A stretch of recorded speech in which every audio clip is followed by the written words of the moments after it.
All right. All right. Let me...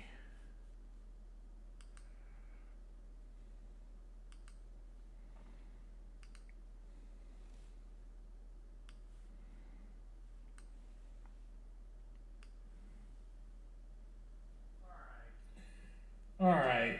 It doesn't...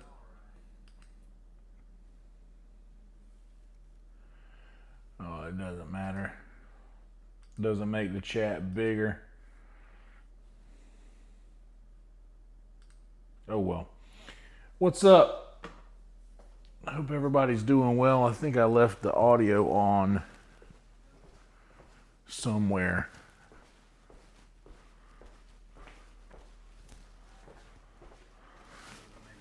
Yeah, it's in this one. Oh well. I had it going in my room. Anyway, happy Thanksgiving. It's about 4 o'clock Thanksgiving Day. I'm getting off to a much later start than I would probably like to.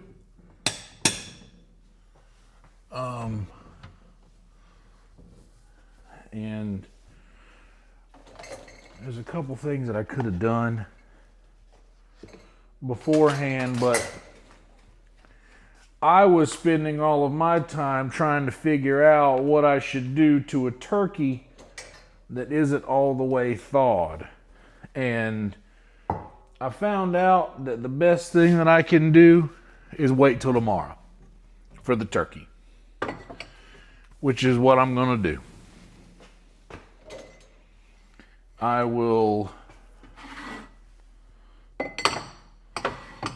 have all kinds of other stuff to cook, and to be honest, taking the turkey off of the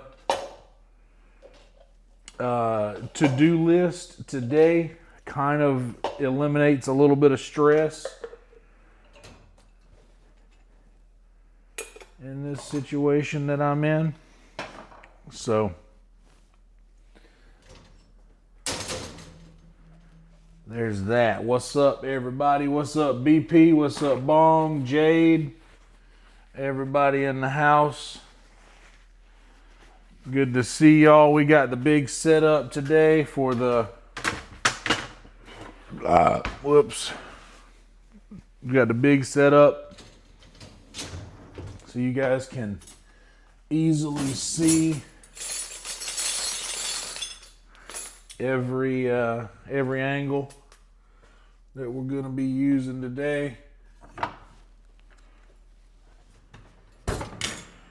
And we're starting by... That was almost epic. That landed on my foot and I almost caught it.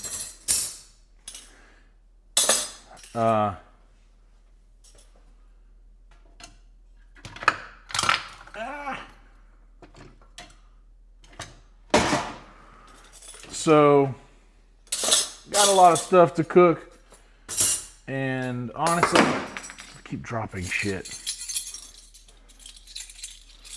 Honestly, the stuff that I have to cook is going to be enough.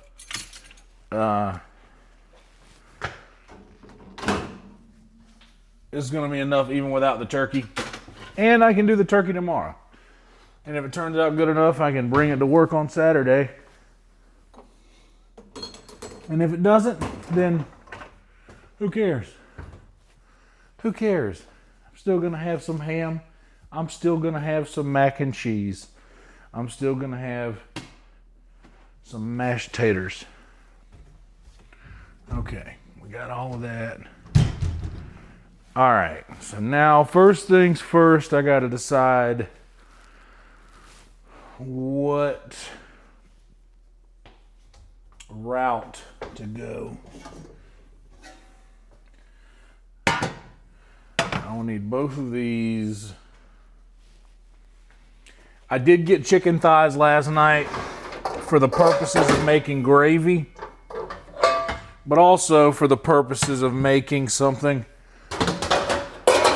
that it's easy for me to make and something that I know how to make, because I was like, I might need a little confidence boost. I might need a little boost in my confidence whenever I make this stuff. So we'll need these baking trays for stuffing and mac and cheese. So I guess I'll get started with the stuffing and the noodles. I also need to, I'm gonna make some mashed potatoes. So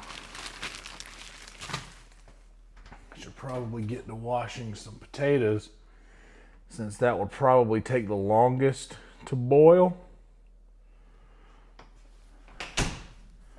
So I should probably get that going first. Right?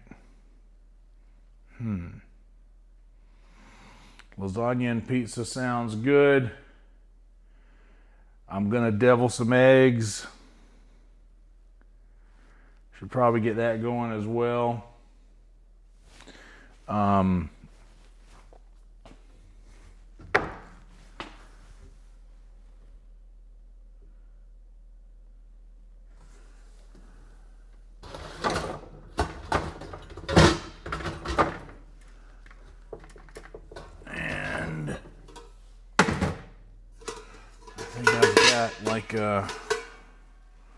This pot will work well for that.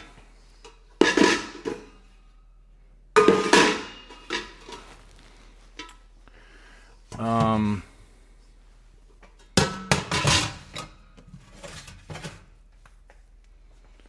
probably need all of that stuff. There's another, well, there's a pot that's missing. Where the...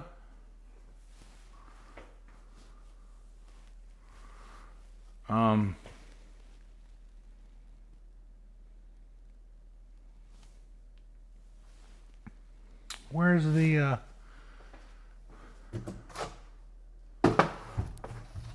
There's a pot that's usually up on top of the... Well, I don't have time to hunt it down now, but this is the price that you pay when you have other people to use your kitchen.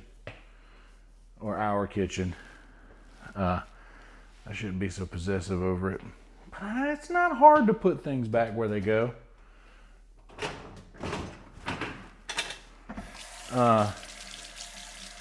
Anyway. I got some shit to put in the dishwasher first. Like I said, I should have already done all of this stuff that I'm doing now, but instead I spent that time trying to research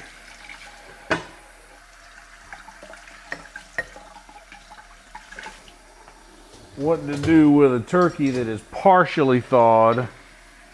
And there's all these other options.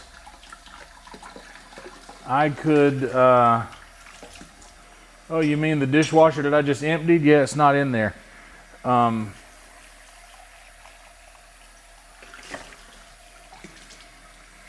plus, that pot's too tall to fit in the dishwasher. It has to be hand washed.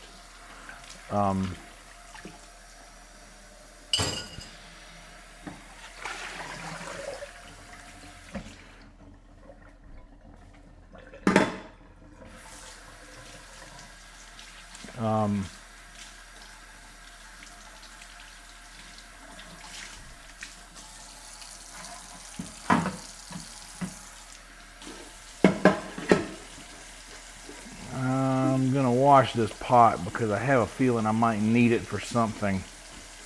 I don't know what.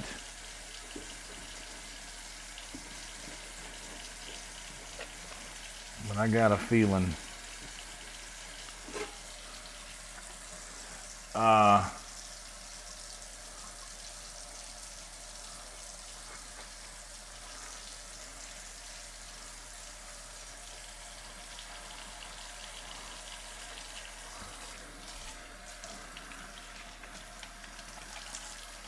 should be okay though. Like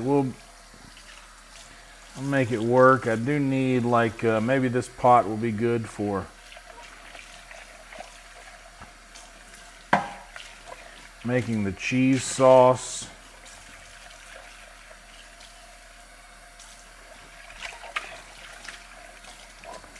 Which I can cook. This stuff's gonna need some time in the oven. Well, the mac and cheese will pretty much be done by the time the mac and cheese will be done by the time it goes in the oven. I'll just need to like crisp up the top a little bit. It's basically like, because you make the noodles, everything, you can already eat it basically before you go baking the thing.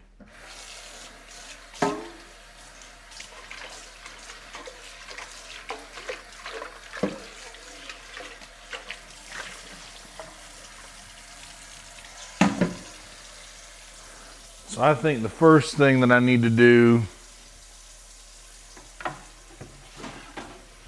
is potato related, I believe. Because it's going to take, I got 4 sticks of butter here sitting on the counter. It's been softening up for a little over an hour. I also pulled the turkey out of the refrigerator and let it sit for about an hour out just to see like what would come of it. And it looks like it's just going to be a better idea to wait until tomorrow to do that. So that'll be enough water in that pot. Actually, maybe too much water in that pot. Maybe that'll be enough water in that pot. So what I'm going to do is, let me get, not this thing.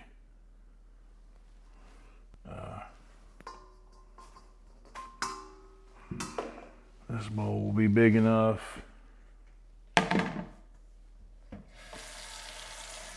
And I'm just going to put some cold water in there. And a few of these taters.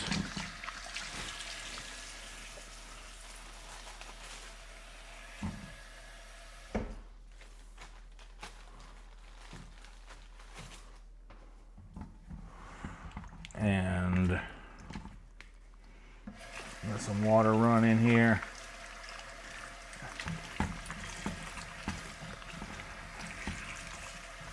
And I'm just, with my hands, I'm gonna wipe off these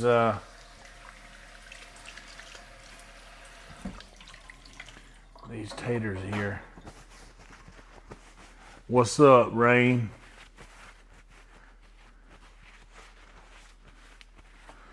Let me give y'all, maybe this will be a better angle for this camera.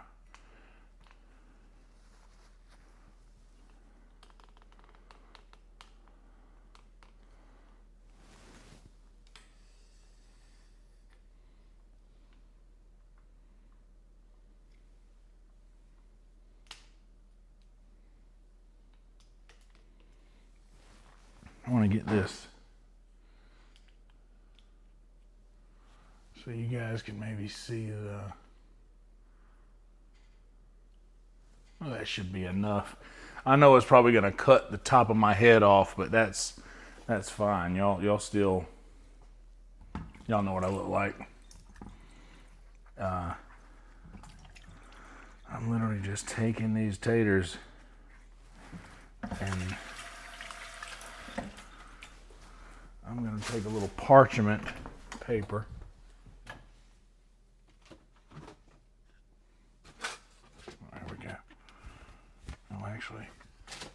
Got one that's open.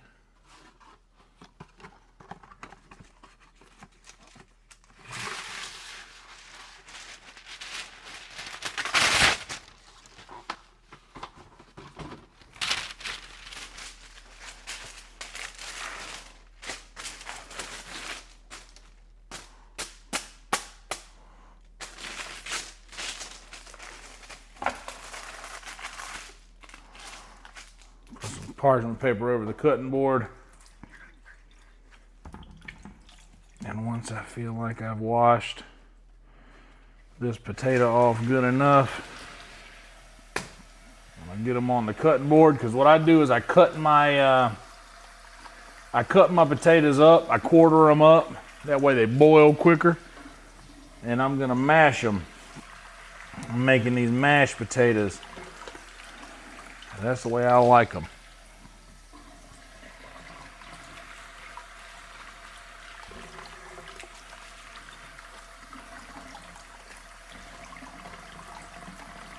A little tit tater. Hell yeah, ain't nothing wrong with a little tit tater.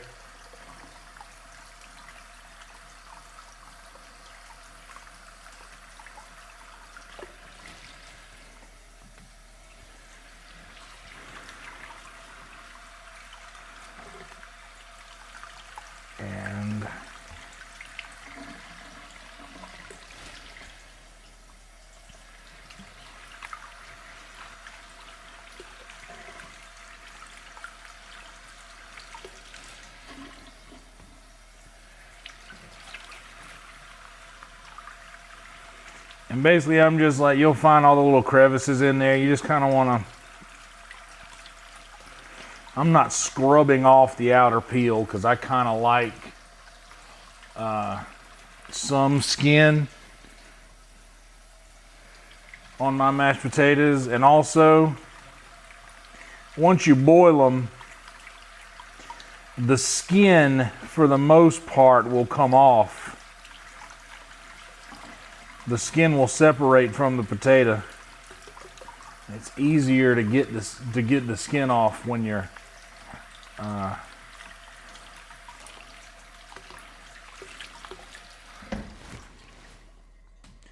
it's much easier to get the skin off when you're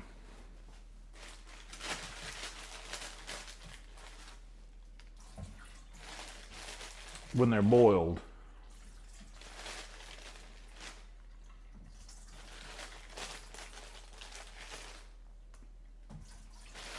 And which ones are left? This one can go. And these three, well, the hell with it. Why not? If I'm doing a whole bag of these things, I may as well do them all. I was like, oh, this is a good one for a baked potato. But maybe not. All right, I'm going to leave those in that water for now while I'm going to prep these. By the way, I know how to do most of this stuff. I'm no stranger to the mashed potatoes and the stuffing and the mac and cheese. All of that stuff I'm fine with.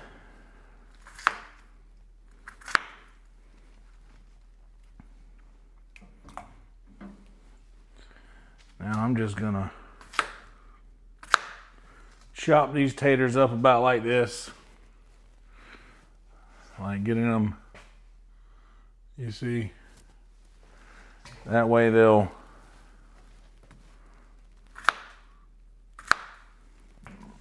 moisture will get into them a lot quicker.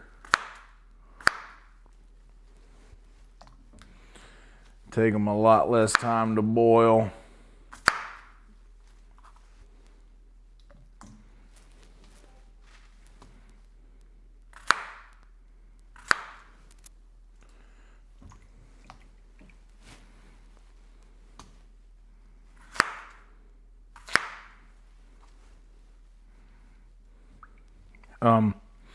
So I Googled a lot of information. Maybe this. Well, maybe I should just do less potatoes. Because right now, I might be running out of room in this water. Oh,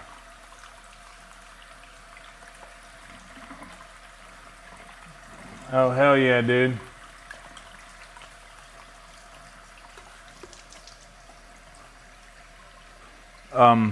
Yeah, I Googled a lot. And man, I had so many people that were like, I Googled this thing. I Googled this thing and saw how to do this. Like I don't have Google.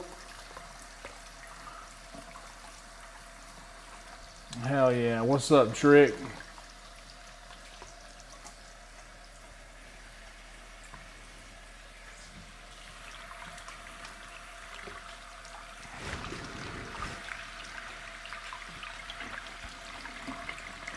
I can have a good amount of water in this thing. I just got to be careful with it. And keep an eye on it and not really walk away from it while it's boiling.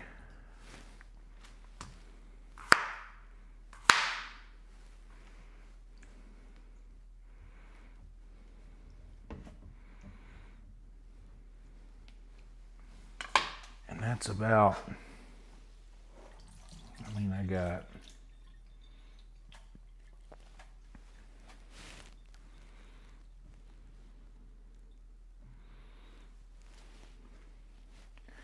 can probably fit one more in there.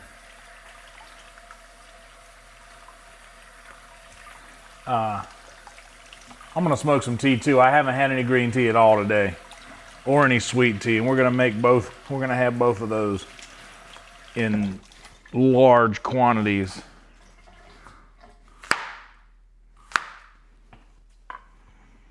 Okay. Now that's enough of that. In fact, I'm gonna have a little bit, just a little bit more water. And now, get this on the back burner, and I'm putting that on high.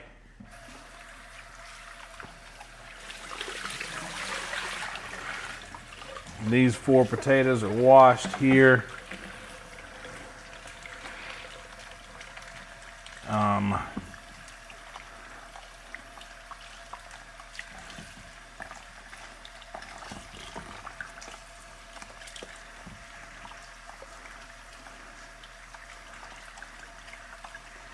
And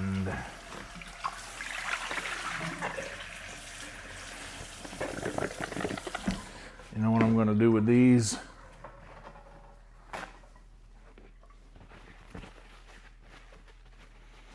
I'm going to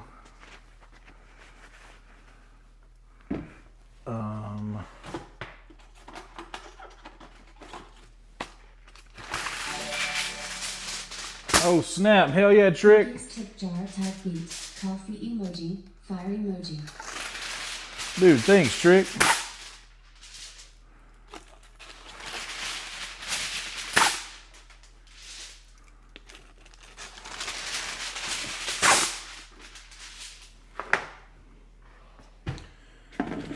Okay.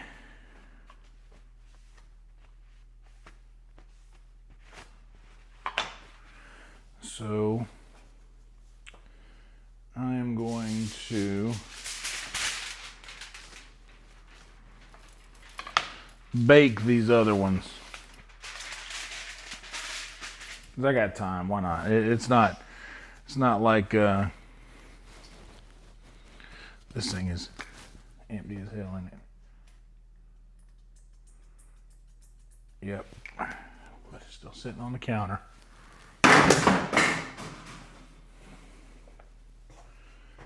I'm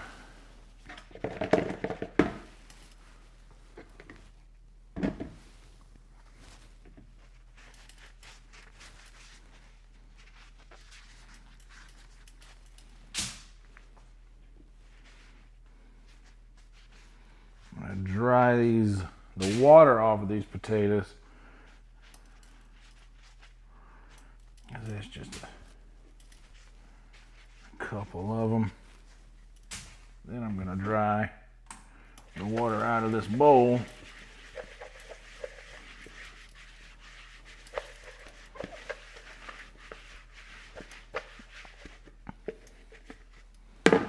And put these potatoes back in here. Put a little olive oil. A little olive oil on them.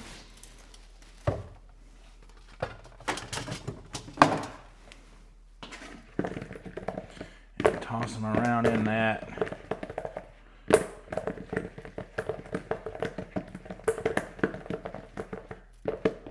Oh yeah.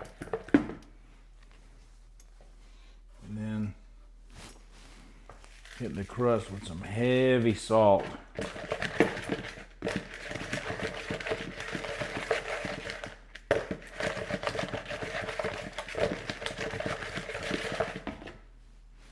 Just salt, just oil. And get my atomic fork. You know we can't cook nothing without our atomic fork. And I'm honestly just gonna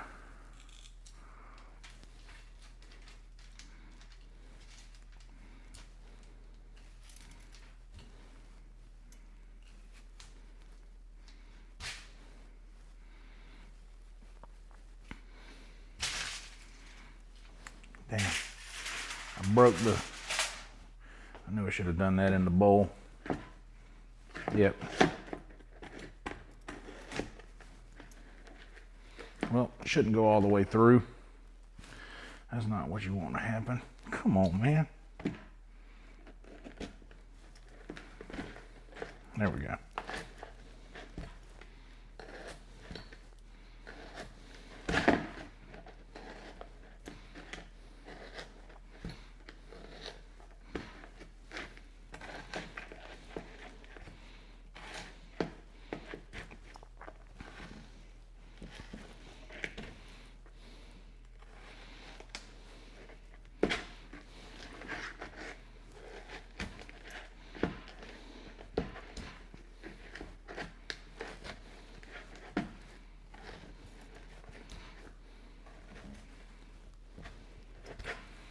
Stab them with a little fork.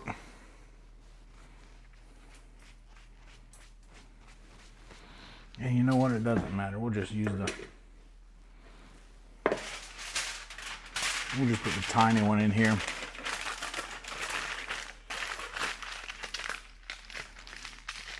And it'll wrap up nice.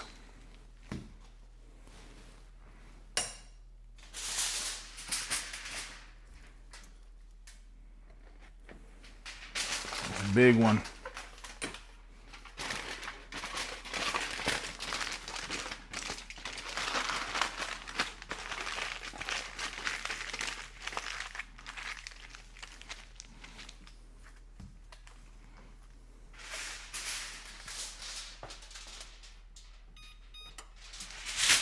We're just gonna put this thing on 400 degrees.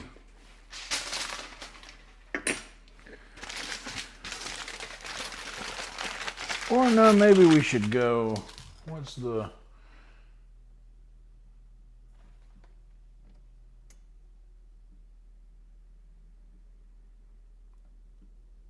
oh, I'm not doing it like that, and it doesn't say. Maybe I should just do 350.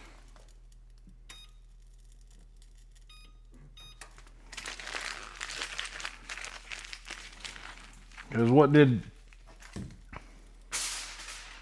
Mitch Hedberg say? Sometimes if I feel like I don't even want a baked potato, but I throw it in because by the time it's done, who knows?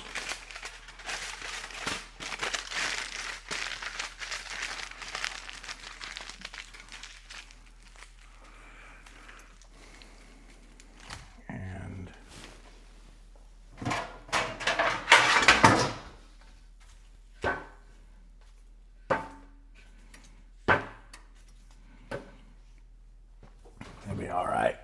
Yeah, just leave them in there. We can move them around whenever. It's a baked potato. It ain't gonna hurt nothing. It ain't gonna hurt nothing.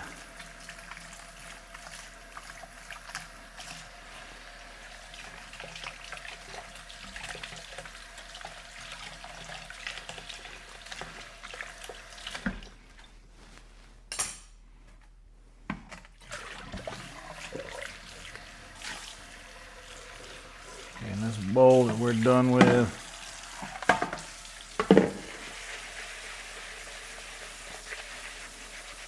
Keep this bad boy clean.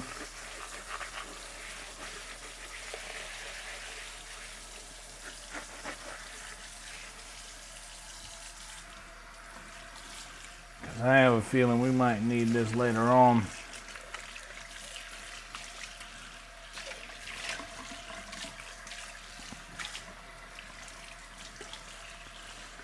And since it only takes about, what do we say, 12 minutes to boil eggs, cast iron, we can pull that to the side for just a bit. Pull this guy up here. I need to give this a good once over.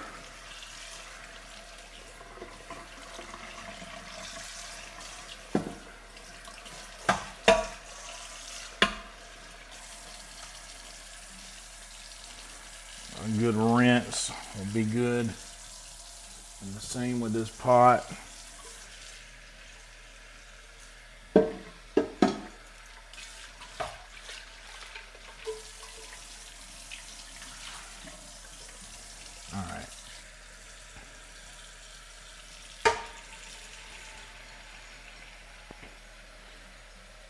Now, dude, dogs in the air fryer is so good. It's not as good as on an open flame grill, obviously, but it's very good.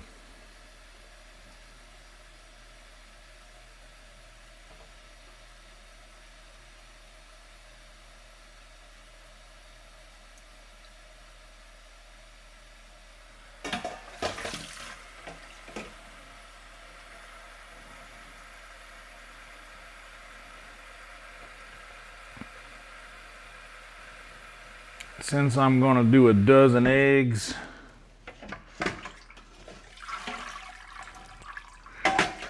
I got plenty of water in this pot here. I'm gonna go ahead and get that thing going and get my eggs. Let me get my eggs. 12 grade A large eggs with no cracks in them. And wait, I was supposed to let these things cool off, or get the room temperature a little bit, right? Well, we'll just put this heat here on medium because we're in no rush today.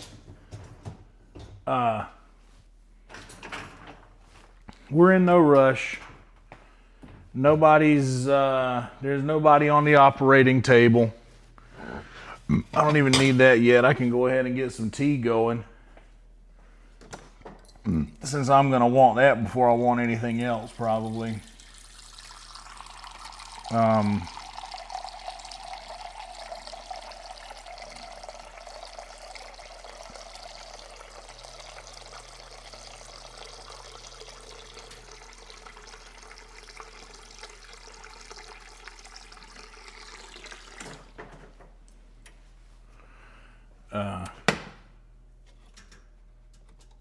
Also, a little salt in that water. Yeah, everything that you put in the air fryer is going to come out fine. It's all good in there.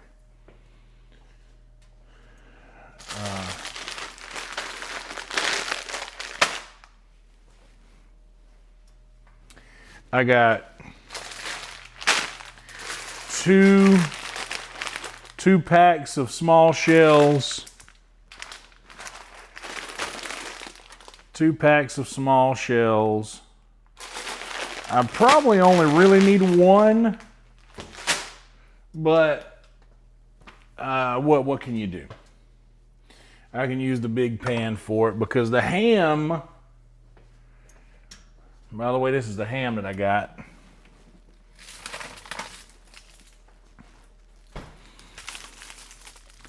This boneless Black Forest ham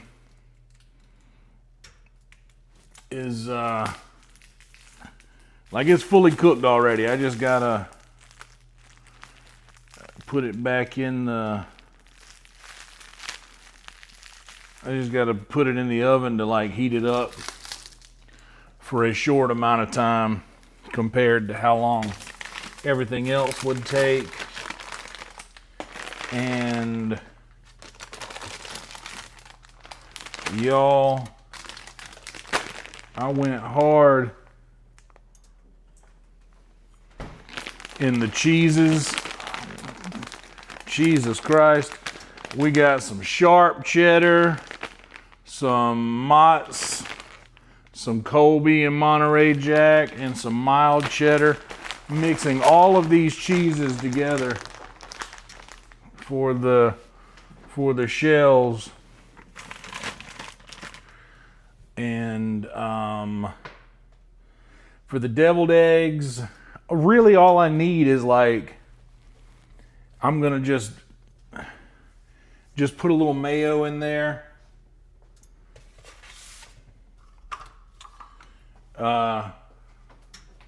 Little by little, I'm just gonna add mayo until I feel like that's enough. I'm eyeballing basically everything here.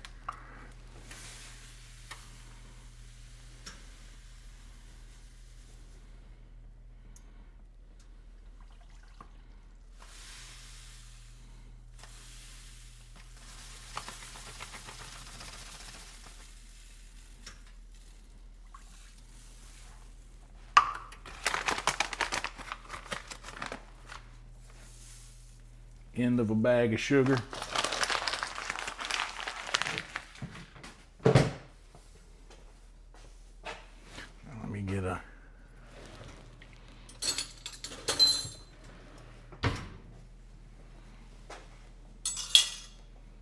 and a little pinch of the baking soda.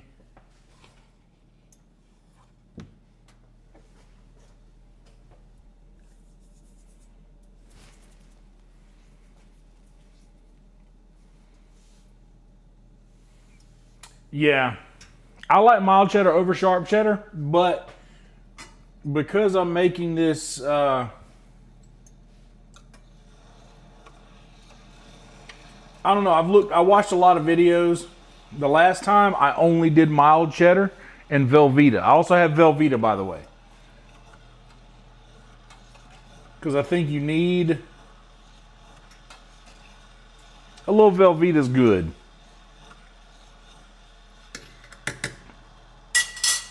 Especially for mac and cheese, the way that it melts. The only thing I have to watch out for is what I did last time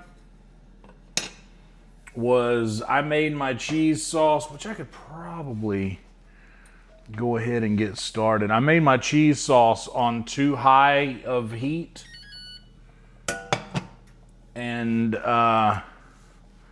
ended up scorching the bottom of the sauce on the pan, which is fine because everything else was fine. Just what was left on the bottom was just basically unusable. But but guess what I still did? I still used a fork and scraped that shit off the bottom and ate that burnt crusty cheese because oh my God, nothing like a good burnt crusty cheese. But what I'll do is I will take mostly Velveeta. Will go into the cheese sauce, and then I'll sprinkle bits of the other types of cheese that I have here when I'm ready to do that.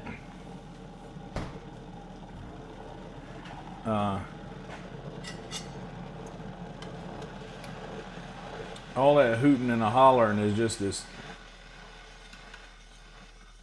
this tea water here.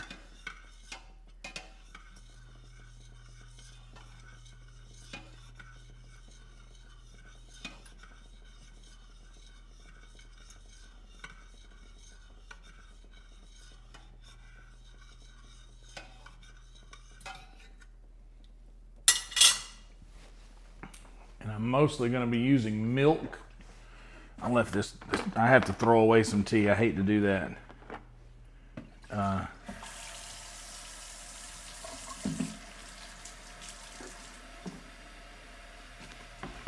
Yeah, honestly, like I like Velveeta. Like it's my favorite type of mac and cheese, and everybody disagrees with this. Just about everybody disagrees with Velveeta shells and cheese being the superior mac and cheese, box mac and cheese at least. Dude, I love it. It's literally, for me, nothing better. When it comes to the mac and cheese, nothing better than the Velveeta shells and cheese.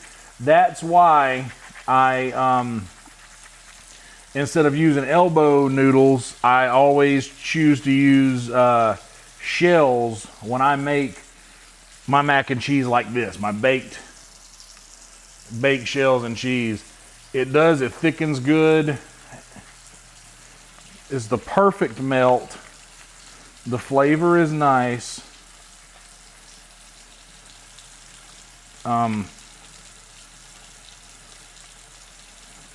And it's the perfect base for something like this. It's like a good, reliable base cheese, because like I eat shells and cheese all the time with just Velveeta shells and cheese, and that's good.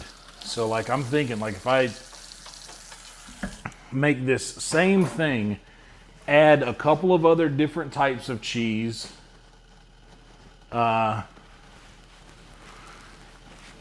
see how this here, you guys can see that down there? See it start to like bubble a little bit on the bottom? At this point is when I like to get the tea ready to go in.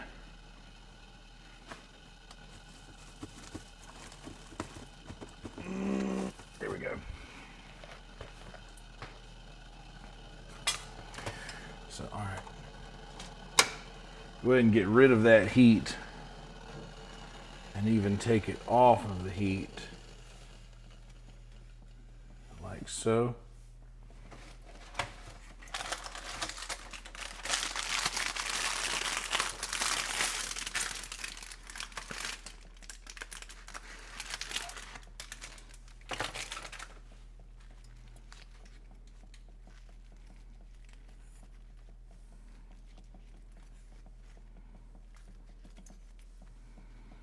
And then we get some weight, some water weight in these tea bags, and then tea bag them a couple times.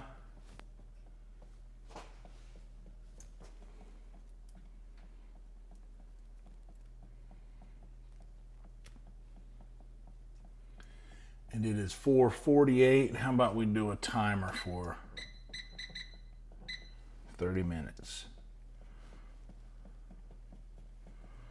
So now our tea is sitting in here steeping well.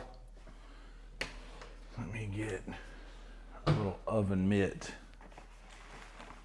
Oh, also, you can't do a Thanksgiving without a decent dessert, and my dessert is a pecan pie. What's up, Soupy? Saw you in here a minute ago. Brian Griffin, Steve in the house.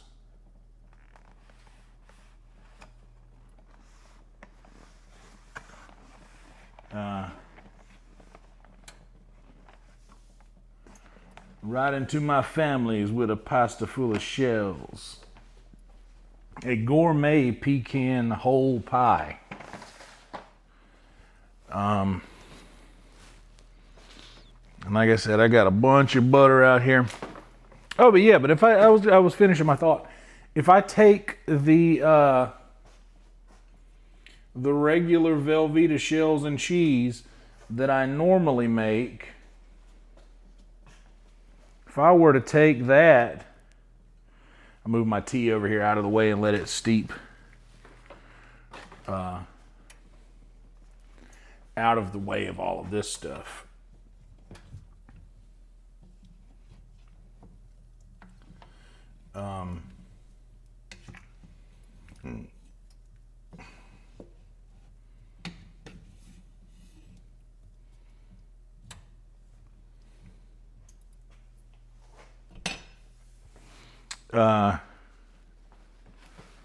If I take my normal Velveeta shells and cheese that I usually make out of the box and I were to take that and put that in the oven, crumble up some Ritz crackers on top with a little bit of extra cheese, that'd probably be pretty damn good.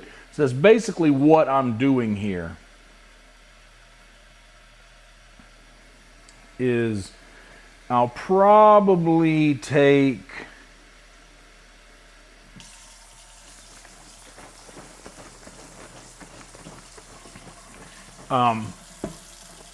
I like skin on, but I said this earlier before you were here, Steve, that if you boil your potatoes with the skin on, the skin kind of falls off about when the potatoes are done. So, I do like some skin on the potatoes, but it's just so much easier to get the skin off of the potato once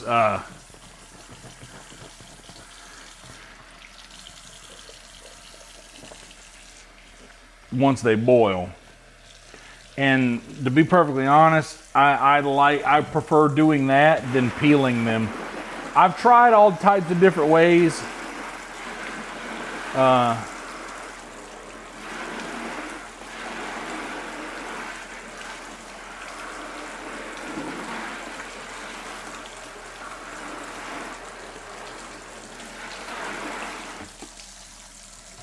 Tried all types of different ways, but that way seems to work the best. And I've always been pretty damn good at making mashed potatoes with a little little seasoning and a little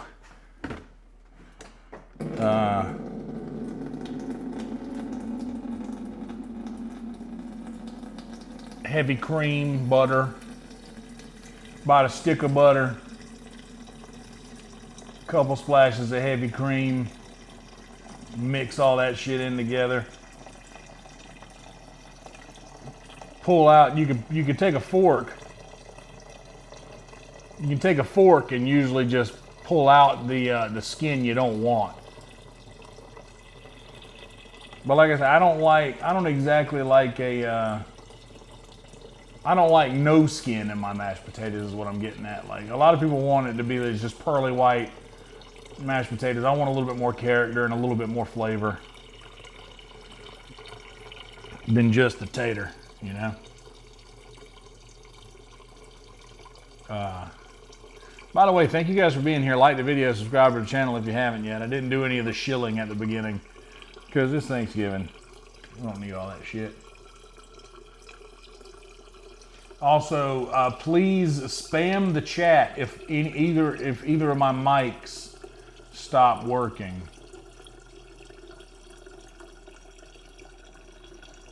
Always let me know if the mic that I'm using stops working. I got the zigzag mic over here for backup, just in case. I mean, I guess now is as good a time as any to get the cheese going, huh? I guess I will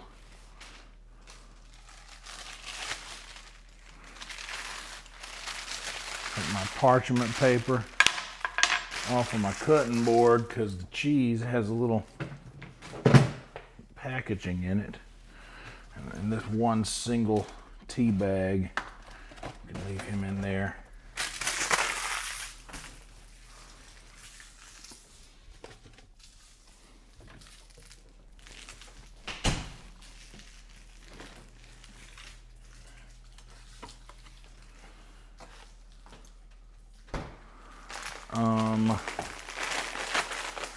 Because I need to utilize this pot whenever I'm done boiling the eggs This water's going. I just want to, these eggs still feel very cold. That timer that I set for 30 minutes, I think that'll be, yeah,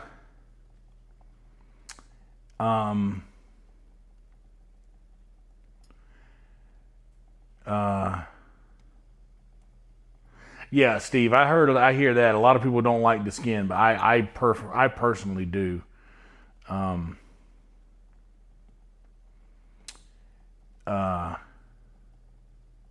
Cream cheese is good. But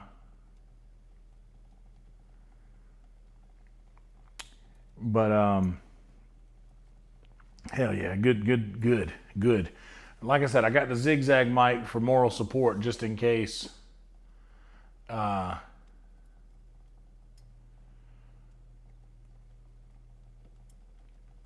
Just in case we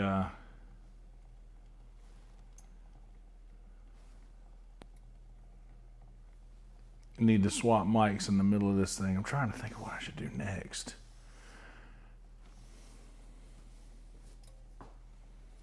Yeah, I'm doing milk. I'm just gonna do some heavy cream.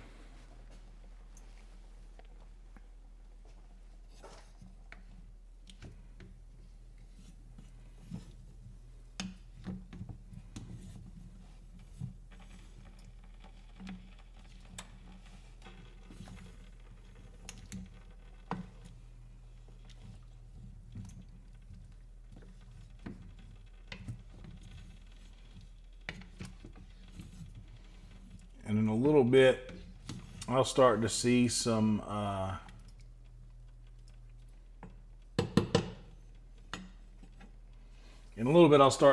skin separating from the potatoes, and I'll start pulling that out as I see it floating in the water.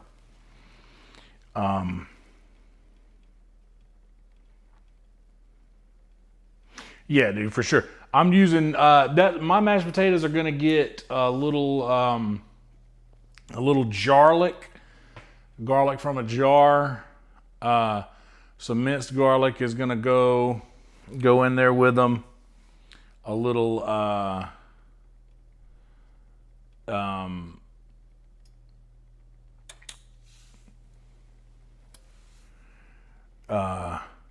heavy cream and about a stick of butter with some salt and pepper and maybe a little onion powder. We'll see.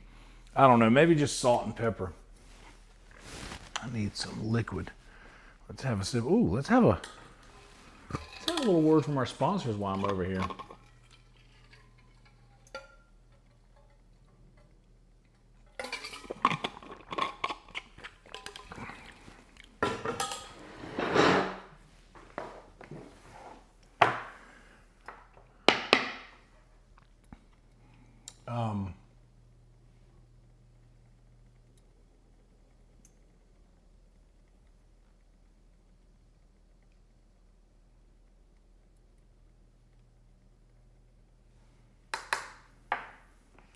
Forgot I had this over here. I brought this out today. On my back.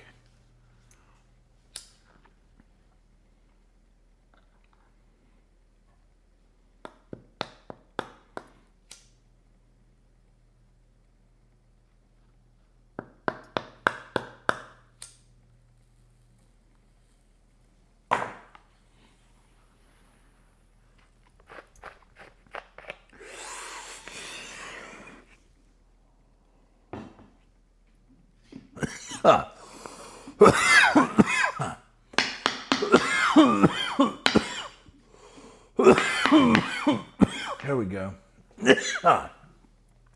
There we go. And I should probably get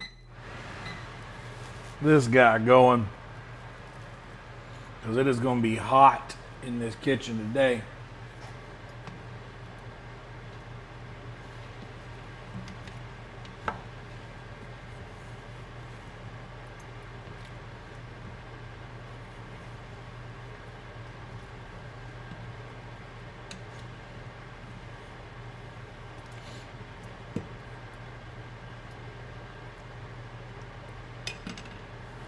I need to look into some stuff.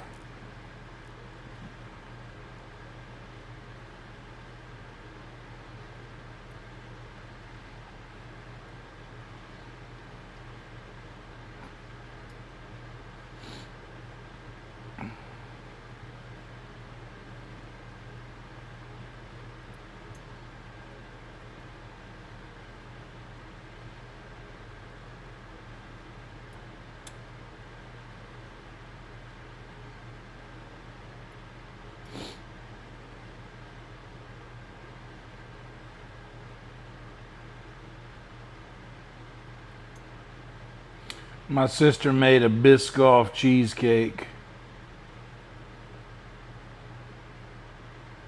Or bought a Biscoff cheesecake, maybe, now that I'm looking further.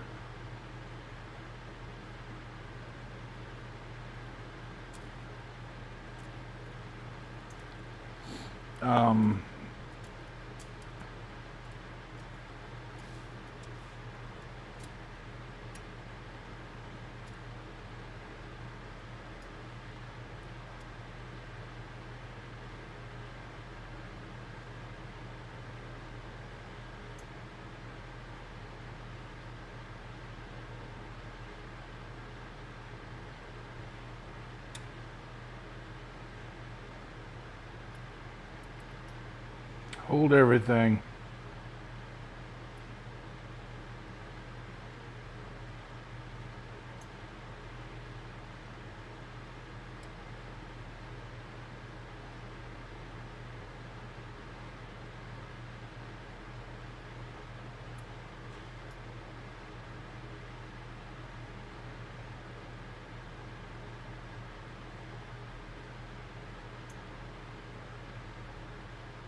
Okay.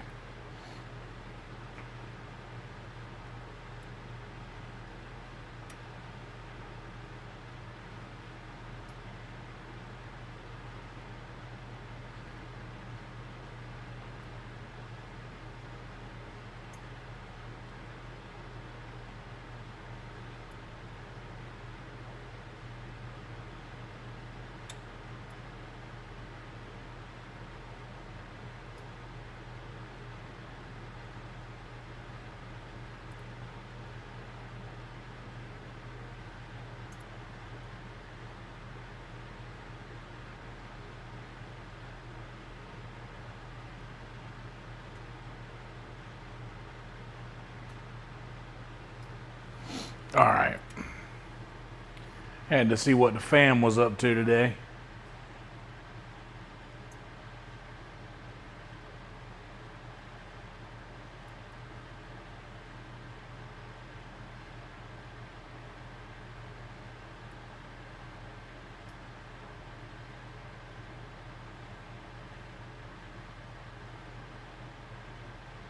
Yeah, cheesecake is something that is massively rich, like insanely rich.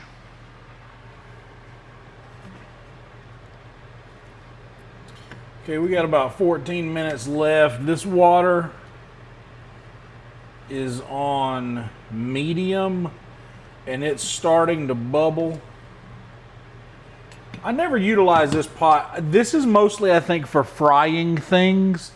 Because this stainless steel is good for, you know, using oil in, and this thing can basically, like, is mainly meant for frying, I believe. Or just maybe, I don't know, maybe what I'm using it for. I'm just gonna get the eggs and pull them up and then put them in this bowl right here. In a little ice bath.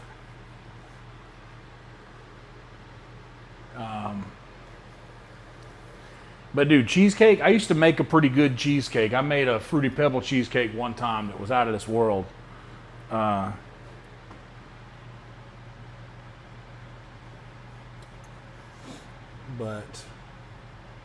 yeah, it's very rich.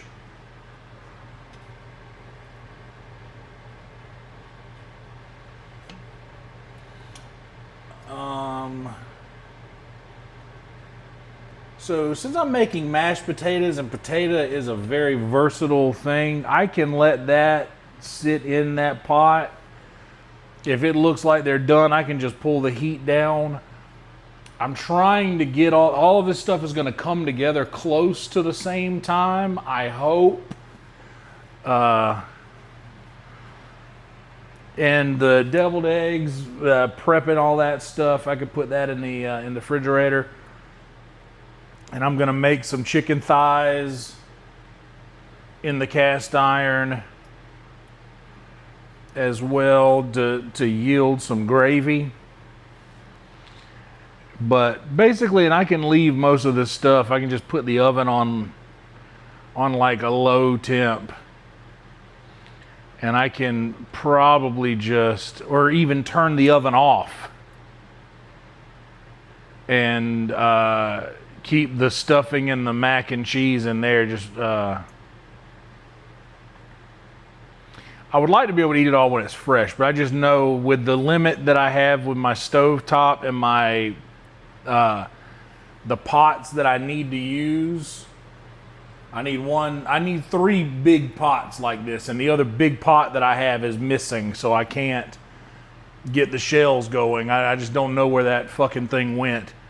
And it's always, I don't even want to think about it, but,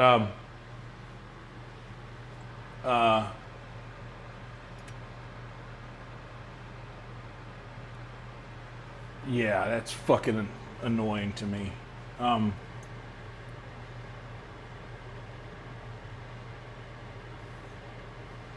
Yeah, I can already like just scrape the skin off of it pretty much.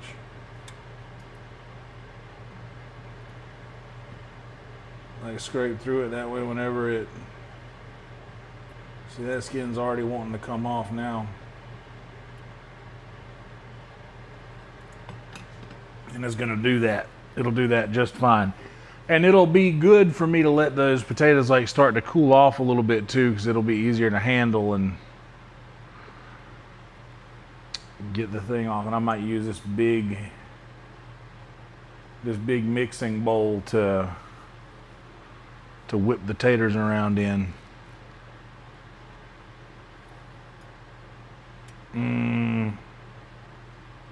What do we want to do next?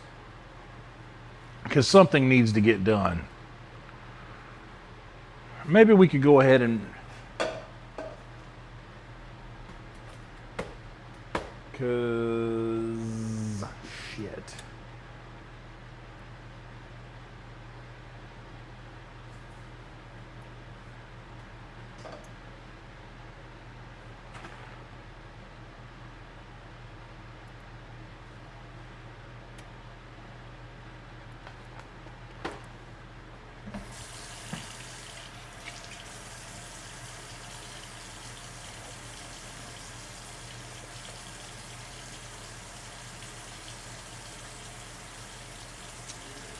I want to go ahead and get the stuffing, the dressing prepped and ready to go in the oven at least. By the way, I feel like the turkey, I could have made the turkey work. It's not frozen, it's just not completely thawed. What's up, Roadkill?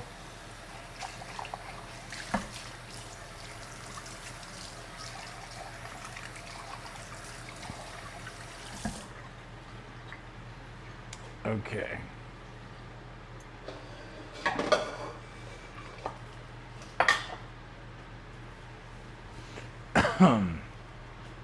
So this is wanting me to use 1.5 cups of water.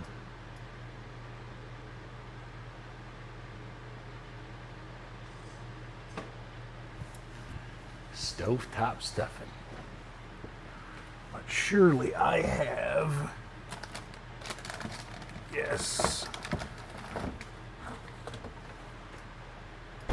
some leftover broth in the refrigerator.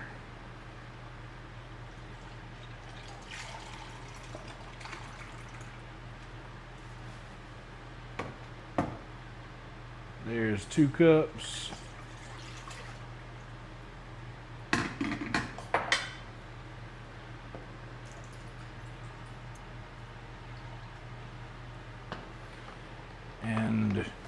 to that broth, we'll finish with water.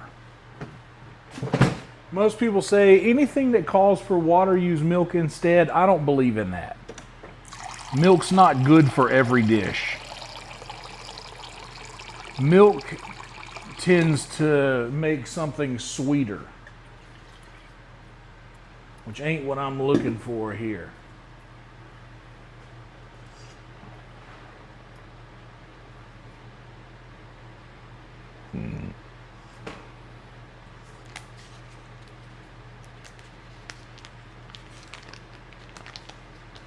I don't want no sweet stuffing. Yuck. No, thank you.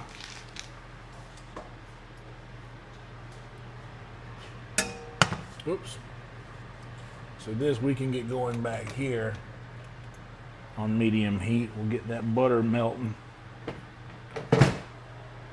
We got about 7 minutes left on our tea timer.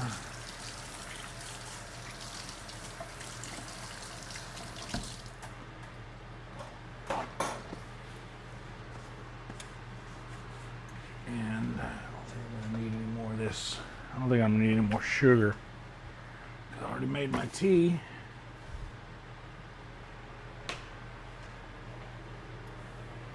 This water's starting to bubble nicely here.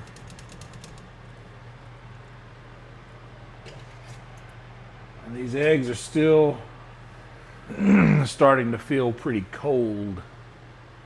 They're still feeling pretty cold, not starting to. Remaining.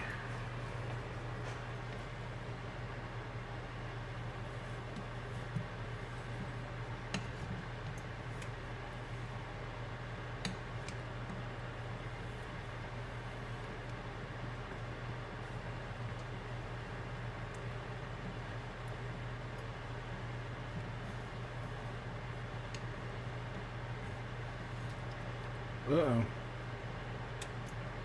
This little guy right here is already getting the skins pulling away from it.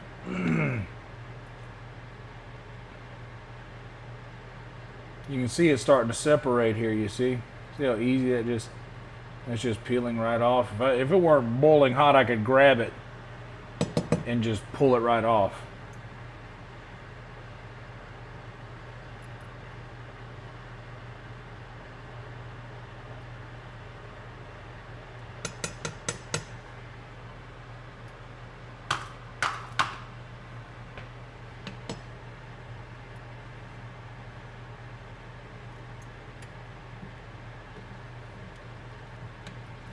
So these taters are starting to do exactly what we want them to do, just as we suspected.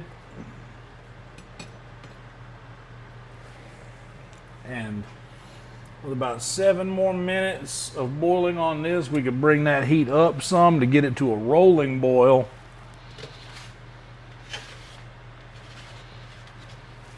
Let me just...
Yeah, it's not even really important to get the eggs to room temperature.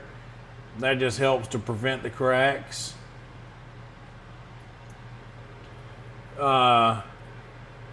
but it says I can take them out 10 to 15 minutes before I'm going to need them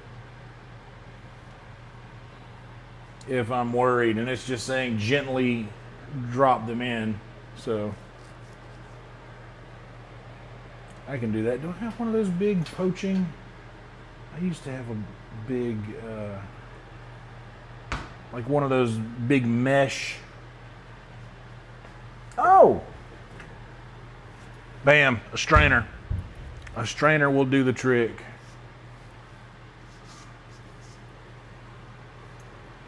I could just, yoop.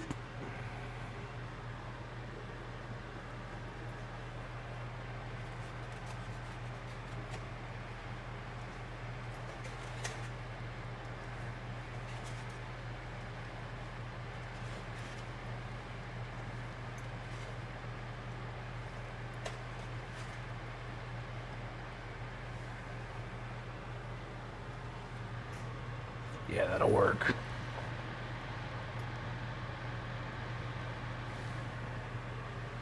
Now we'll get that up to a rolling boil.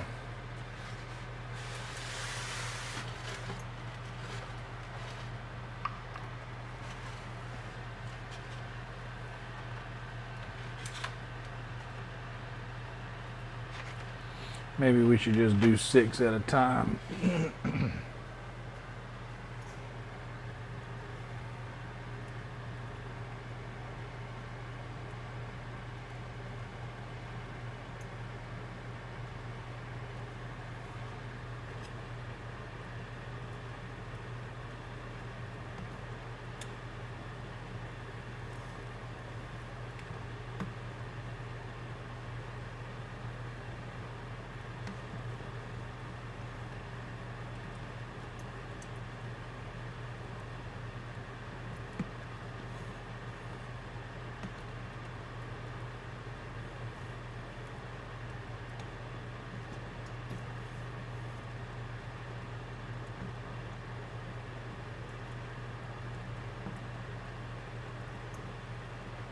See that one we were talking about a minute ago?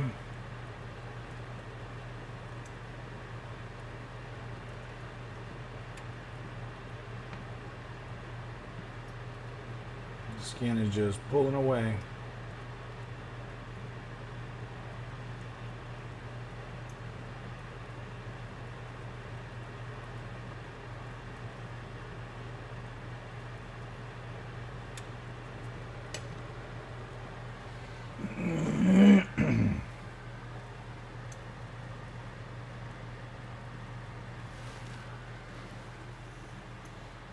What's up, Emo? Happy Thanksgiving to you.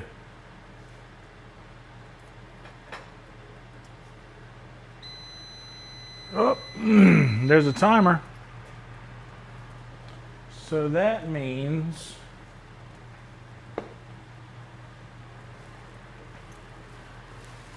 that it is a safe time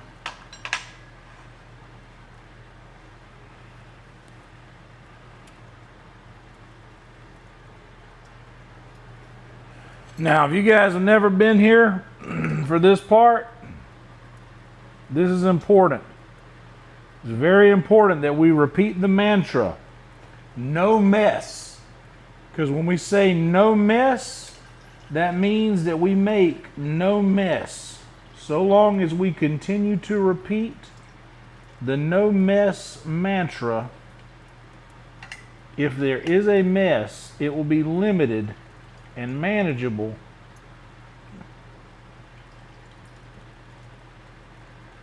Much like this, we made a little mess, but it's manageable.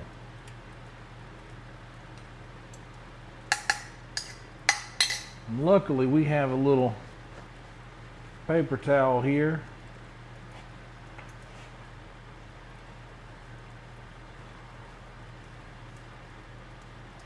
to accommodate for that little mess that we made.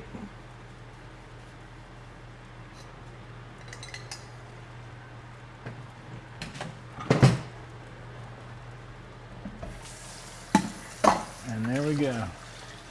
Yeah, sorry to hear that, Emo. That sucks. We're all in about the same boat. Like personally, I'm always like, it's not even a day-to-day thing for me. It's more of an hour-to-hour, sometimes minute-to-minute thing, where I am constantly suffering with debilitating mental health issues that stem back to, many, many years of not caring for myself properly and not mentally caring for myself properly. And that is honestly, I think, a common denominator between a lot of the people who enjoy the content that we create on this channel, because I'm always very upfront about my own struggles and mental issues, which results in a lot of the other folks who end up spending time in here feeling more comfortable about sharing their struggles with their issues.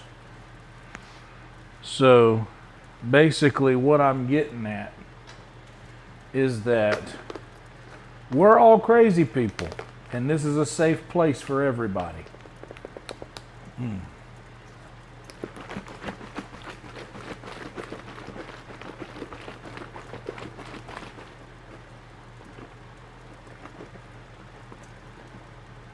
we go. It's a good gallon of tea right there. I can tell. All right, and this water's already boiling nice. So a rolling boil. I'm gonna just drop these guys down in here. Shit, one of them cracked immediately.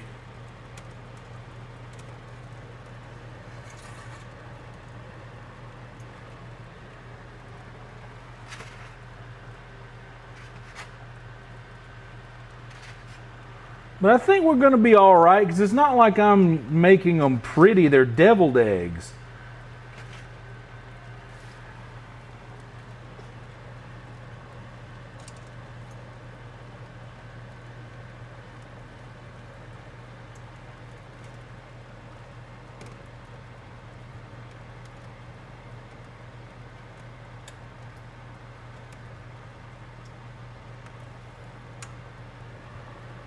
You know, it's not like it's my intention to, Gordon Ramsay's not coming today.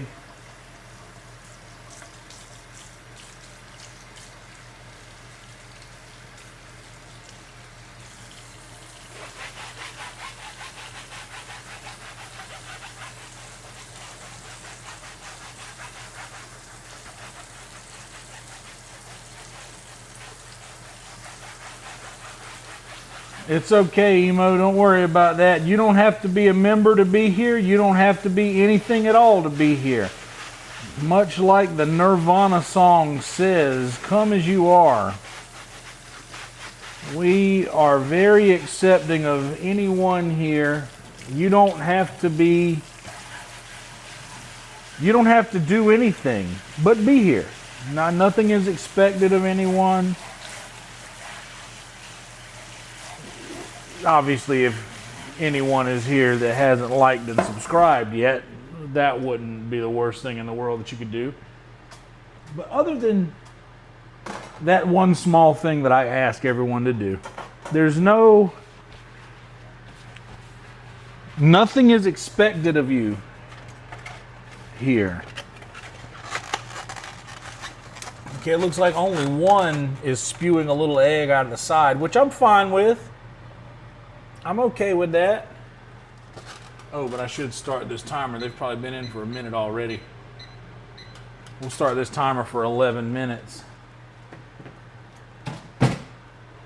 And then we'll pull them out. See, I'm not so worried about, like, oh, you don't want to overcook your boiled egg because look, I don't really even eat deviled eggs. It's just something that I'm like, yeah, that'd be a cool thing to do, like to know how to do, and why not? But we're all, look, the point I'm getting at is that every single one of us here has something going on in our life that we are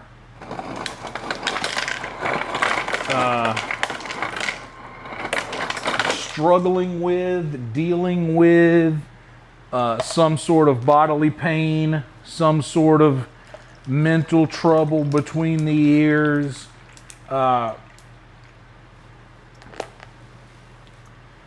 and sometimes being around people, even if it's in this YouTube situation like this, even if it's just in this situation, sometimes being around these people like this is the best medicine for that specific type of illness that all of us have.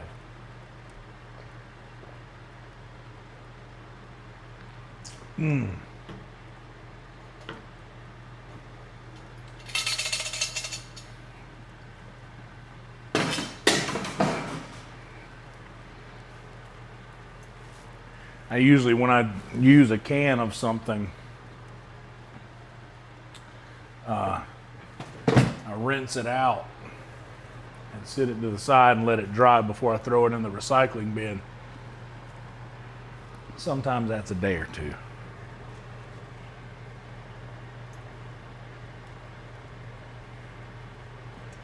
Okay, these taters are starting to look at this big guy right here that I'm fiddling around with. Look, that just splits right apart already. And if I could pin it to the wall of this pot, I could probably just pull this skin right up and off.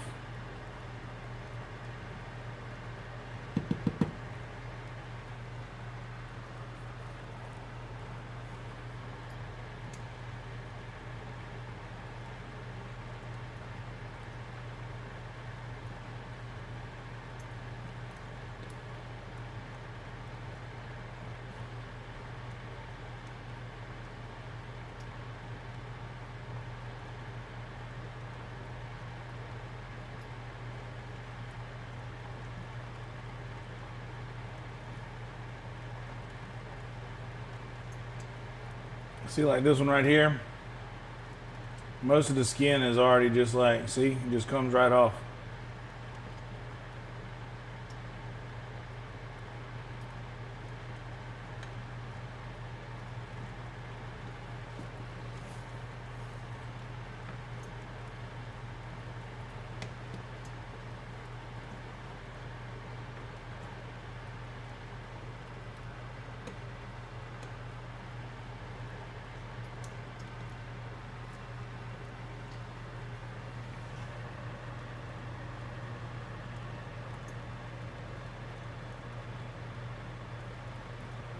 Do hard-boiled eggs float when they're done, or do they always stay at the bottom?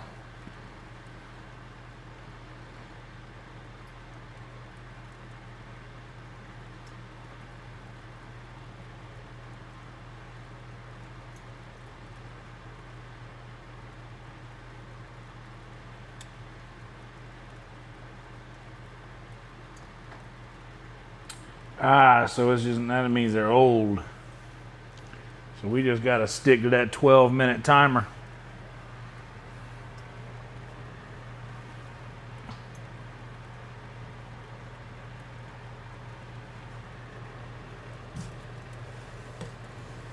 All that butter back there.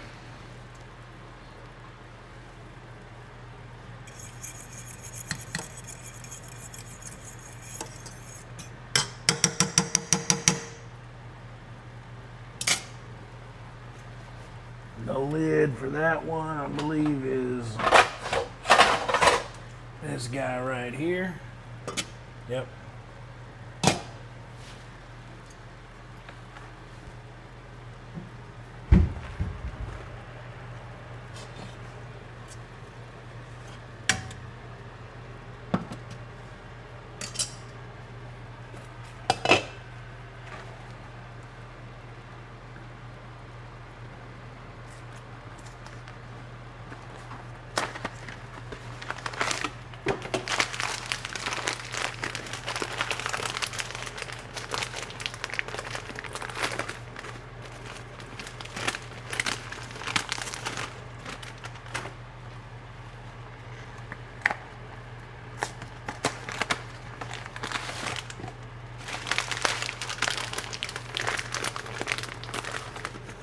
Also hope everybody enjoyed their annual rendition of Alice's Restaurant today.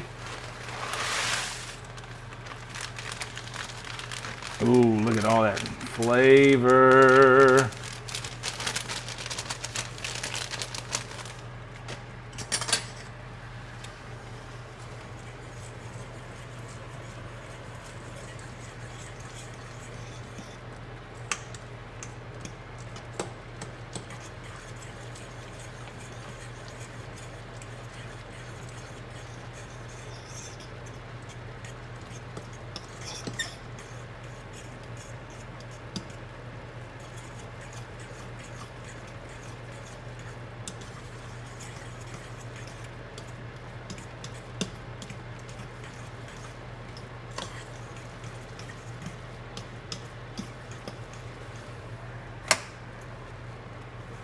Oh wait, that's the wrong one.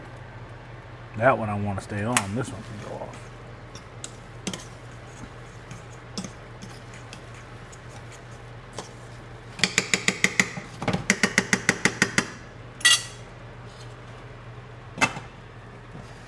Lid on. So 5 minutes. So we got 3 minutes and 40 seconds left on that timer.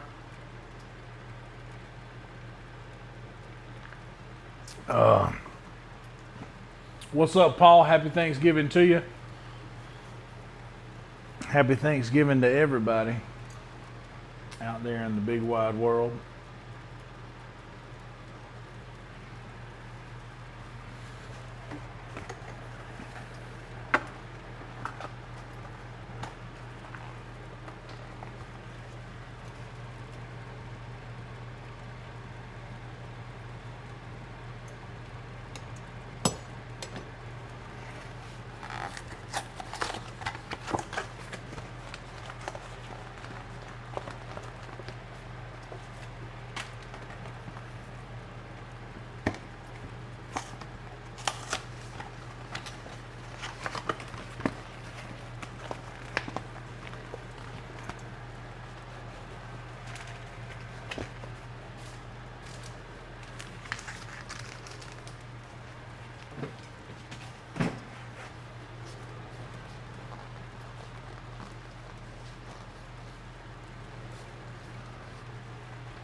Whoops. Okay, so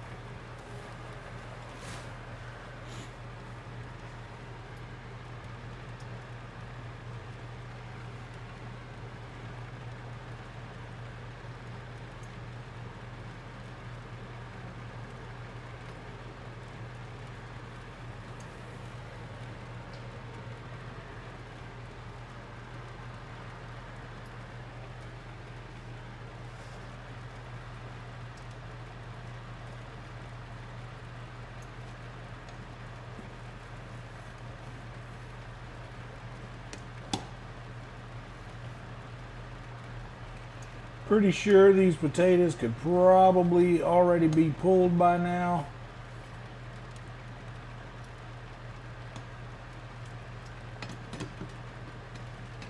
But I'm not quite ready for them yet.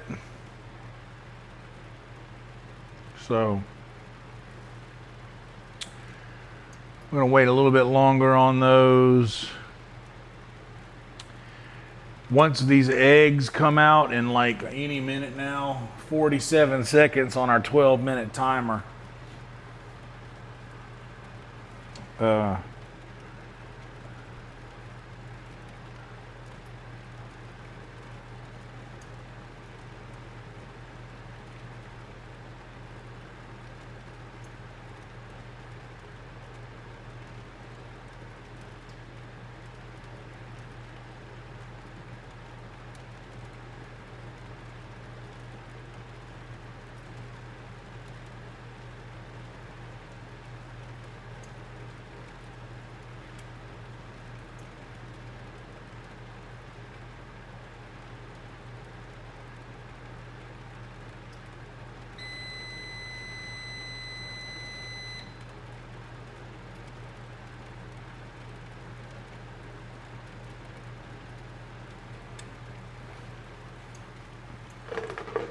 Okay.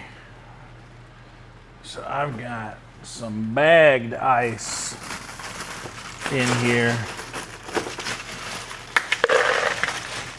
that I'm going to use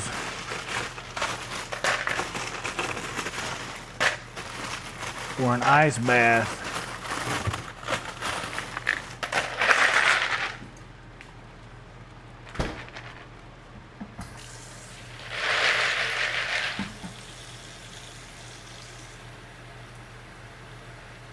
Actually, I'm going to need a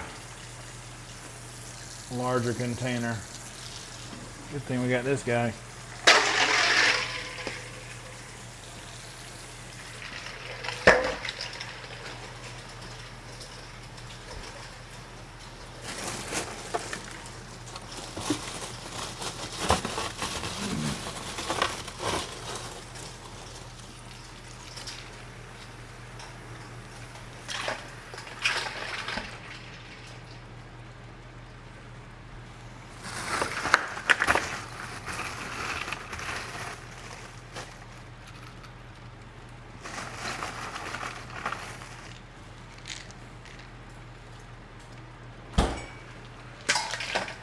And it's looking like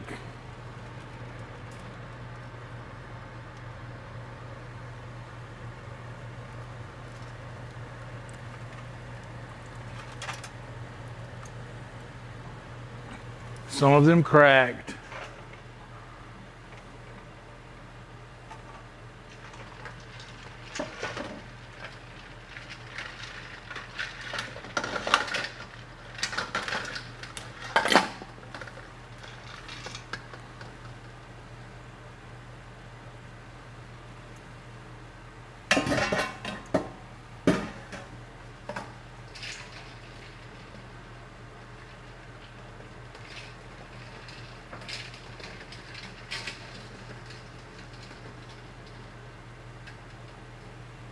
Got them in there in the ice bath.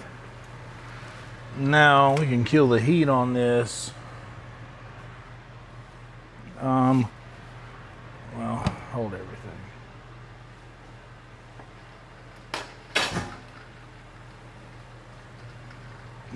Here we go. We can just put this over here.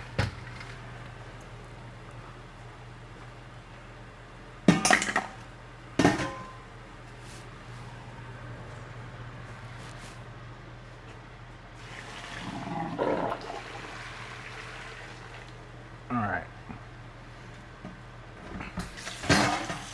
I need to get some ice water in here, some cold water. I'll cool this pan off so that I can wash it real quick and get my noodles in.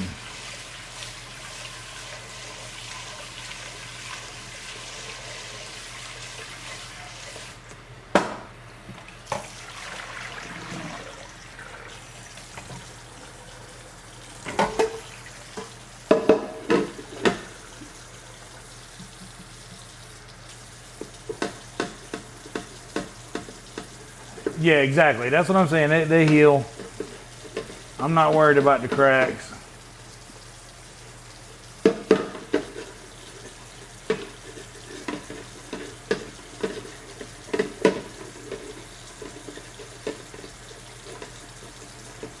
So we currently got the eggs in an ice water bath. I am rinsing this pot that I just boiled them eggs in out to make sure that there's no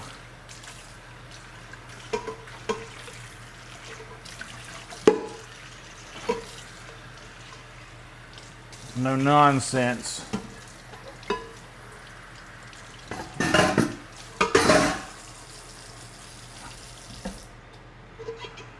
And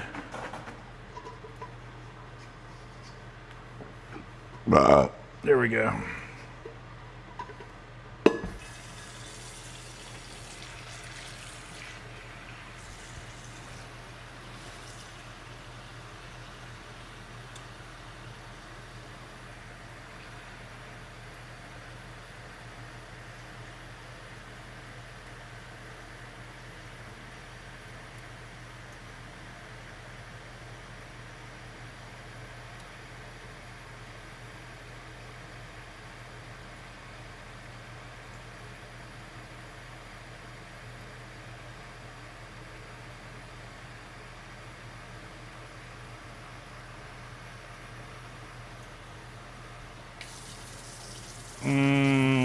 let's go a little bit more water for the noodles.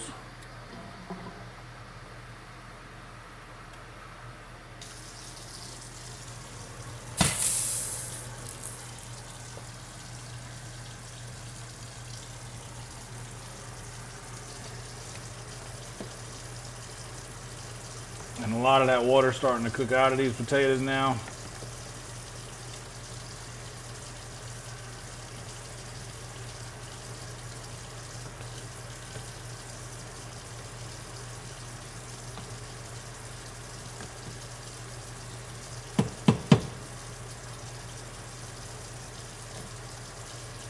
So what I'm gonna do is I'm gonna pull this heat back to the other side on them taters. I could probably just use this, right? This is a strainer. I'll just wash this guy out of the little egg residue that's in here.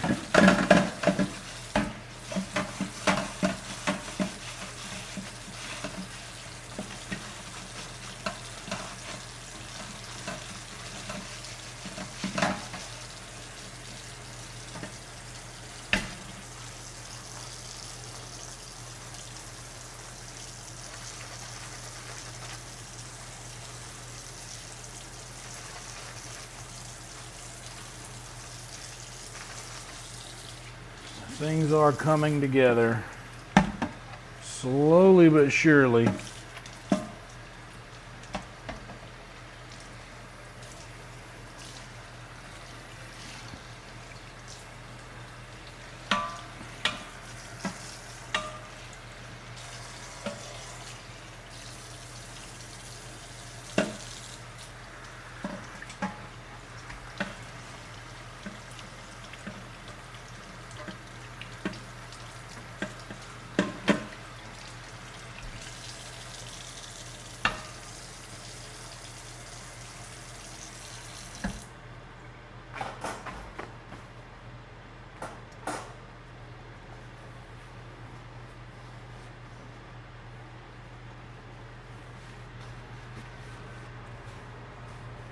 Yeah, I'll just use this guy to strain the taters into when I get ready to do that.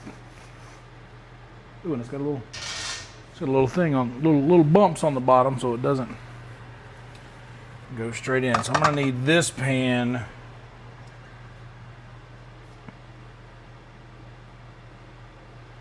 maybe for the ham. Is there another? No. Unless... Yeah, I'll use one of these.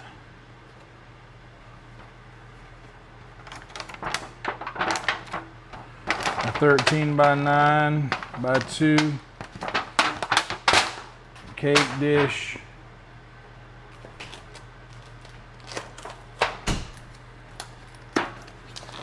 And get all this shit off of it. And for safety's sake, line it with a little fresh aluminum foil.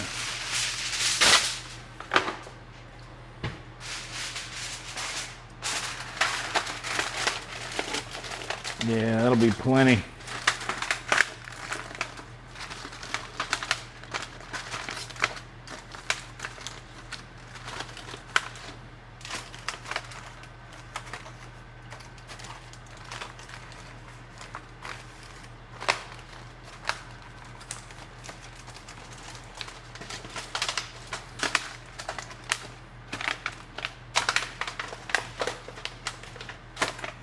That way, we don't have to worry if there's any nonsense on this tray.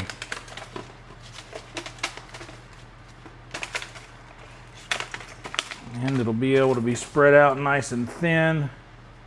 Let me get this stuff moved over here out of the way.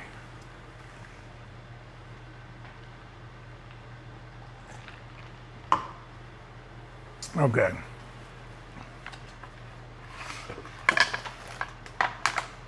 So what I'm going to do here is I'm going to take one of these sticks of butter and turn it into a marker.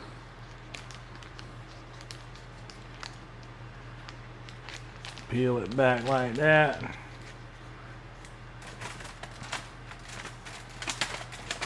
Grab hold of it and just color in the bottom of this pan with this butter. Turn it into a little butter marker.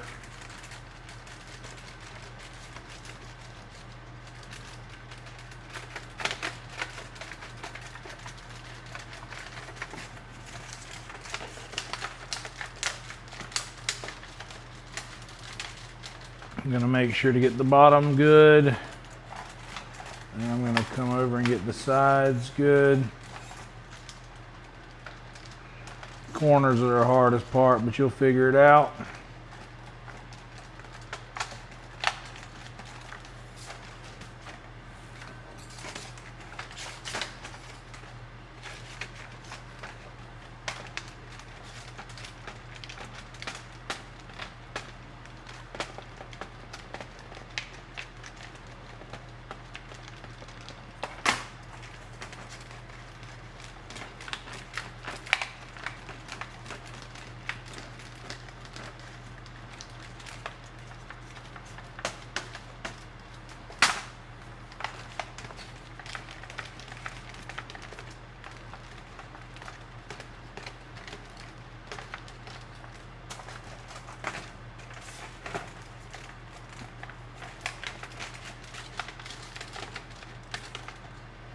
Got that. You know what? We're going to do this in the other pan, so I'm just going to drop that thing down in the other pan right there. Okay, now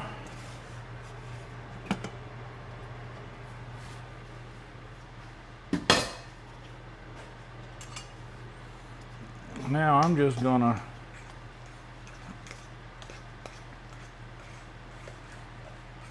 stir this around a bit.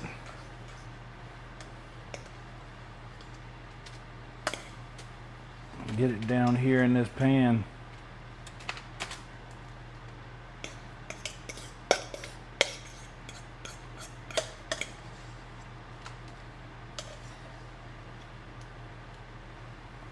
Yeah.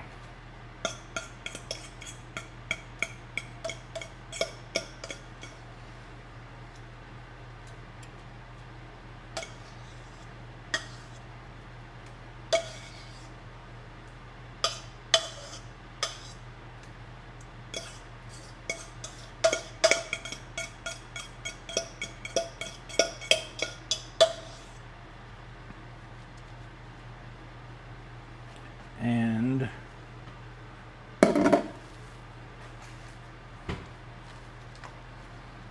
I'm just going to take my fork here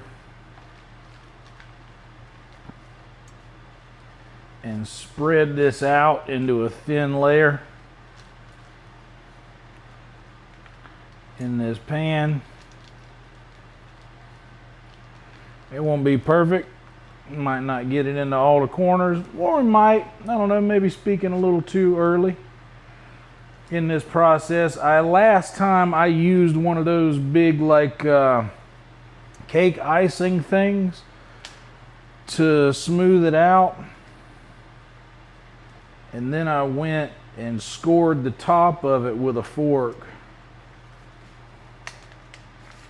to get it to have some, you know, some sort of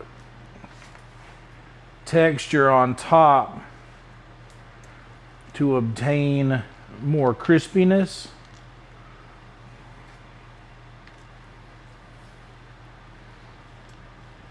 Right now I'm just trying to get this thing in here evenly so that it'll bake.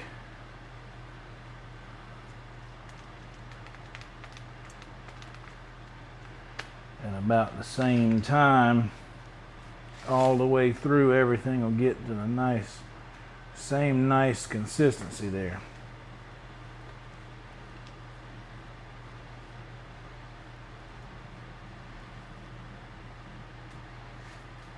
This already smells good, so I know it's gonna be.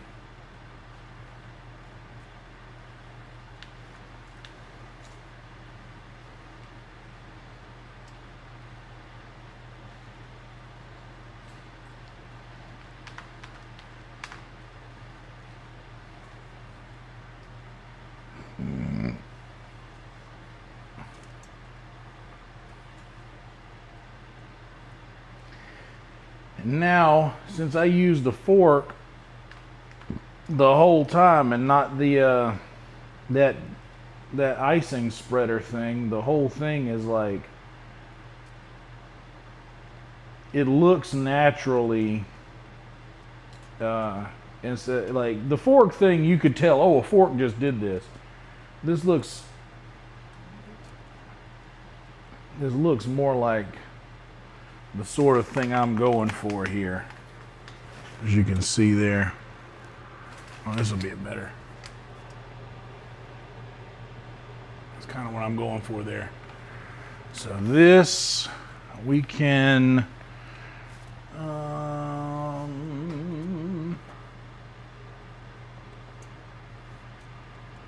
just looking for somewhere to, I can just put this over here on the table. I got a little pot holder. I'll just leave that over there on the table until I'm ready to put it in the oven.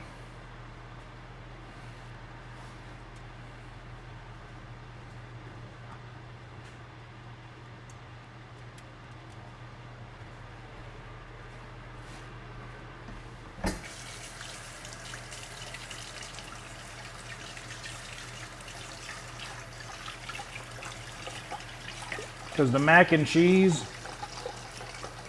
and the stuffing both have to go in the oven roughly 20 or 30 minutes. Thank you, Emo. It's okay, Emo. You don't have to tell us you don't know when you'll be back. You can just come back when you're ready. You don't have to announce it. What's up, Major Maya? Happy Thanksgiving to you.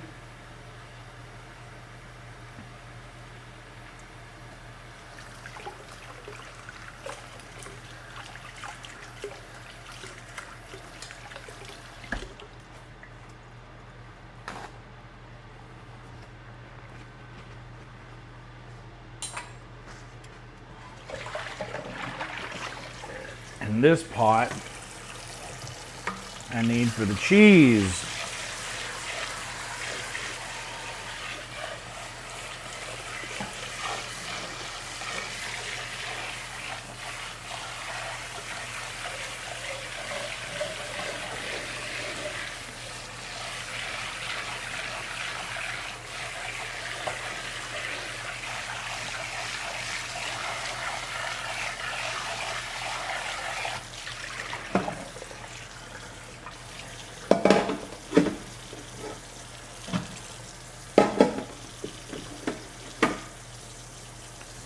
So this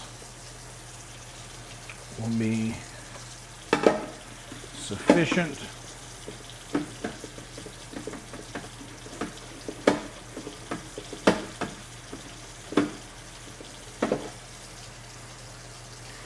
And I am using a large pan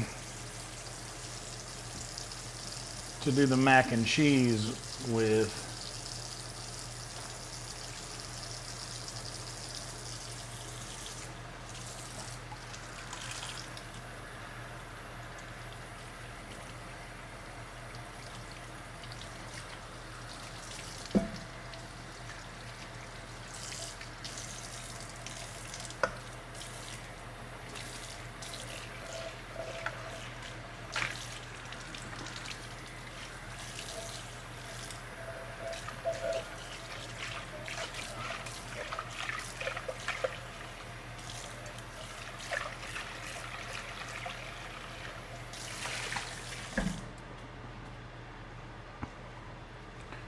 And I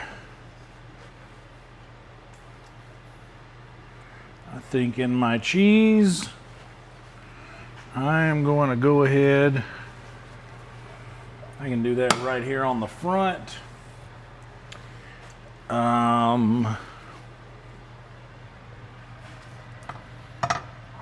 This is the one I'm keeping for the ham. The one I'm gonna use for the what's gonna hurt? The mac and cheese. I should probably give it a quick once over here, and I can Get this thing buttered up.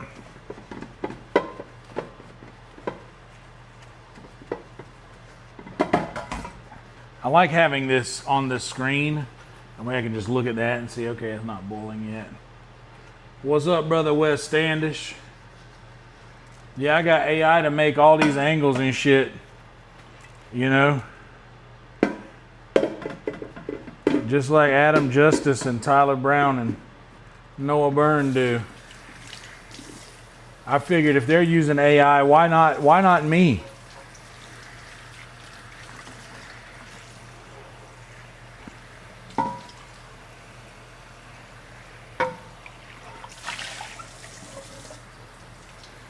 You know, why not give my image and likeness to that machine and let people make videos of me doing whatever the fuck they want to make videos of me doing?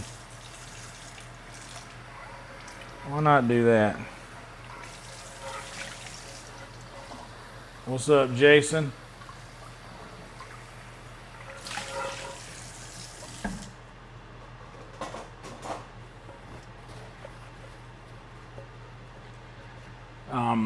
Be very careful holding a large, expensive dish, glass dish. Be very careful handling that with wet hands.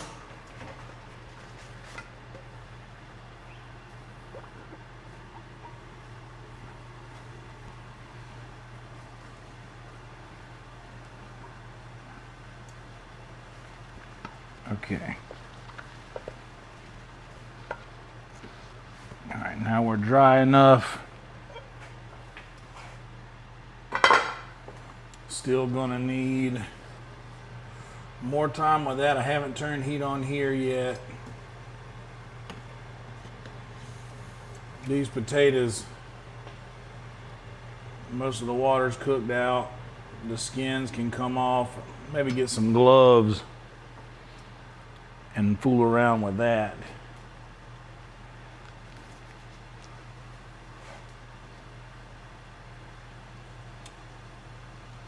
But first,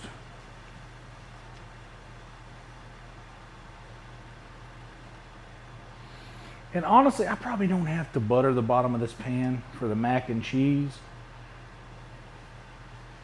because those noodles, honestly, here, I'm gonna be a savage with it.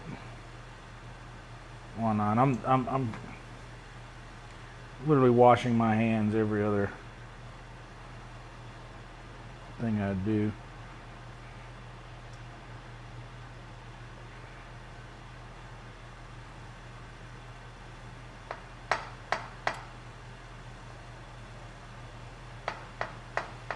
Yeah, I probably don't need to butter the pan, but it's not gonna hurt.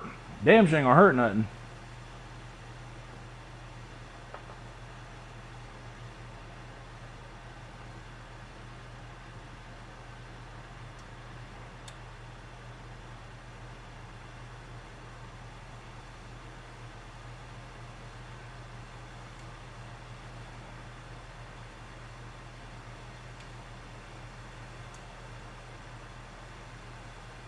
Go all the way up the side here.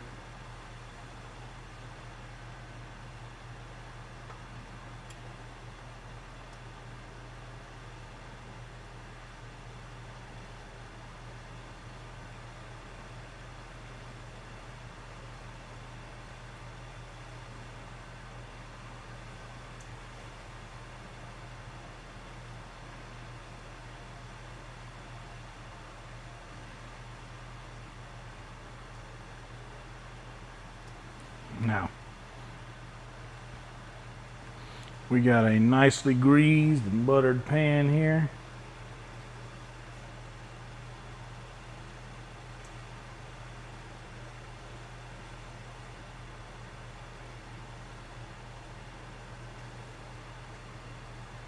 Like I said, I got one stick of butter that I'm literally just using to do this with.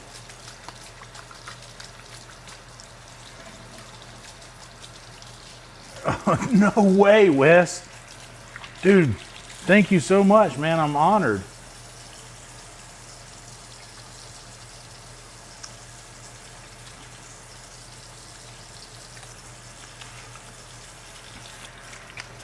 truly.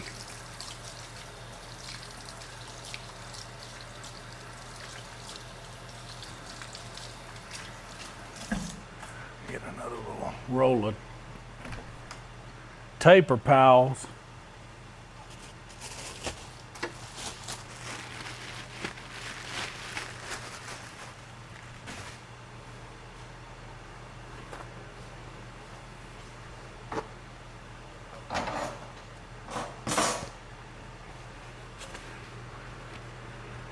Okay, we're starting to get a little bubbling on the bottom of that pan, which is what we was wanting. Now, we got the pan, we're gonna dump the noodles in over there. I could probably, I'm gonna leave this little pile of paper towels because I like to keep a little pile of paper towels.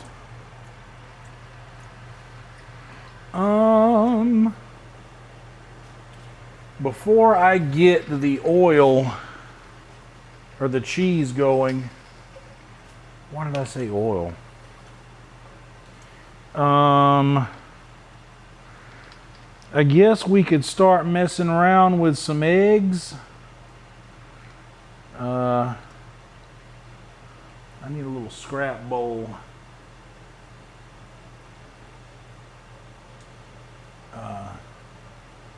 I guess this can be a decent enough scrap bowl.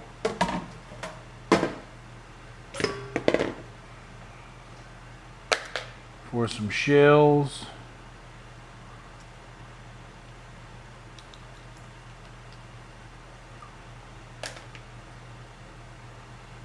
On the one we had a blowout with, looks a little funny.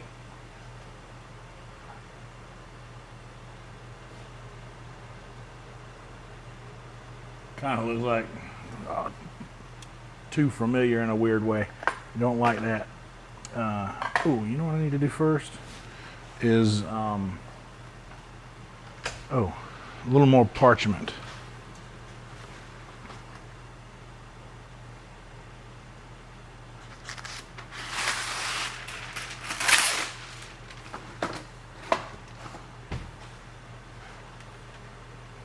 And this, I might cut an onion in a little bit.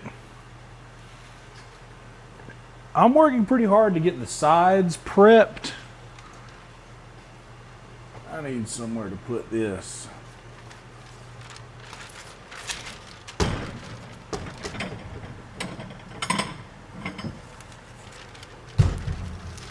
All right, the butter can go there.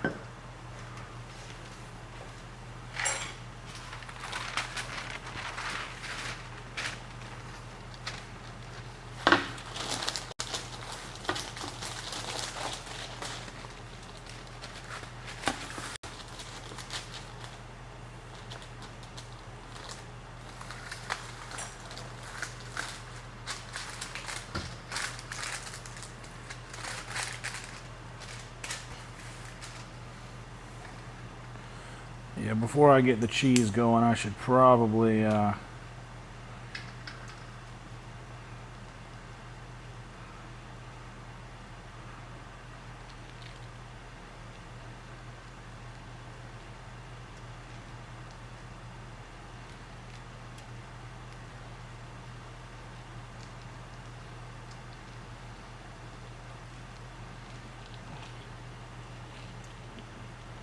we go, just peel that whole guy off, no shell. That one looks good.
Yeah, it's just peeling right off, dude. The shell's coming off in one clean pull.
I know I broke that one too much.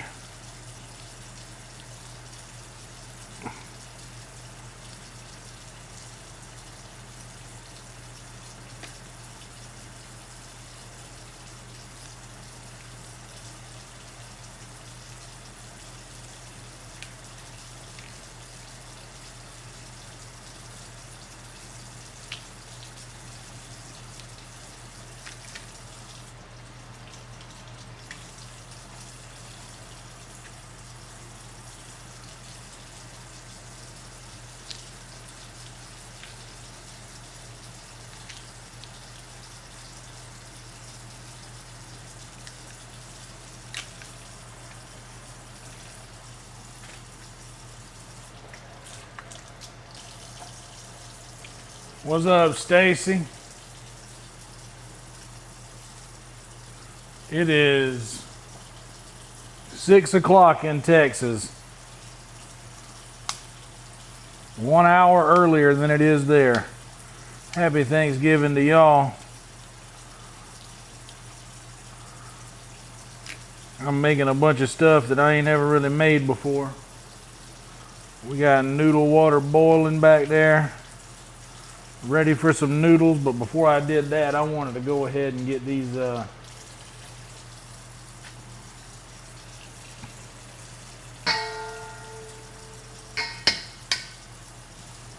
deviled eggs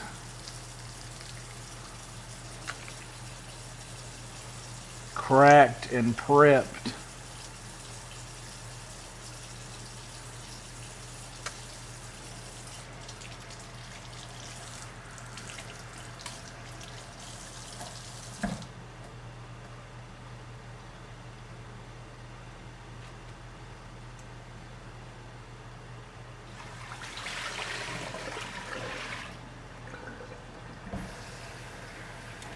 That's my sister-in-law, Stacy. Okay, so I got a thing of no composter, so we're just gonna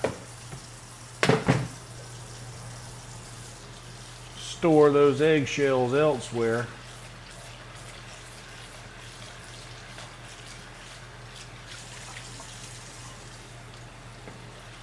Rinse out that bowl pretty good, because this is what that's what I'm gonna mix the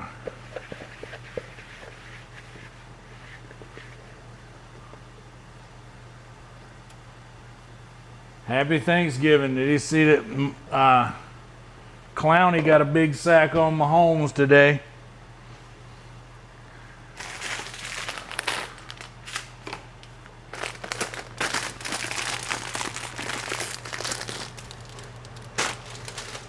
Before I go in with the noodles, let's hit it with some oil. Let's hit it with some salt.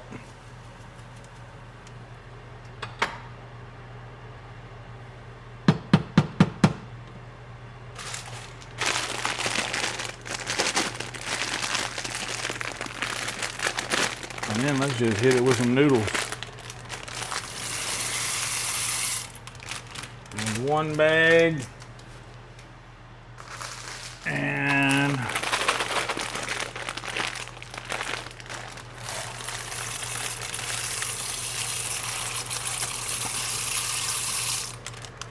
two bags of noodles might be a lot. We'll see how much we can fit. We'll see how much we can fit in the pan and go from there.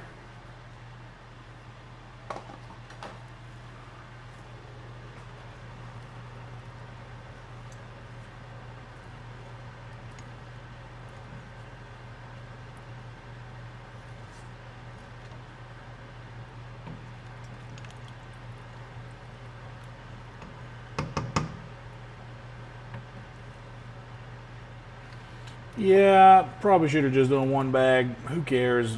We're gonna make it. It'll be all right.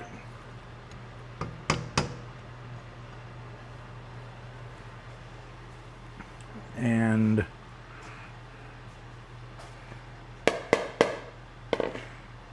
get my knife.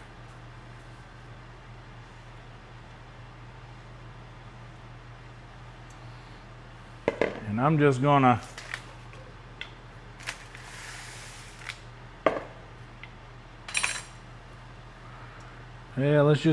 let's just start like this.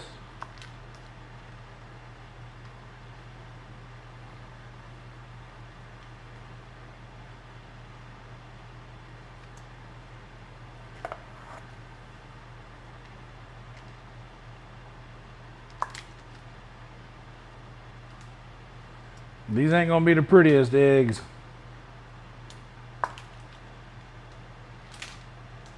But it seems like it might work.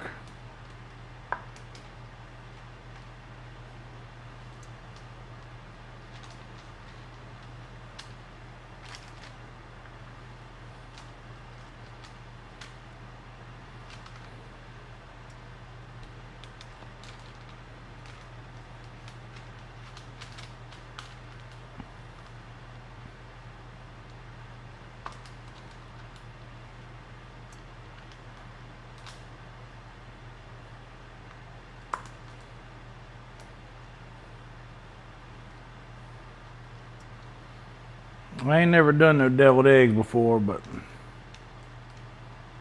it's the first time for everything.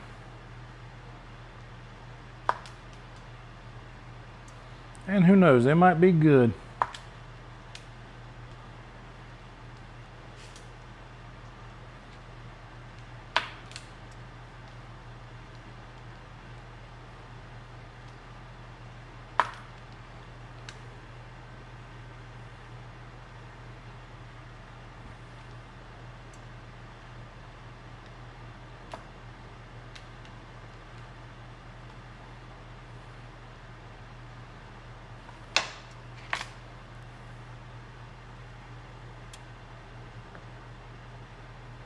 Huh. That's coming out pretty easy.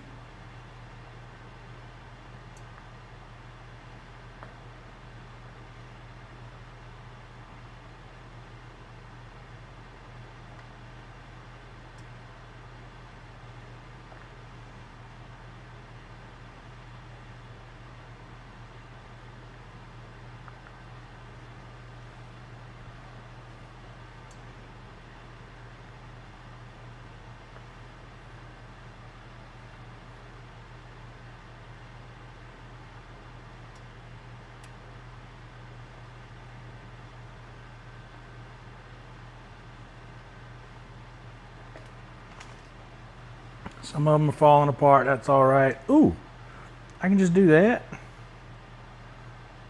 Oh, that might not be the best method. Some of them can squeeze and pop right out, but all of them can't.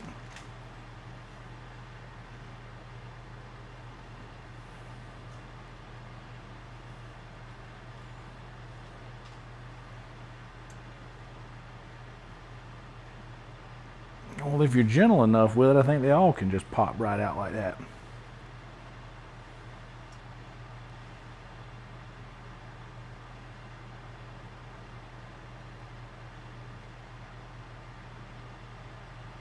we go.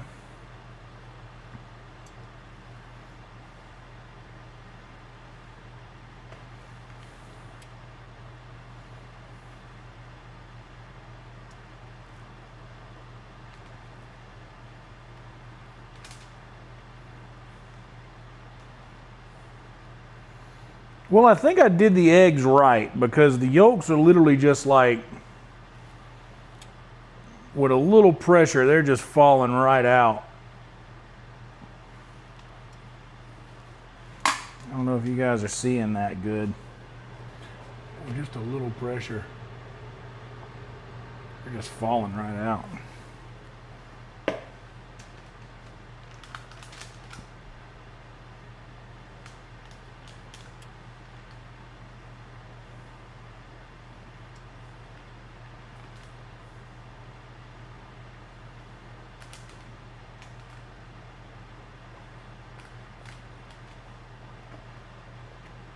Well, I dropped that one and it came up without a yolk. That's how you do it, I reckon.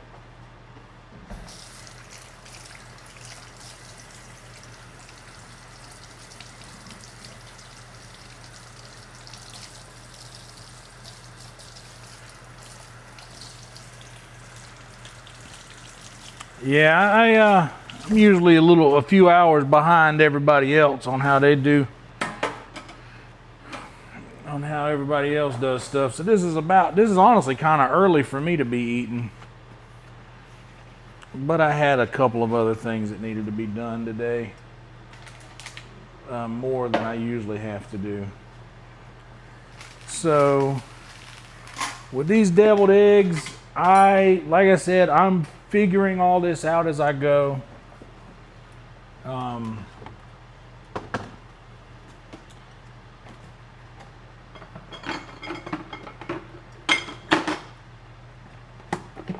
So I've got a jar of mayonnaise, a jar of sweet relish, and I think that's about all. Oh yeah, these noodles are...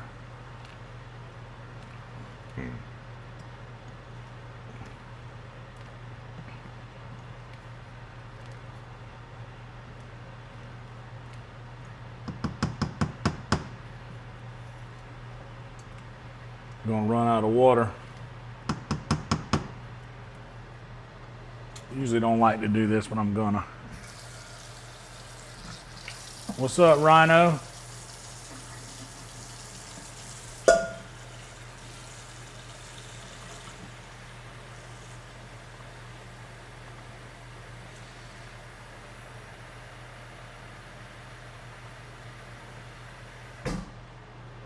And I just have to keep an eye on it.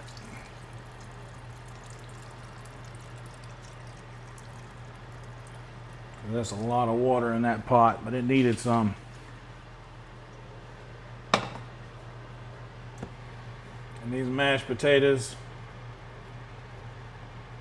these skins, I can just grab it and it'll come right off.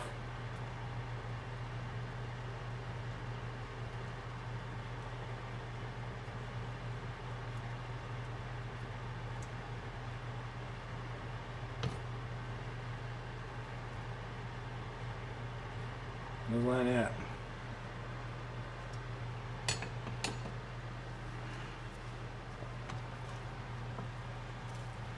There's a lot of water in this pot.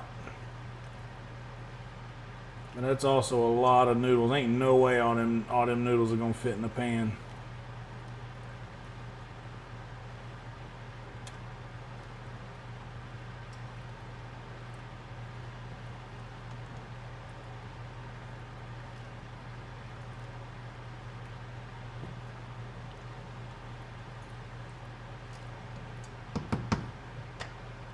But I'm gonna need to make, okay.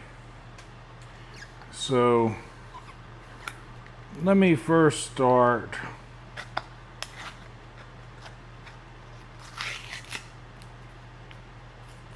with a little mayonnaise.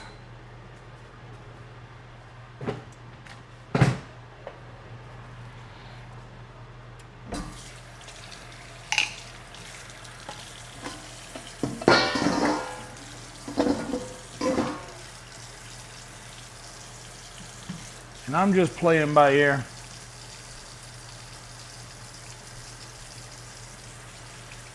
Happy Thanksgiving, Carly.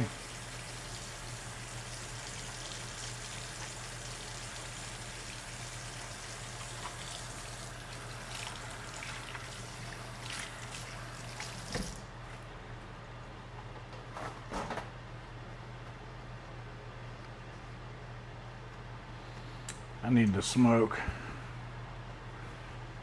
So I guess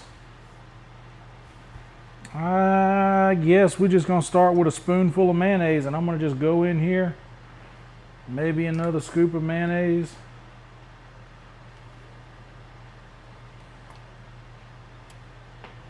And smush these yolks in to the mayonnaise and just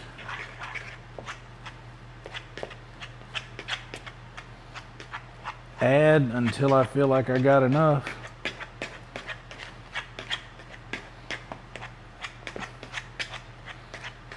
So that certainly doesn't look like enough, so I'll just go with another couple of scoops.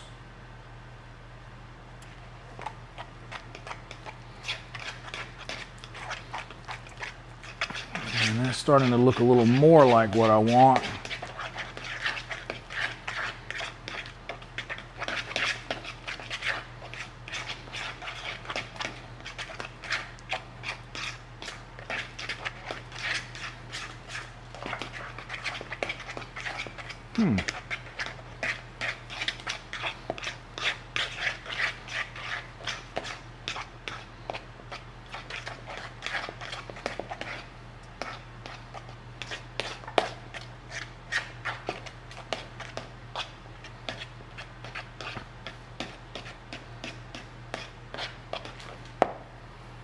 That's looking a little closer to the consistency I'm looking for. Let's get a little, just a little touch more.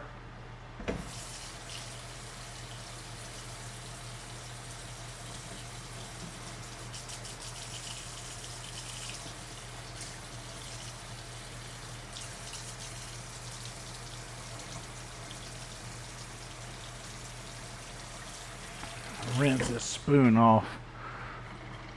And I'm gonna get a little spoon of sweet relish and go in there with that. Just one spoon of relish to start with.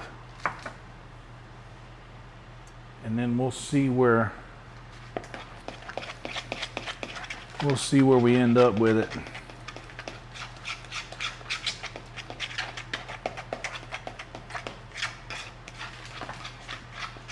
Now, this is starting to look like something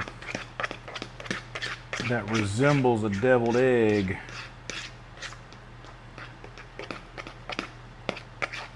Filling. Still not quite as creamy as I think it should be, so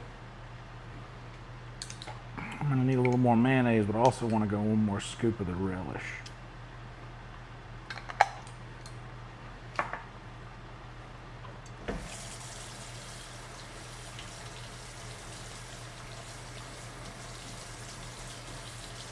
Once again, I don't know what I'm doing. I am not referencing a recipe for this.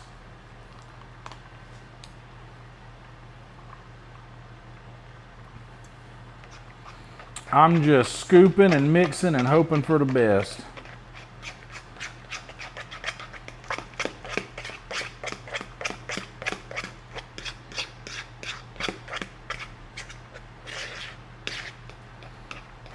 I mean, worst case scenario, I make some bad deviled eggs.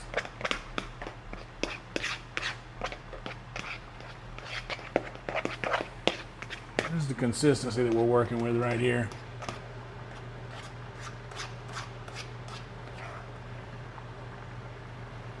That looks deviled eggs-ish, right?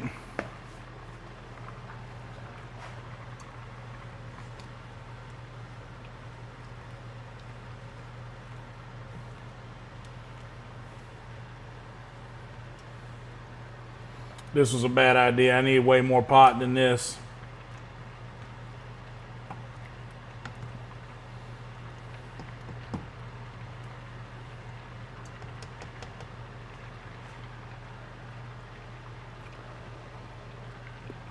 Well, I don't know, honestly.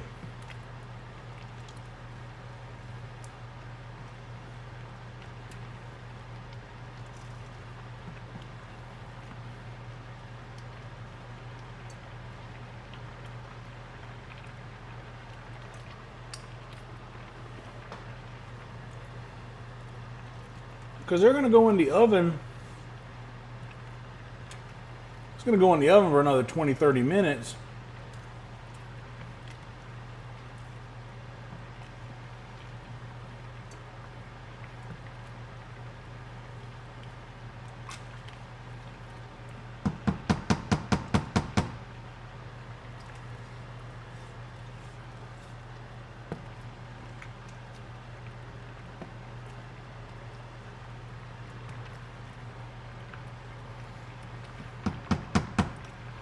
And I think we might be all right.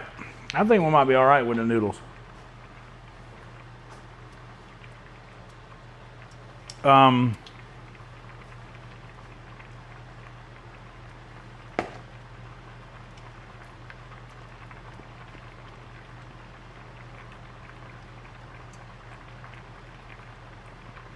Honestly, dude, tastes fine. Might need a little salt.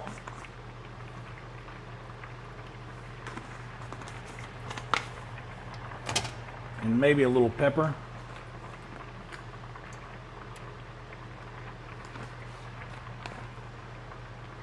A little bit more pepper.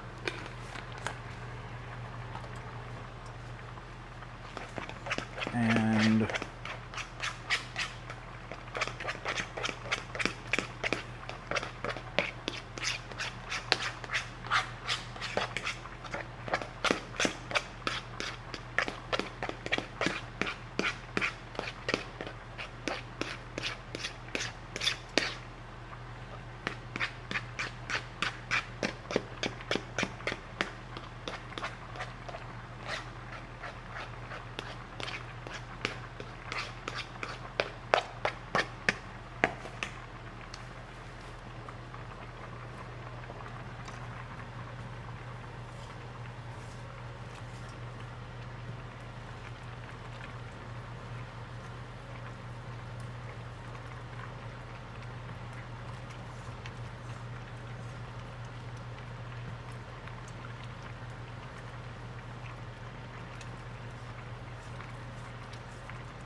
what's up, Plinia? Good to see you.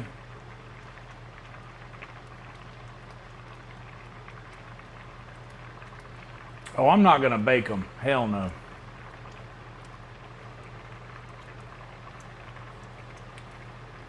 No, I ain't baking them.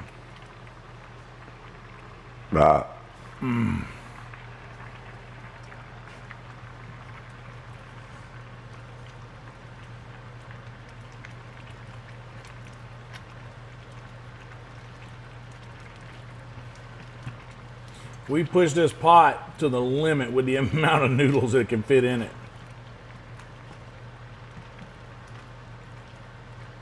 And honestly, dude, I think we're all right. I think that I can, yeah.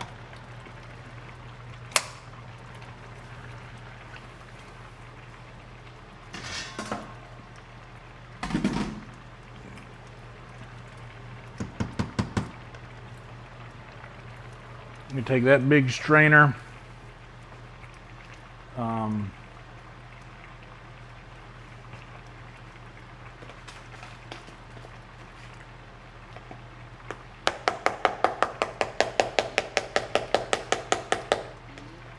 And and let them noodles, they'll be all right. I'm not worried about it. But most people be like, oh, you're gonna do something blah, blah, blah with your noodles. I'm like, yeah, well, just calm down.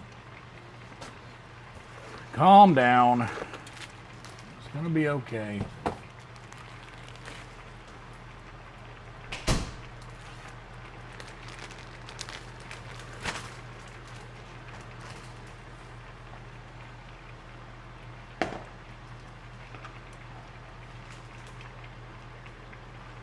Yeah.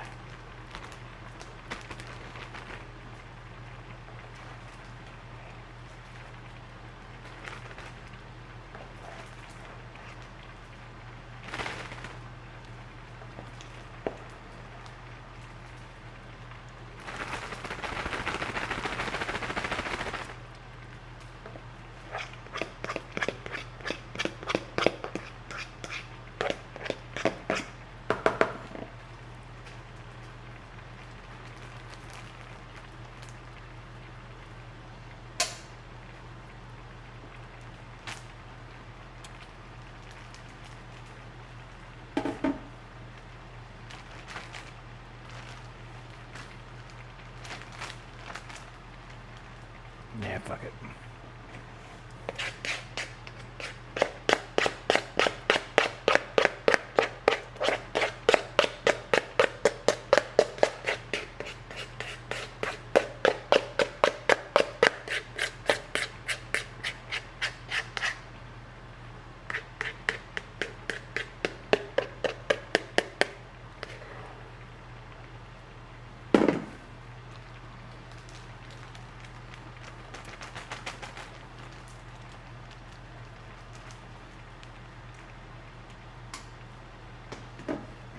That'll be enough for there.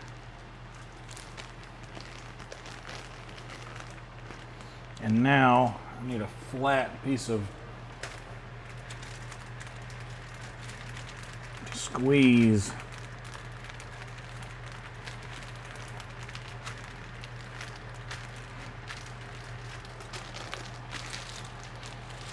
All of this over into one end.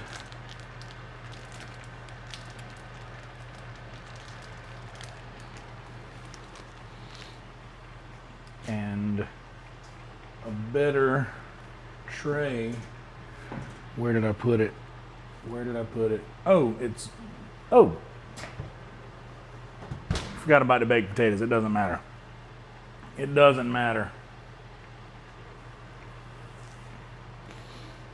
I'll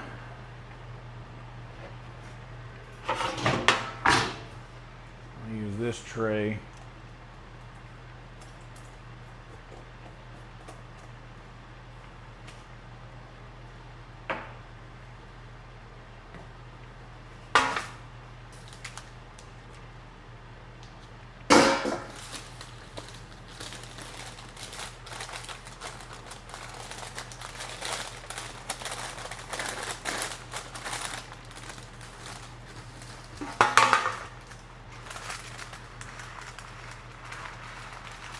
Oh, well, we lost one.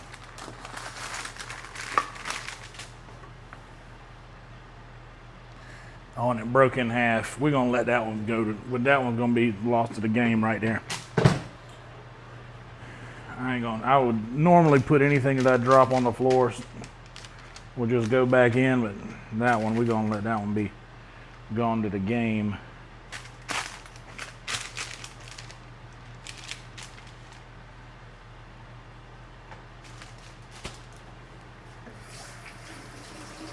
What's up, Carrie? Carrie Jean? My cousin. Happy Thanksgiving.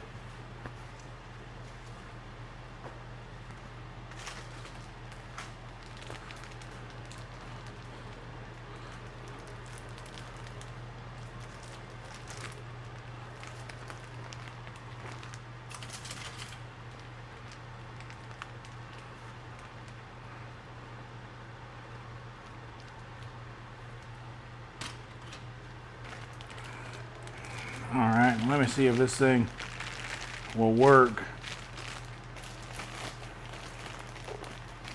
in the way that I want it to here.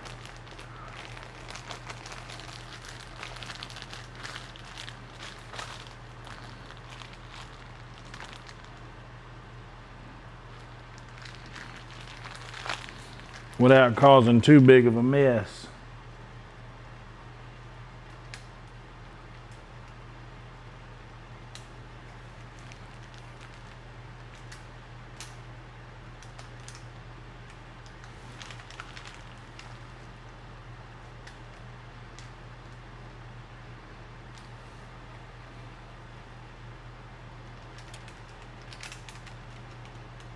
These things ain't gonna be perfect by no means, y'all.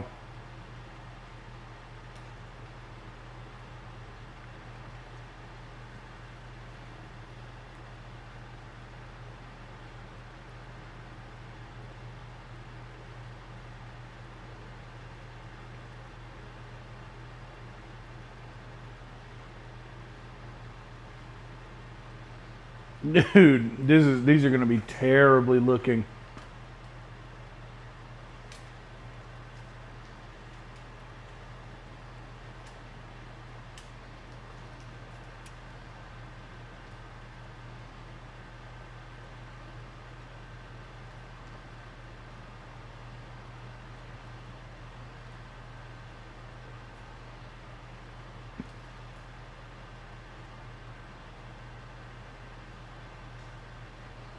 Note to self, next time use a Ziploc bag with even corners or something entirely different.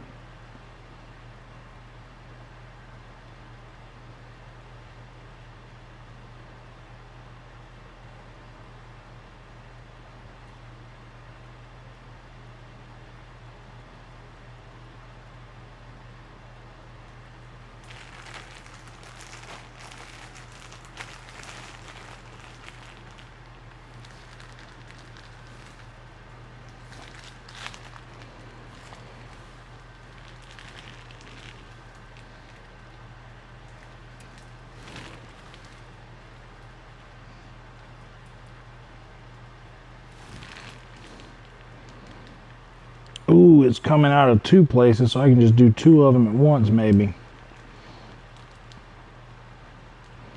Yeah, this thing just, I cut the corner off thinking I should have just cut the corner in the middle of the bag.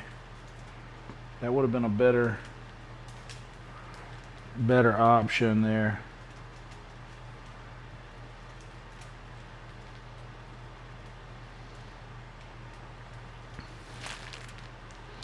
There'll be a little bit of yolk redistribution here in a little bit. We'll handle that.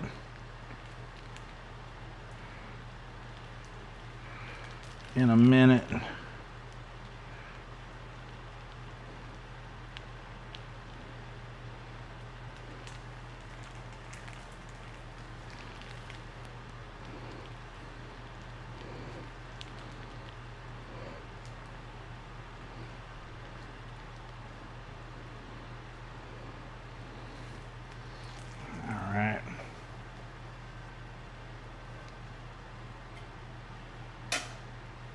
So the spoon will be a little better.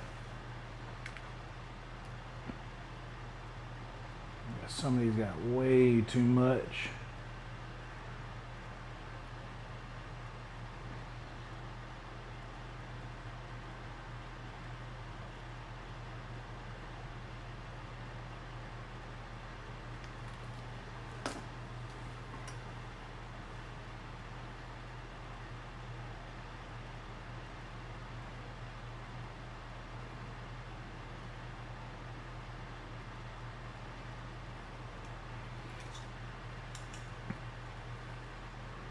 Also, this is the first time I've ever made this stuff.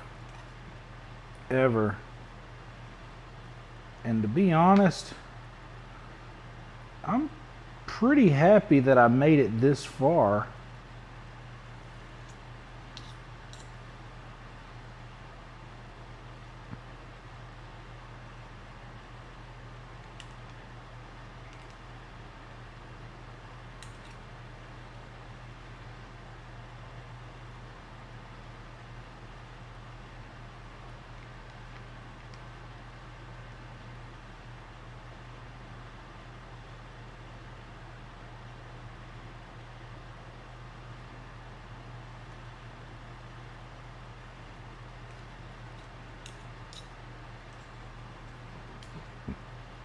without having any crazy mishaps. I think it's just a beginner's mistake of like,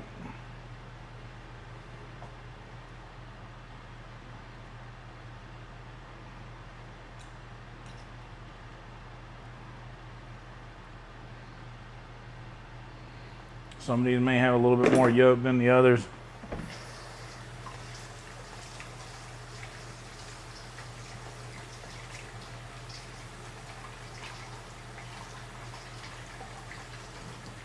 Hey Keely, happy Thanksgiving, darling.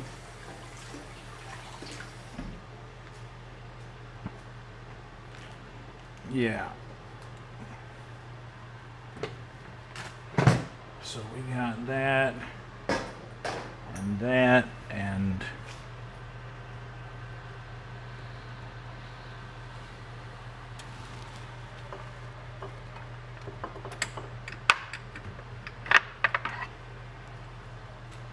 we're gonna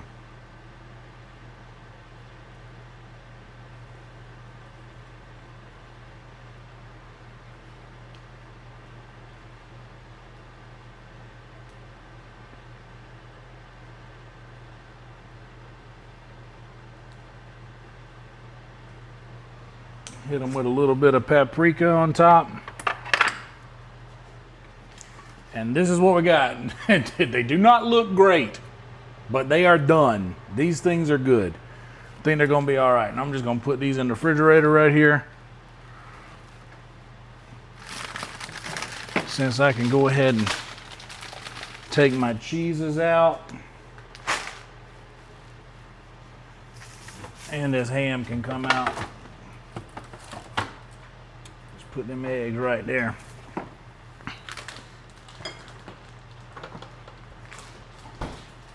All right, get that ham out. All these different cheeses here.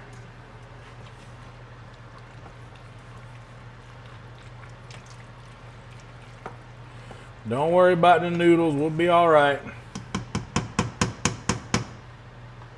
Don't worry none about the noodles.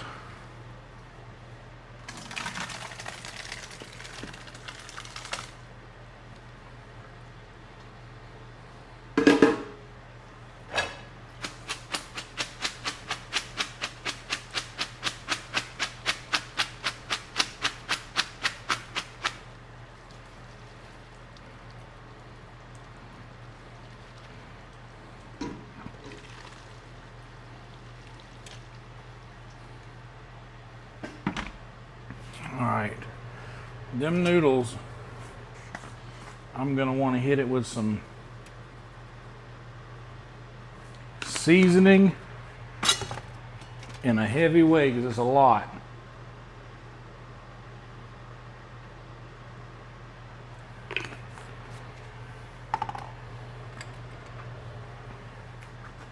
Hit them with a little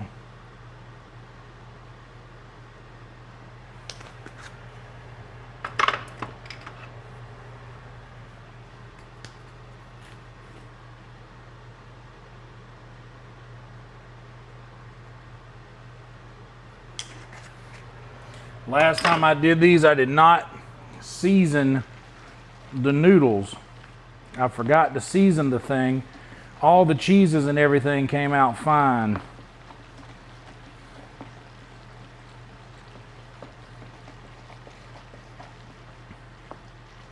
And the consistency of it was good, but when I bit into it, I was like, fuck, I forgot to put salt in it. Forgot to season it at all.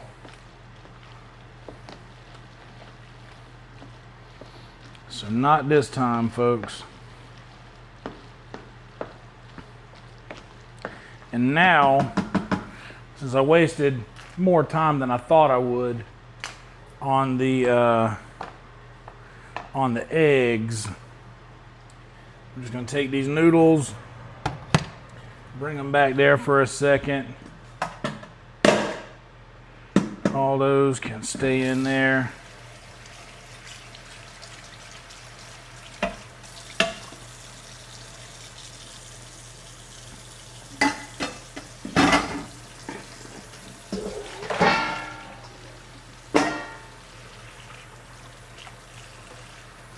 Need to wash my knife. I need to get my cheese sauce ready, but luckily the cheese sauce shouldn't take too long because I'm going to have to treat it like a gravy.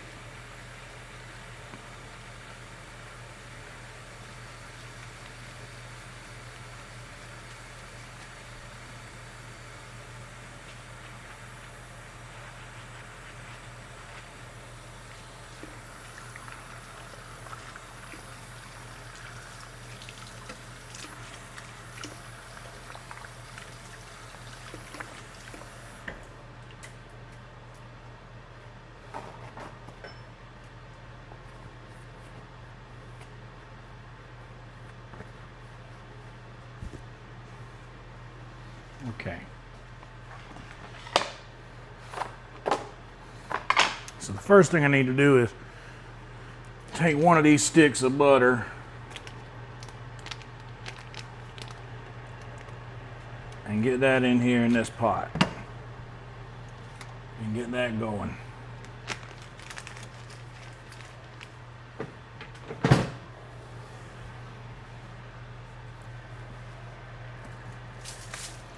I need to get this ham prepped.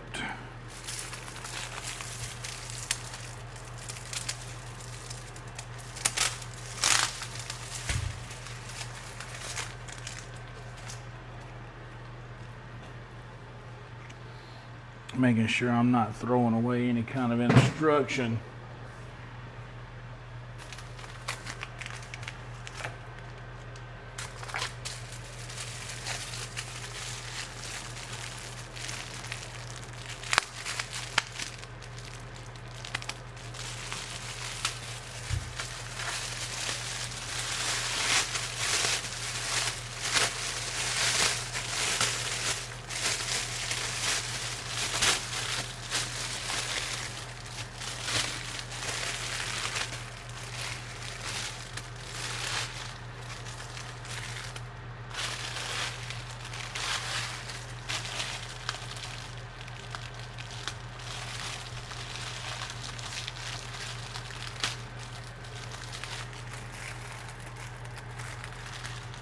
There we go.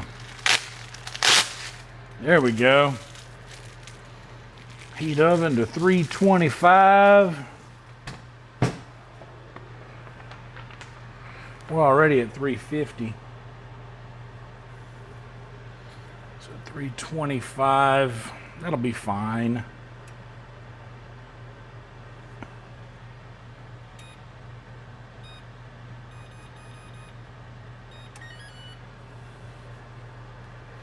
And I bet that those, first things first, I gotta clean my workstation here. I'm starting to get mentally cluttered, and that's not a good place for me to be right now.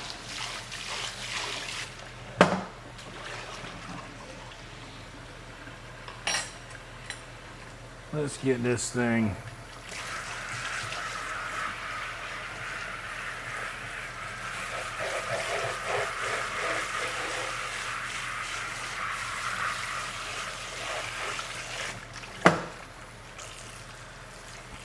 Use this thing in the dishwasher. This big mixing bowl. Do I need this big mixing bowl for anything else? The potatoes maybe. So we'll keep this out.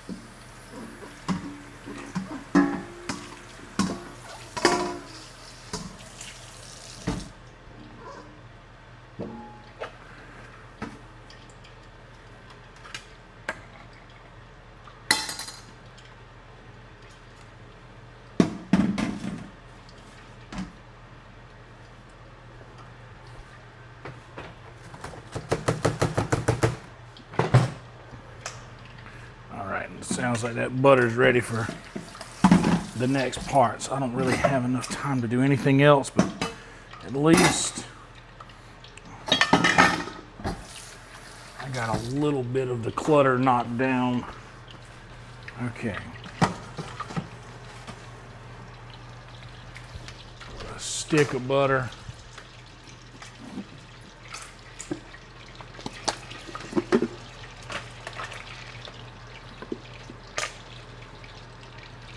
I'm gonna come in here with a little flour.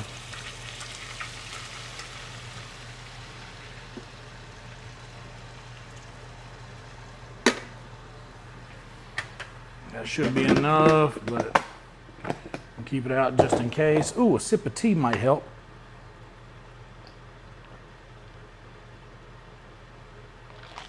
Oh, it's like a potion.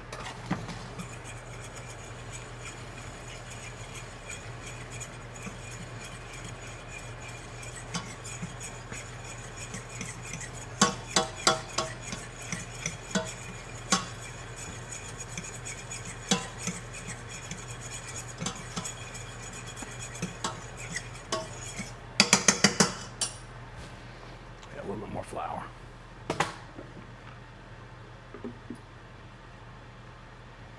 But just a little bit.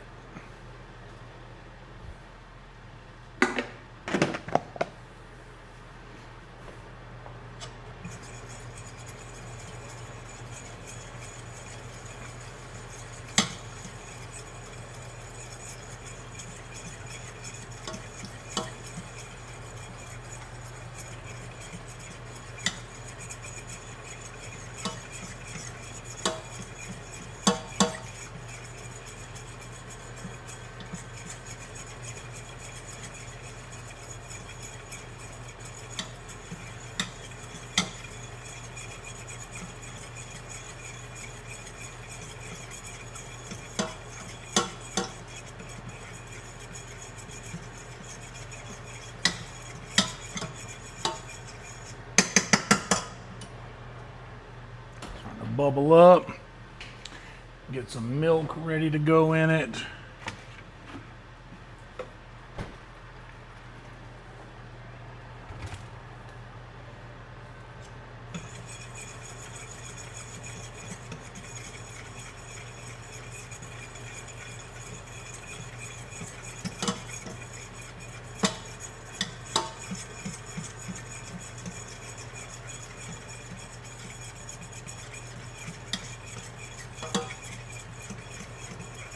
Let it drop the heat.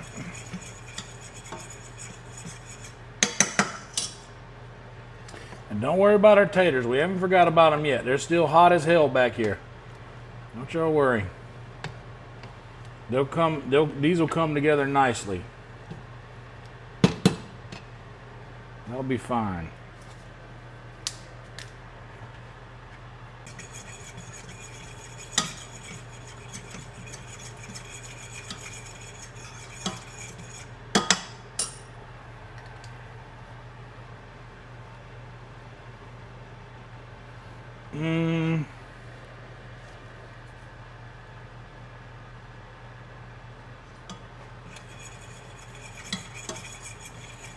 Okay, it's starting to brown enough. Now I can go in with some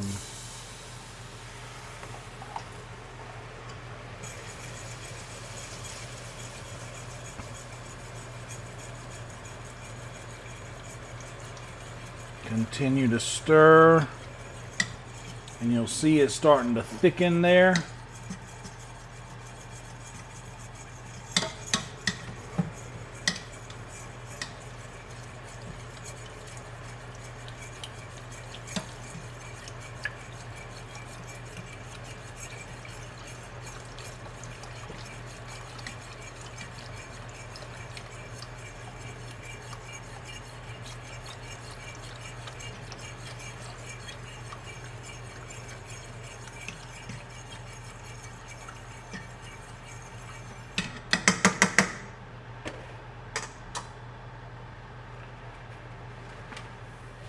Now I got just enough time to get some Velveeta chopped.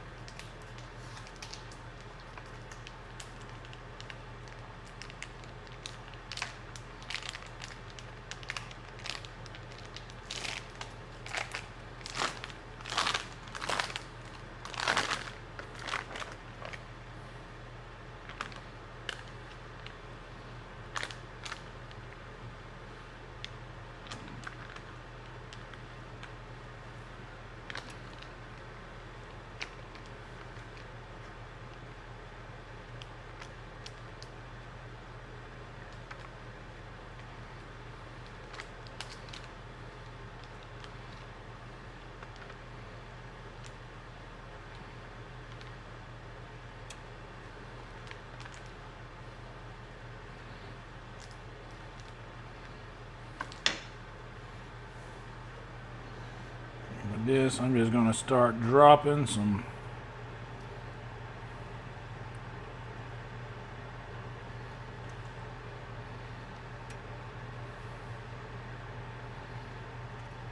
Velveeta in here.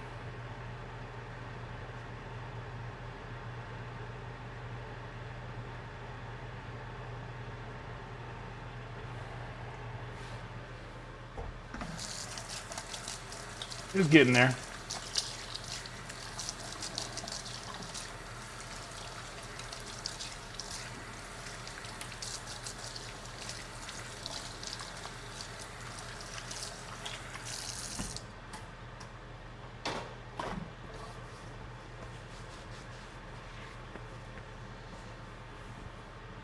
Oh, something happened here.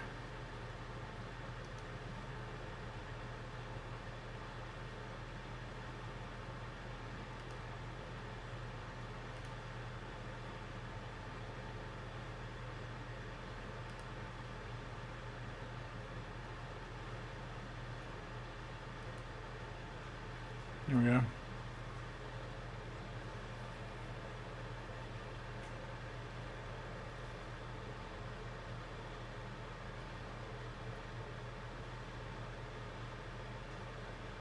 Oh yeah, they'll be all right.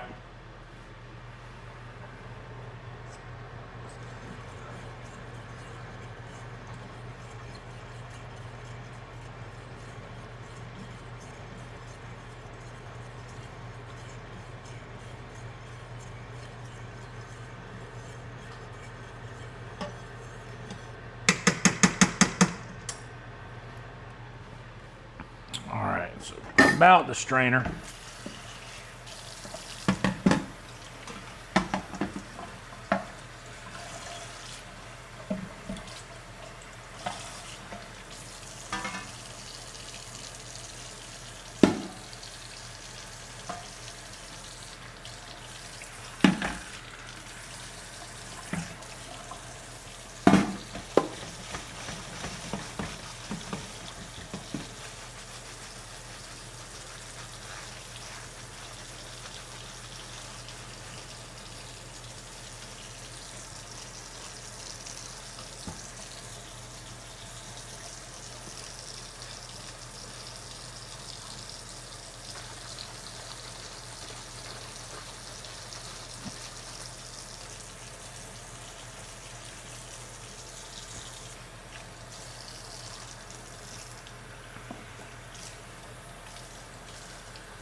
All right.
Now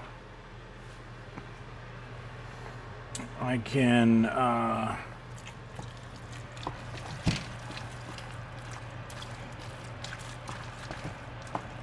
the noodles, we're gonna need some help when we get the noodles in this pan. That cheese is gonna have to do some heavy lifting.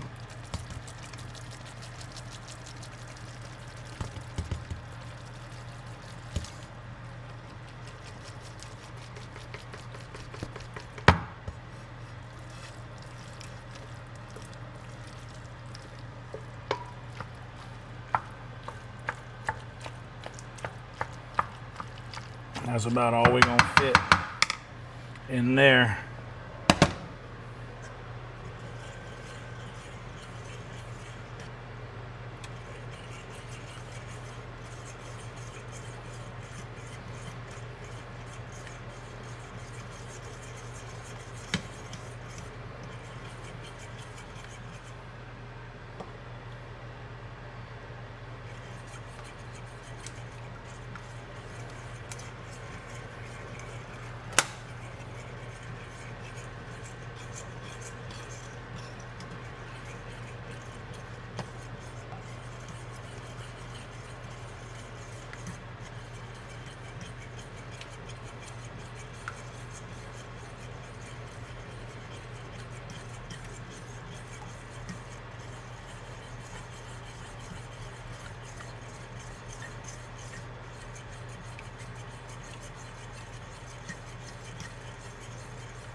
Well, shit.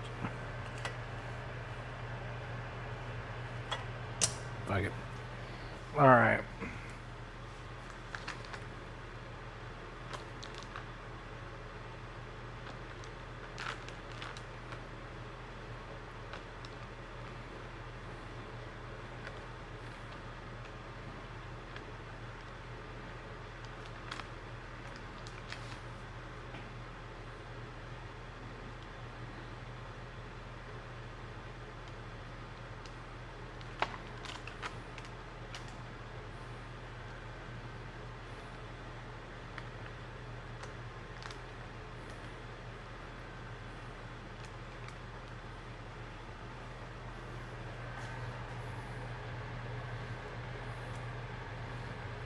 I'm going with the other.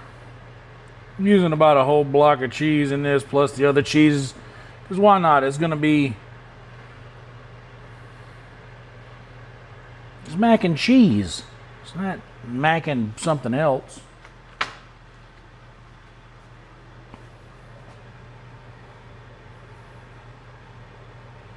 And this is a lot. I'm making a lot of this stuff.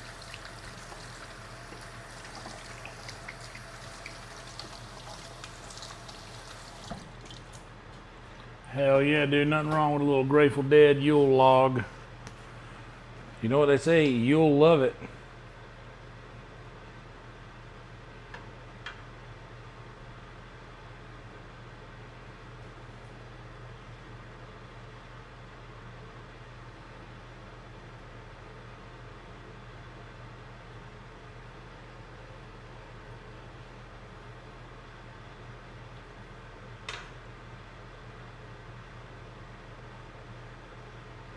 That skin's just coming right off.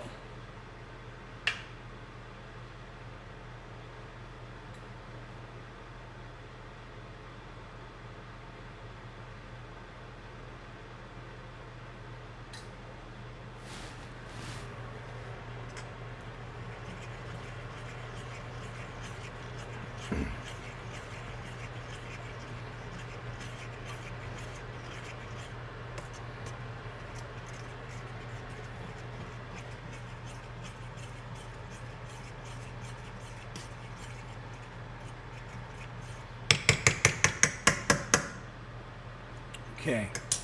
Along with the Velveeta that's in there, I'm gonna come in with some Colby and Monterey Jack.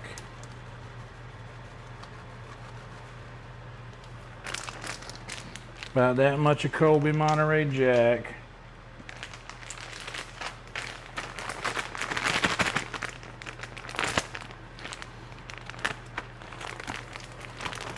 About that much mild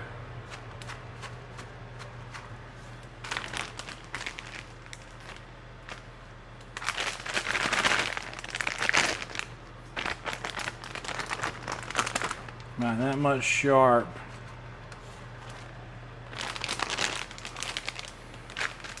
And I got some mozzarella too, but let's get this mixed in there first.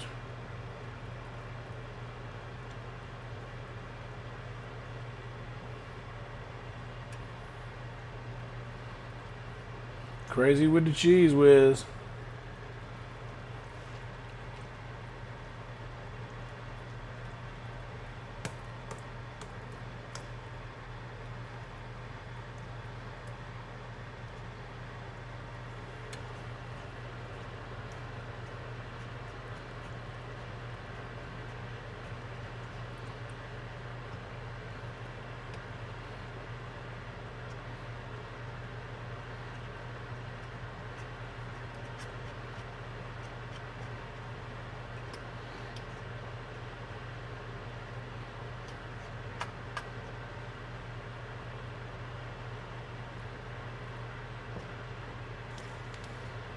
Oh yeah, boy. Oh yeah, babe.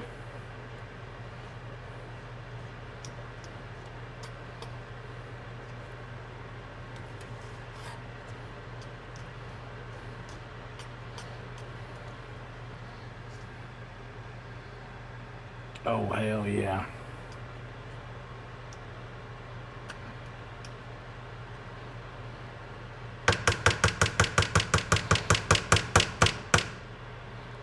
Look at that cheese pool, dude.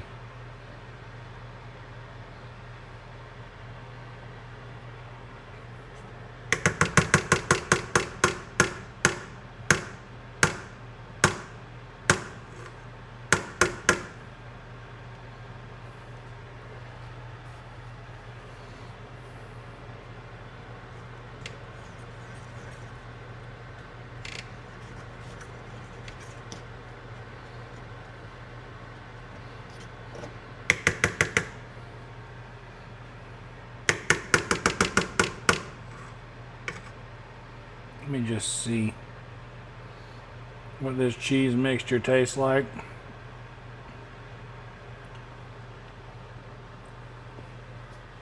Yo.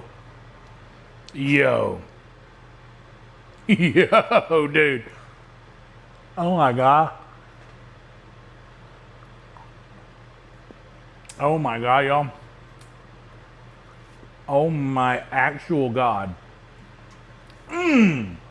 Mmm. The combination of the cheeses is nice. So,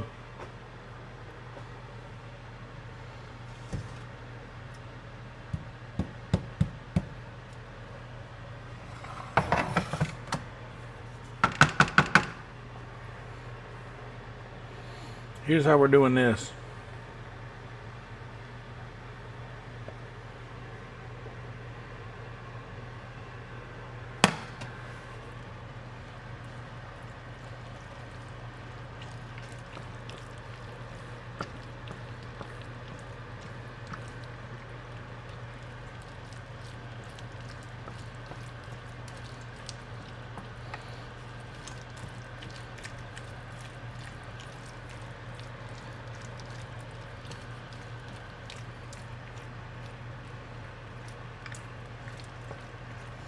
The only thing that would be better is if the noodles were not sitting for a minute.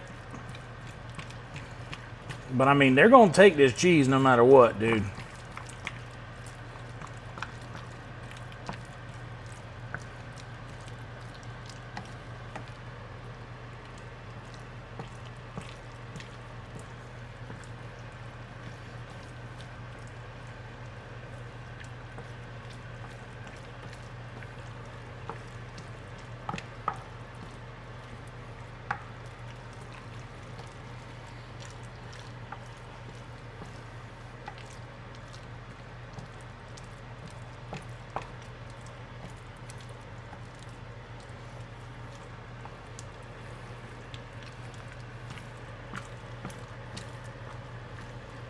I'm just getting in here, incorporating it all, making sure there's no pockets of uncheesed shell.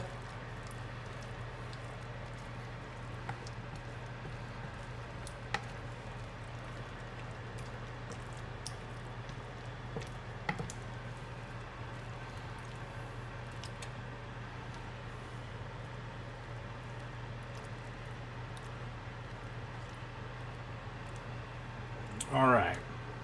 Now,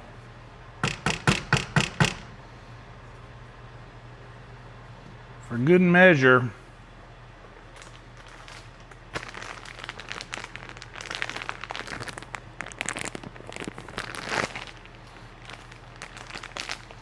I'm gonna take a little mozzarella.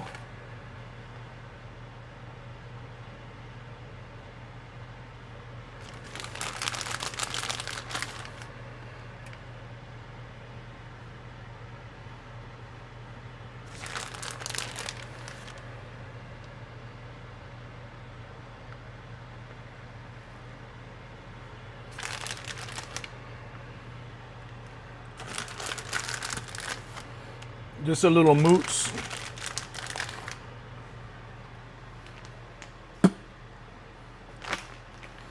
And maybe a little bit more of the Colby and Monterey Jack.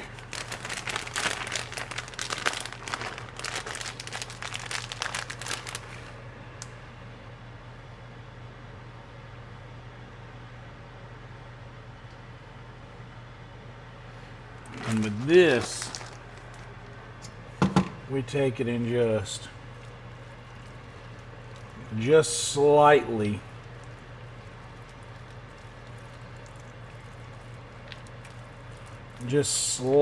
mix that through here in the middle, because that'll just ramp up. That cheese pull will be insane.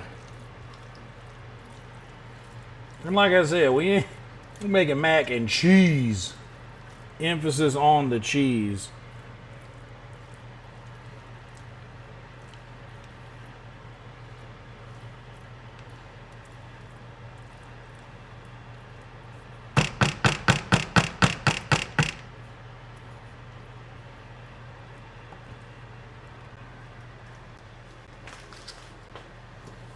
I got enough cheese for the noodles that I got left too. I can do something with that. Big sip of tea.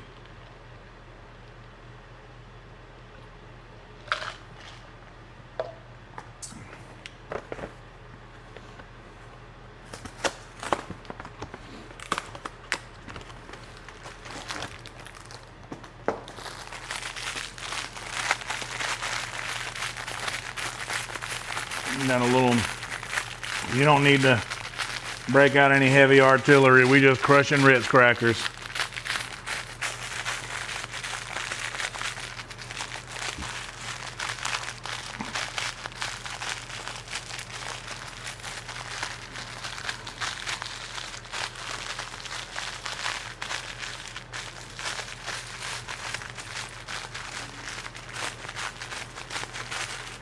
Once you get a sleeve of Ritz crackers crushed, pop your little opening in it.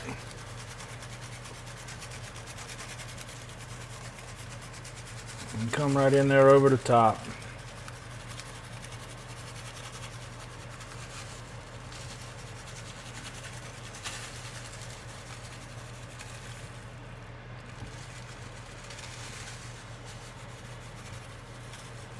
One sleeve ought to cover it.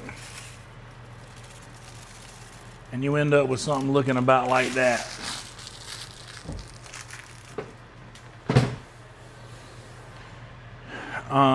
The only other thing I think would behoove me to do would be maybe melt some butter.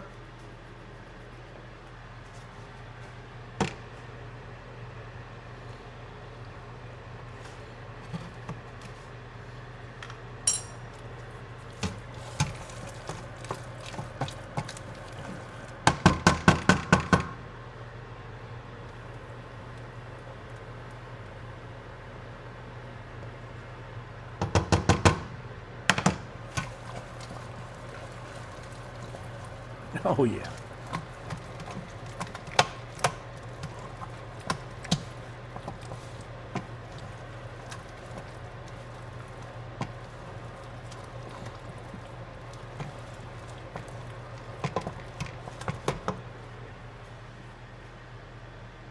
Melt some butter to help brown the top of that, but I put butter all down in the thing, maybe.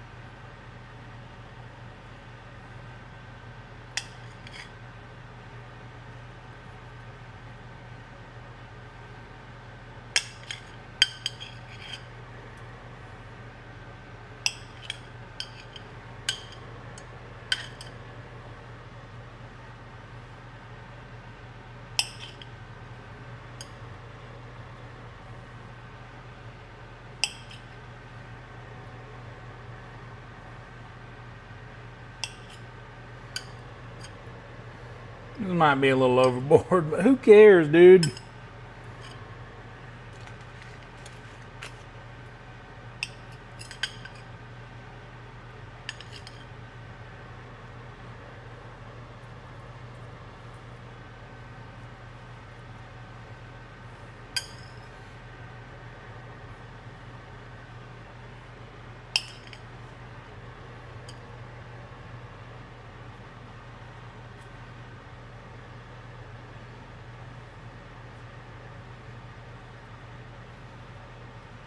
I think that'll be fine.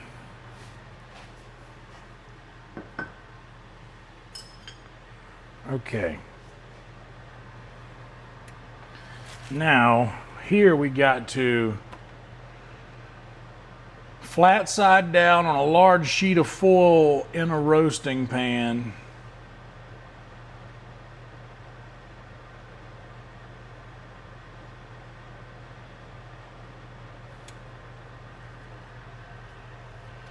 Reserve liquid. Okay, let's get that started. And it's probably safe to, I can go ahead and, I'm about to put the stuffing in there.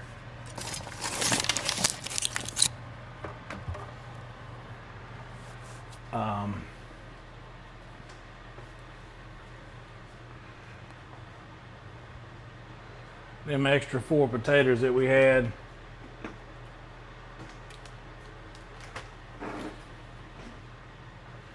I'm sure is plenty done. Ugh. Yeah, for sure those things are done. They've been in there for however long we've been streaming.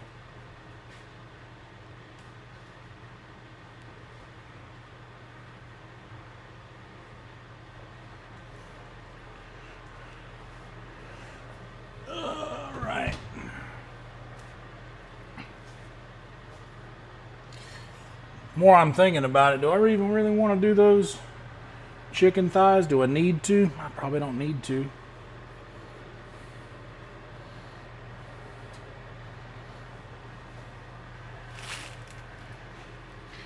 Sheet of foil.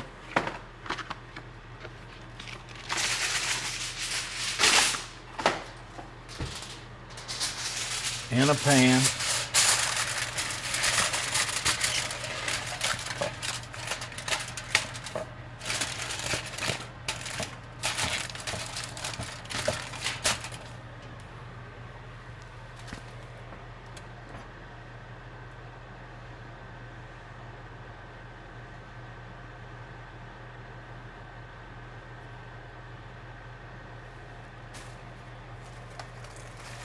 $13 to 15 minutes per pound. I threw away the weight. Luckily it's right here on top.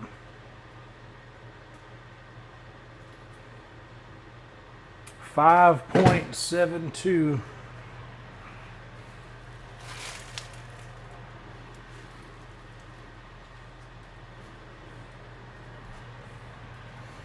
Flat side down.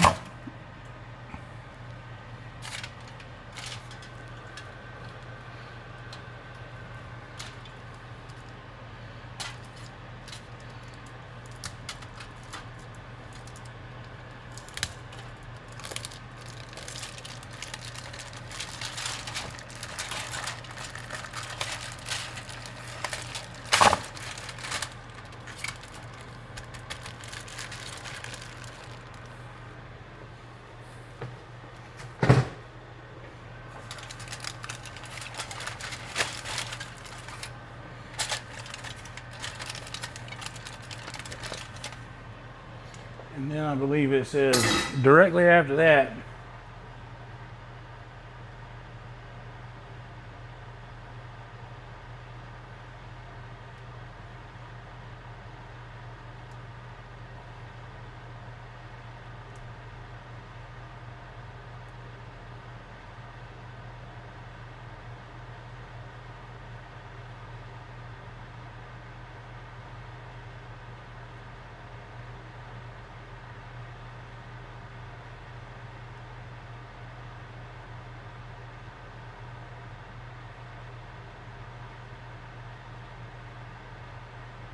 so there's glaze. Okay, so that's just an optional thing. It doesn't have to be in here with it.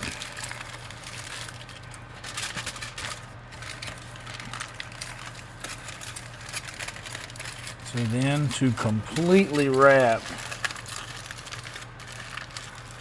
the ham,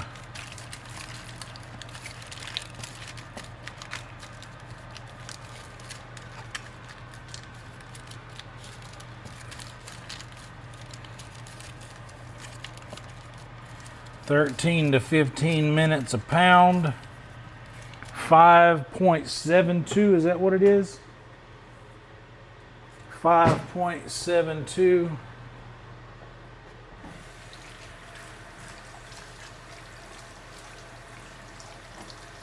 That's right, we're stuffing the hell out of it.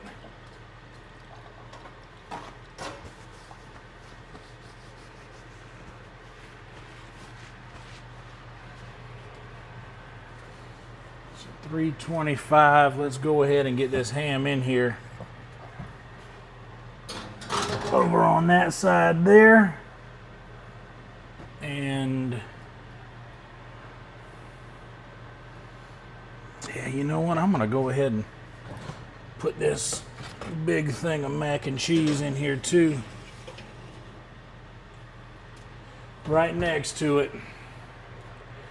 Set this timer for 20 minutes.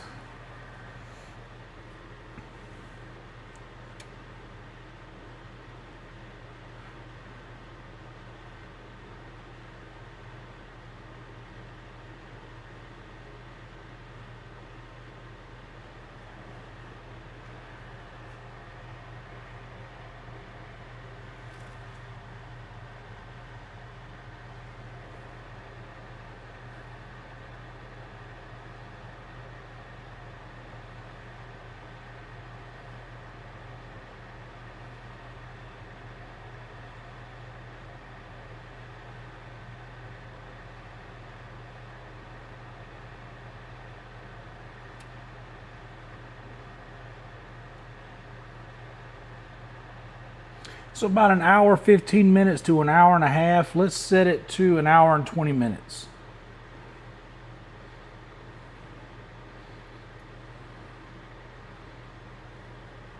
One hour and 20 minutes until ham time.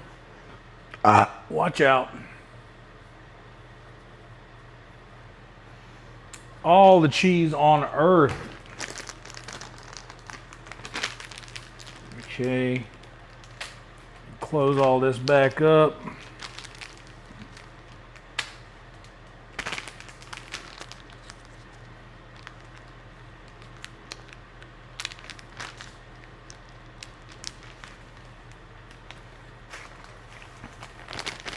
It's coming together. It's not all going to be done at exactly the same time, but ooh, deviled eggs! I forgot about y'all. Okay, now where do I put these?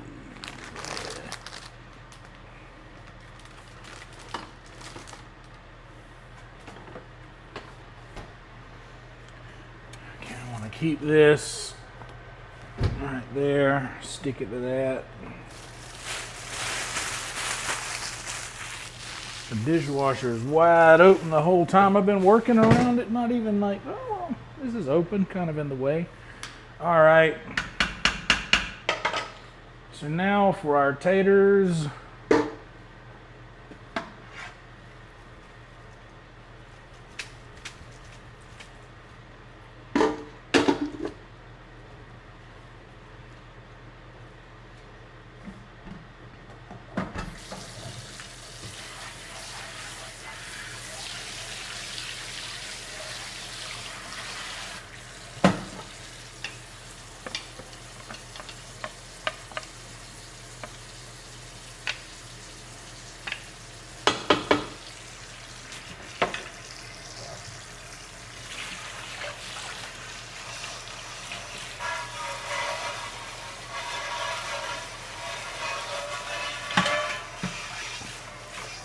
I don't believe I gotta strain nothing else.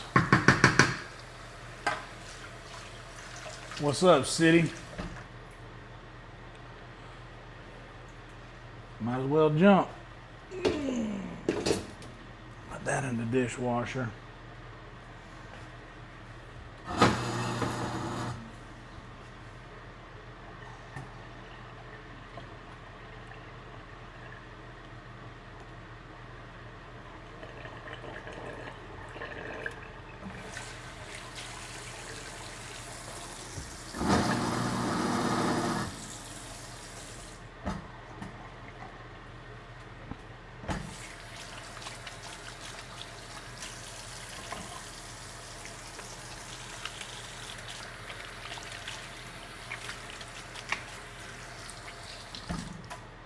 Okay.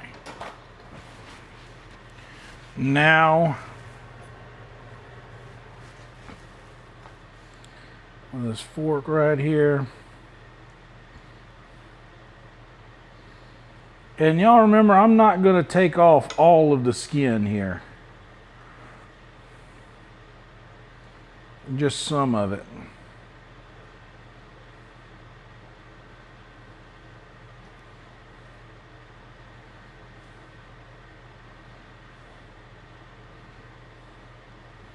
Like most of it will just peel off pretty easy.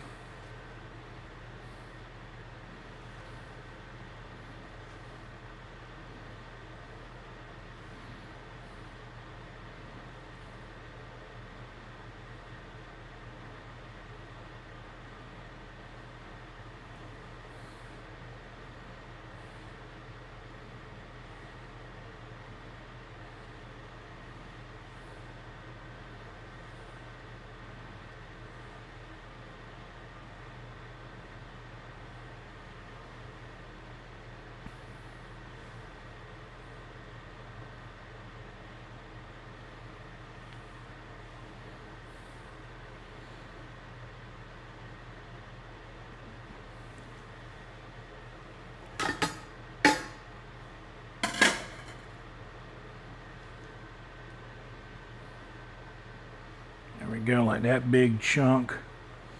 That's good.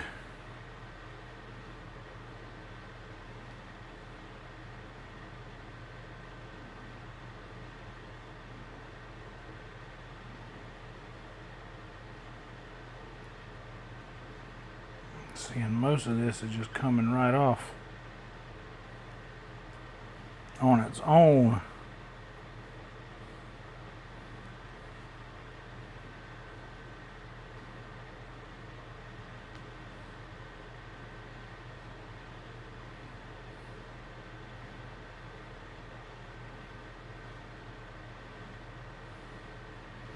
You know how easy these things are peeling off.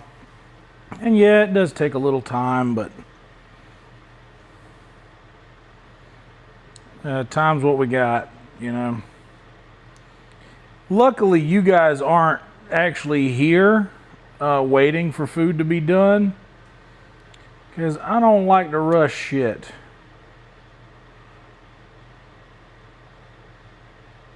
Taking my time.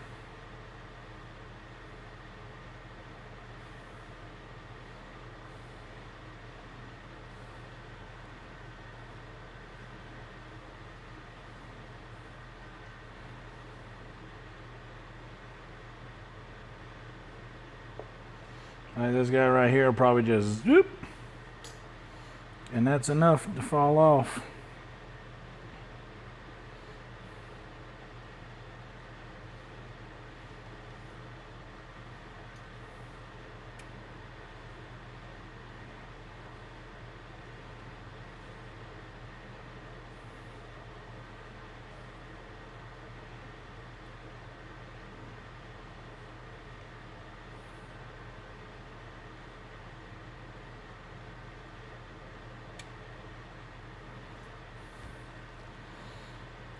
And I'm pulling out, like I said, about, if I'm giving you a percentage, I'm probably taking out about maybe half the skins. And you might think, oh, these potatoes must be cold. They're still hot. I'm just, luckily, because I've played instruments my whole life, I got concrete on my fingertips. And I can kind of handle the heat, you know. It's not too bad.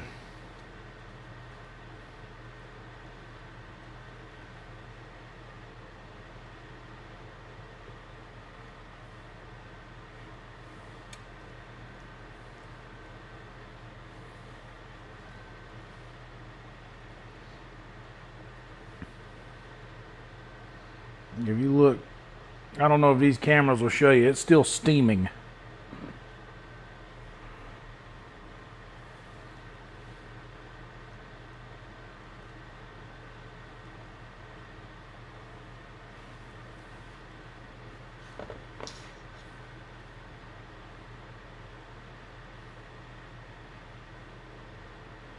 There we go.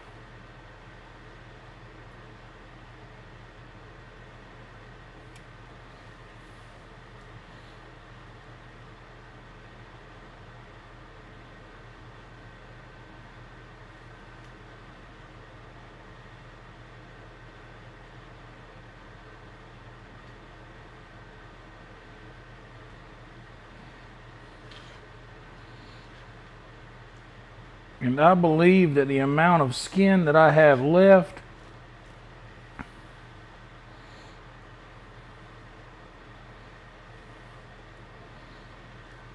might be enough to keep in. I'm going to take out the skin that's just not hooked to nothing.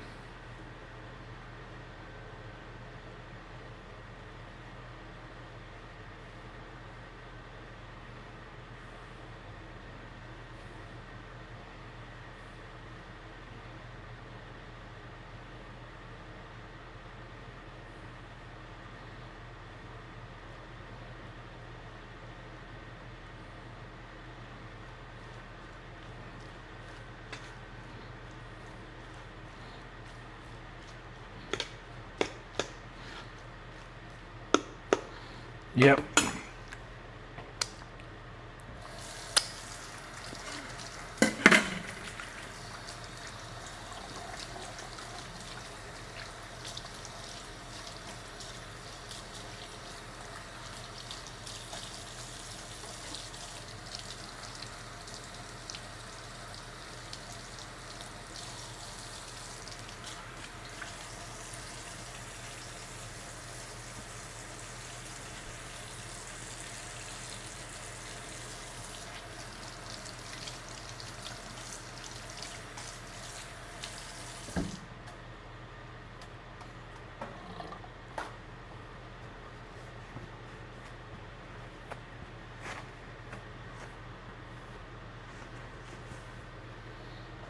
Probably need to wash this guy. He's been sitting out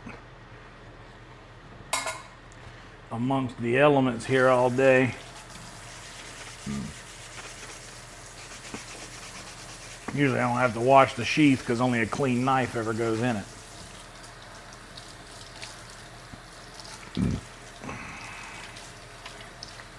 But today,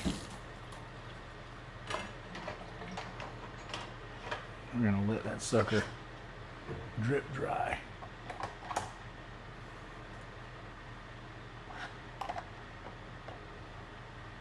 That's the best way to put this thing in here. There it is. Okay. So for the skins, this is about how much skin I took out of the thing. It's a good bit of skin. And I left some because I like skin on my potatoes, but there is a number. You know, there is a limit. And this last stick of softened butter that I have, I'm going to put half of it in there.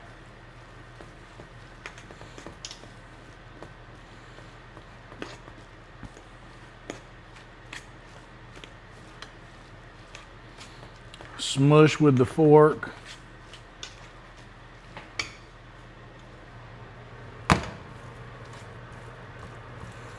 See, I'm smushing that butter in there.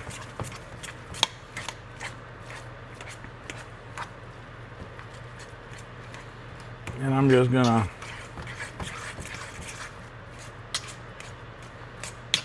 fork, whip the rest of the taters in there.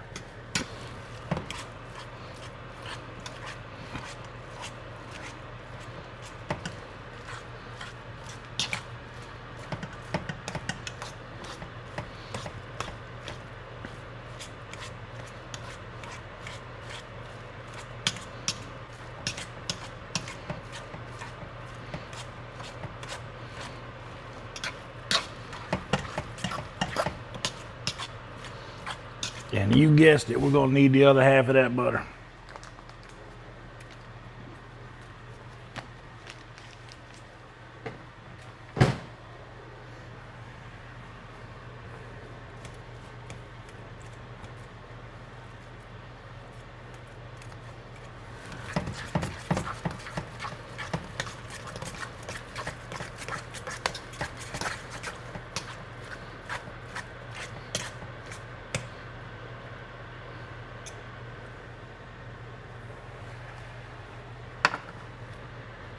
And in this part, if you see a little piece of skin, that's like, okay, that ain't really attached to nothing. That's just kind of floating in there. You can get it out. Like this piece right here, that can go.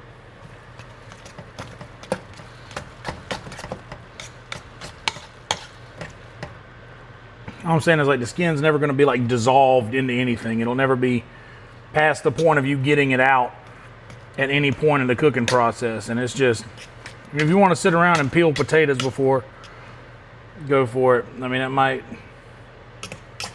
be your thing. I hate peeling potatoes. And I'll do anything, even if it's extra work, I'll do anything to not do that. But if y'all notice, you see some of the skin in there, and like, that's the consistency I like my potatoes to have.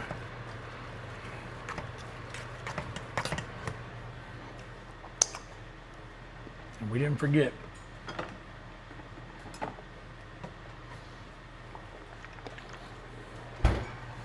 Hit these bad boys with some salt. A couple pinches of salt.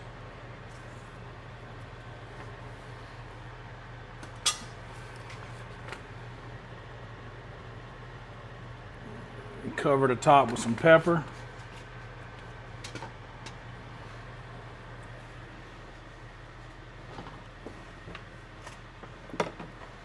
I'm gonna take a little bit of this garlic, get some garlic juice in there.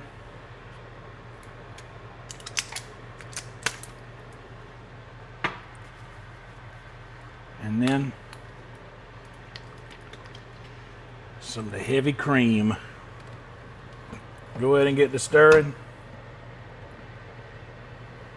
Add your cream, just a little at the time.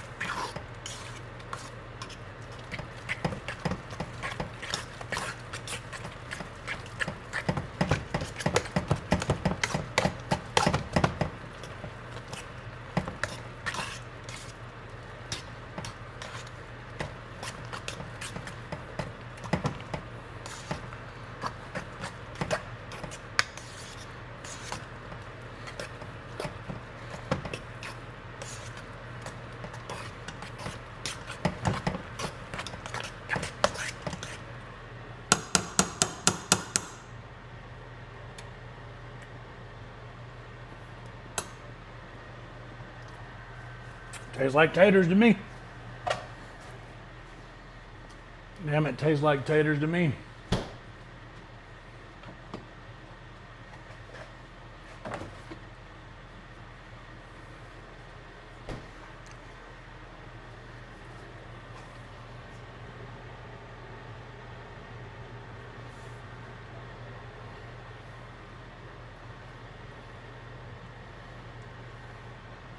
Look at the integrity of that. To the side, upside down, finally fell.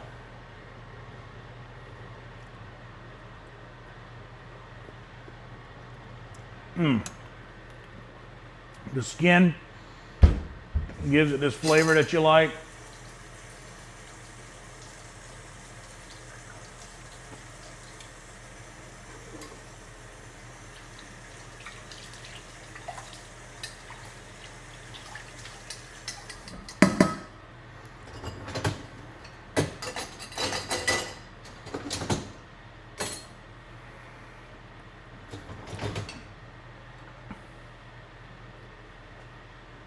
Oh, you know what? I'll leave this out because I can use that to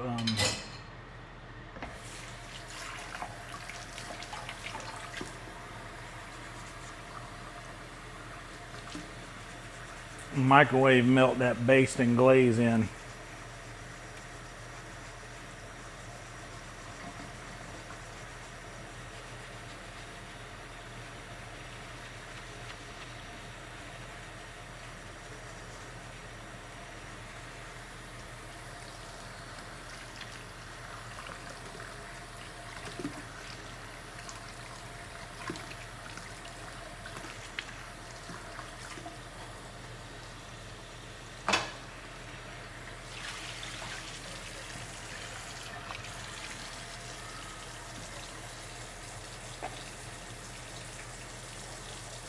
My kitchen's dirtier now than I ever let it get on my own watch.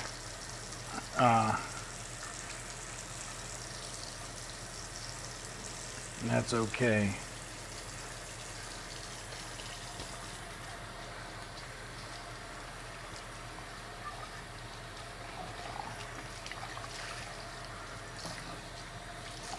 There was a lot of moving parts to this, and not exactly the best at cooking these things. I can put the rest of this Velveeta block away.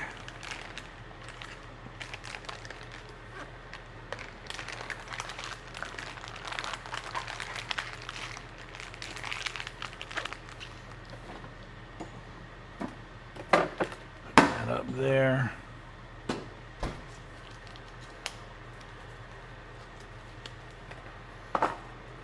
Cardboard over here.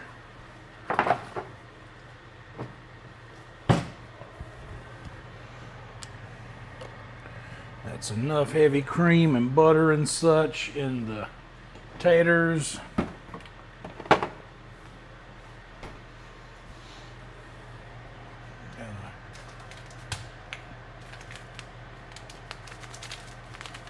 This is some kind of a liquid peach bourbon glaze apparently on that thing.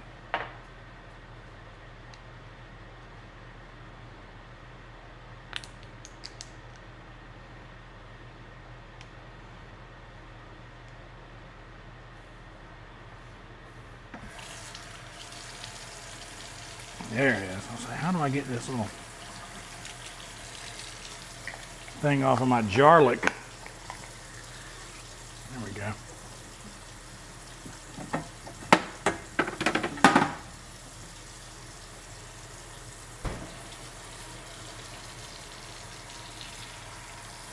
This has got egg on it. I'm throwing this away. You do not recycle.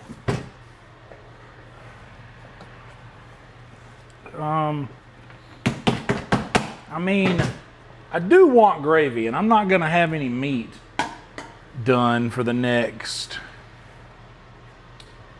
hour.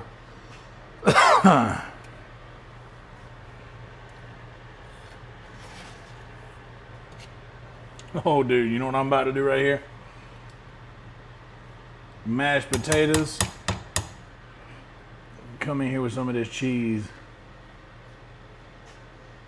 You tell me this ain't the bite right here, y'all.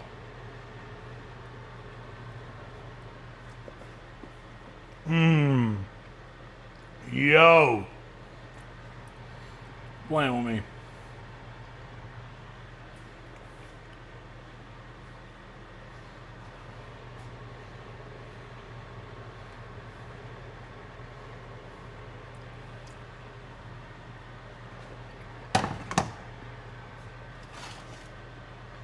Dude, that cheese sauce.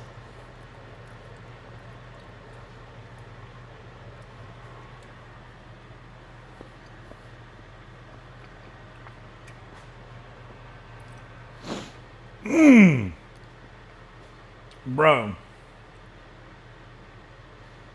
Bro.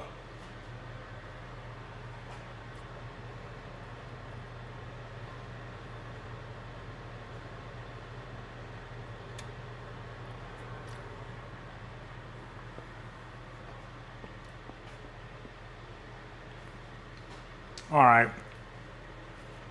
All right.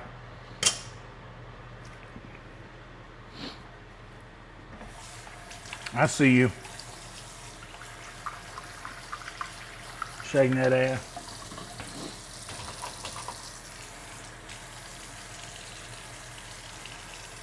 Okay. Surely I won't need all of these paper towels that I got piled up around the counter.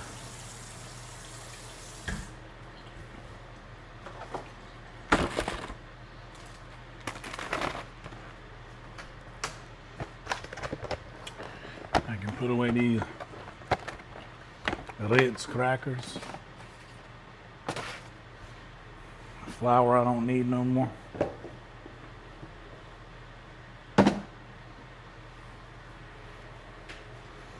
Mayo, relish, done with all of that.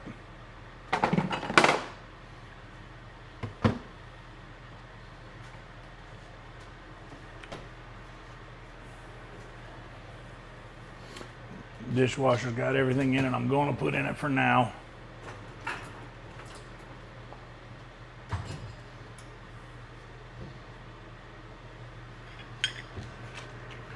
This last little bit of butter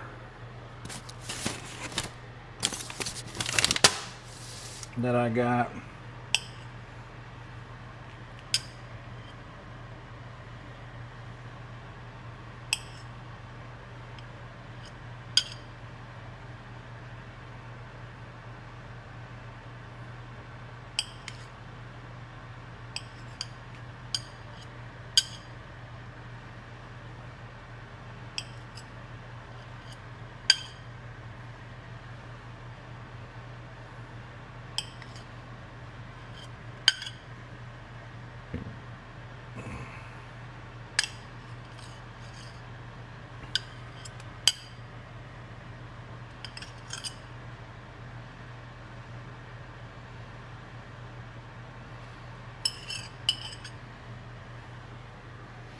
Just put a little bit of butter on the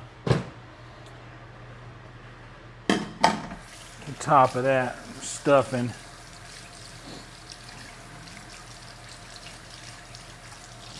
And man, I do want some gravy. You know what? I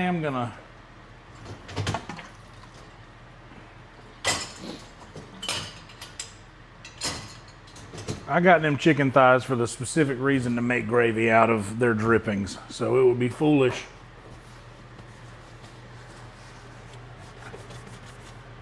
to not do that. I'm gonna have to clean the bejesus out of the stove. But fuck it, let's go ahead and let's do it.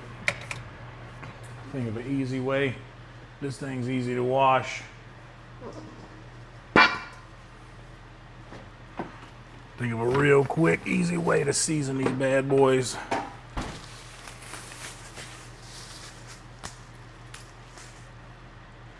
Ooh, I'm pulling chicken out.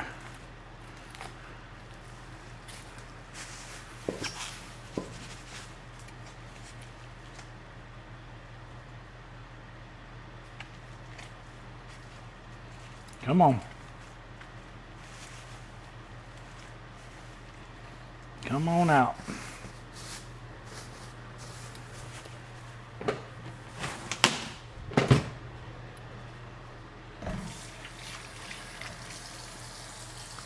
Why not? Hell yeah.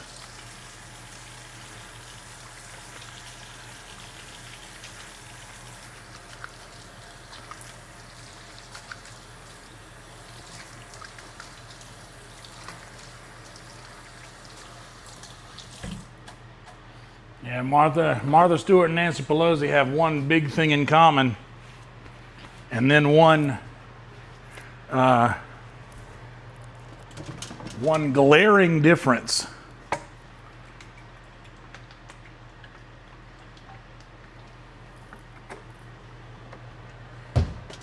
One big thing in common and one glaring difference.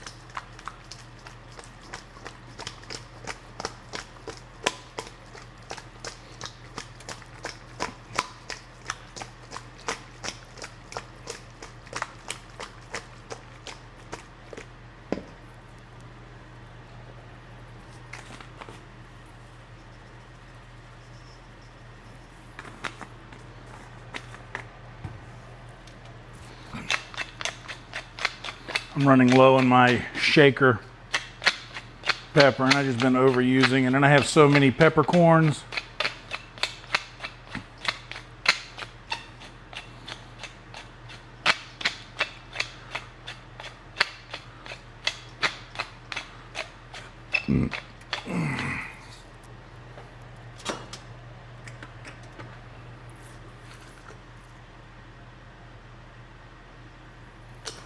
Dude, that mixture of all those cheeses for that cheese sauce is crazy good, dude.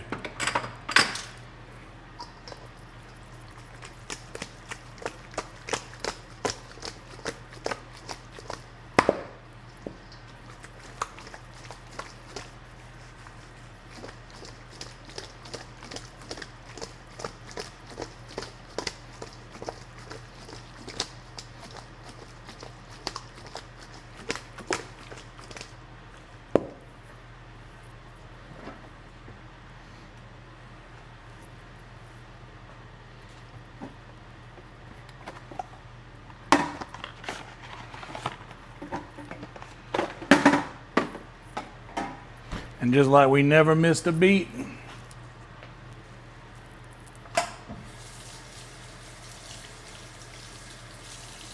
now we're doing something I'm comfortable with.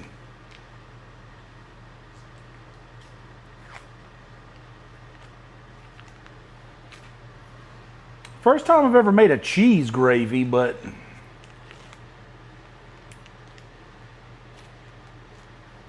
I think I did pretty damn good with it. You know what, we're just gonna take this end piece off right here to make sure we ain't gonna get no paper in with us. What you talking about with us? Ooh. Ooh, fuck. Y'all hear me talking about my shoulder sometimes?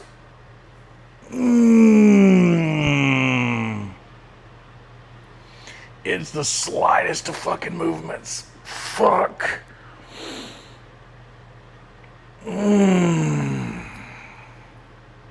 It's the slightest of movements that'll fucking send a bolt of lightning through my fucking body. God damn. Oh, I hate that I wasted this much butter. Oh, fuck.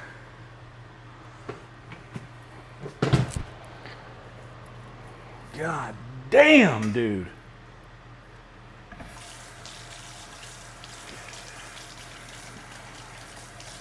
Like, I'll be sweeping sometimes at work, and I'll just brush my shoulder, my elbow, brush up against something as I'm sweeping.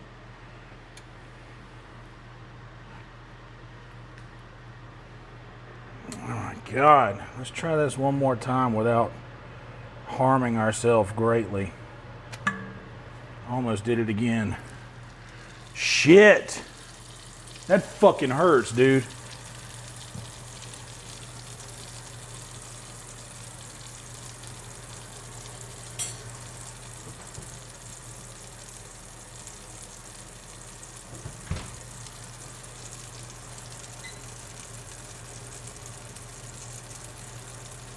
I never started the 20-minute timer.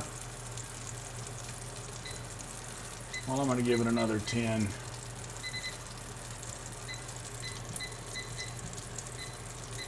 Shit, that fucking hurt.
That's as crowded as I'm gonna get the pan.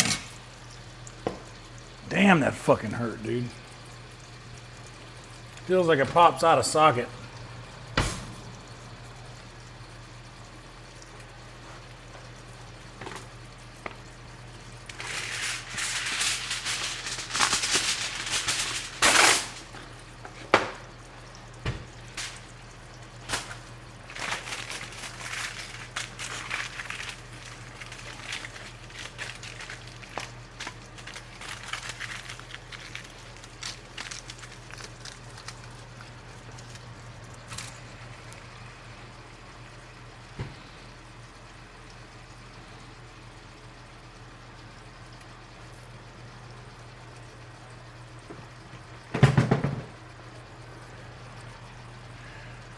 Fuck, dude.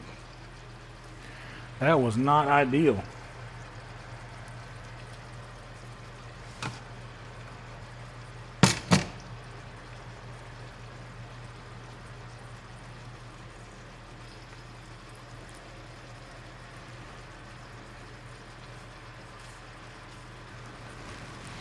Maybe some more sweet tea wouldn't help.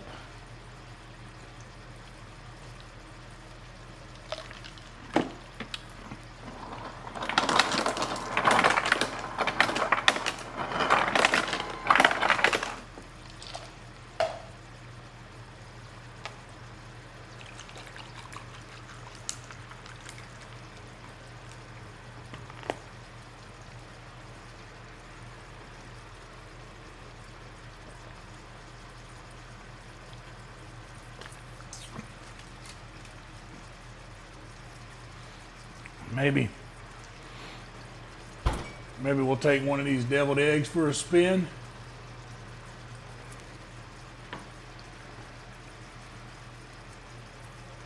Here goes nothing.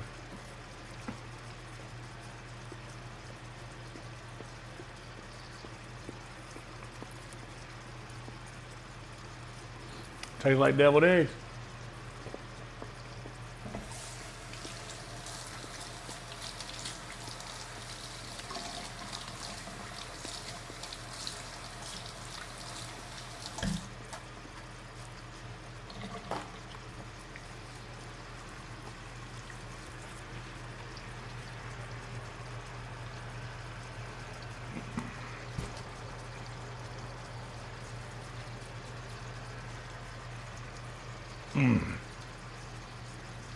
Can't get it to pop back right.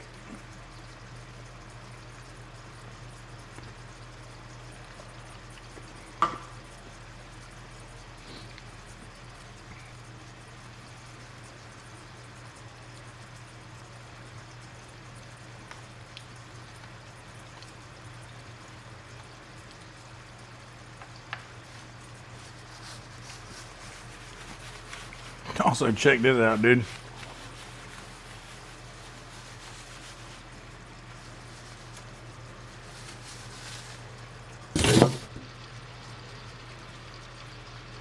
We got a baked potato here.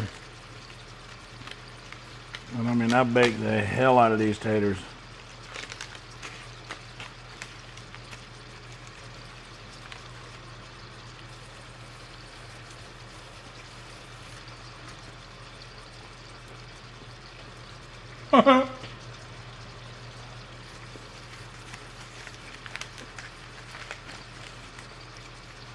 Ooh, big idea. Big idea just now.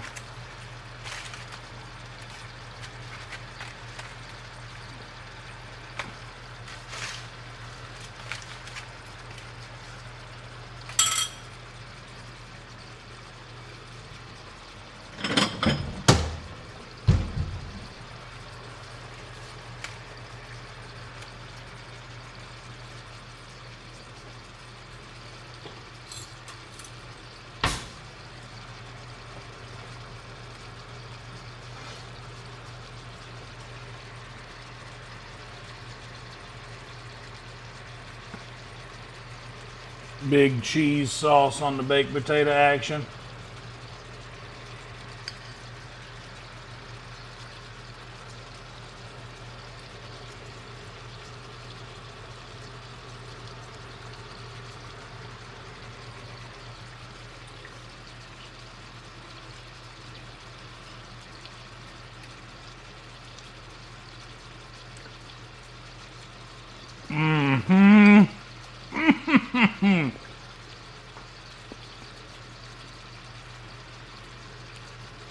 my word.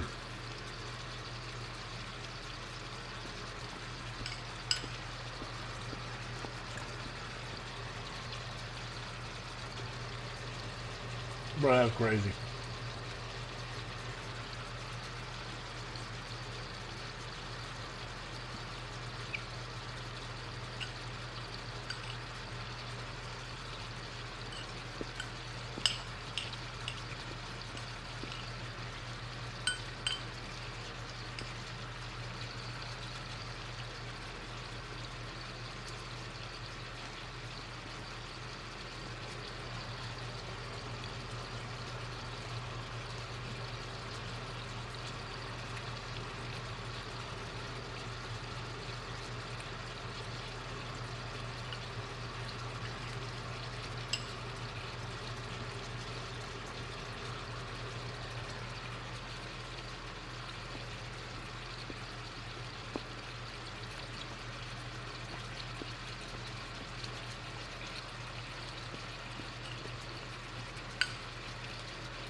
It's truly insane how crazy good this is.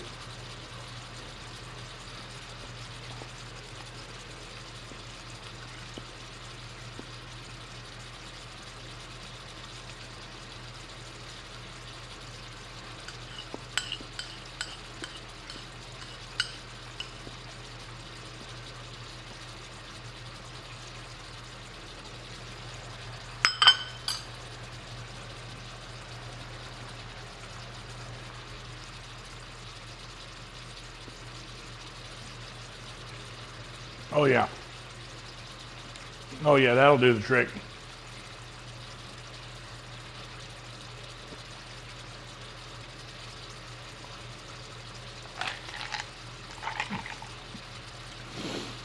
There's no bird in the oven. The bird wasn't thawed out all the way. I left it in for the suggested refrigerated thawing time. What is in the oven is a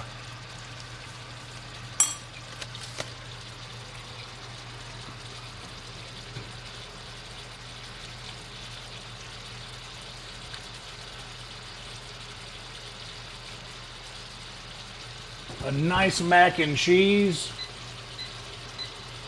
that I'm gonna give another 5 minutes. Because that 20-minute timer, I never set that timer. And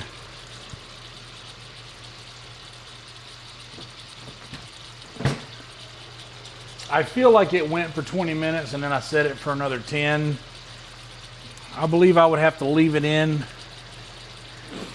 for about 25, 30 minutes on 350. But we're at 325.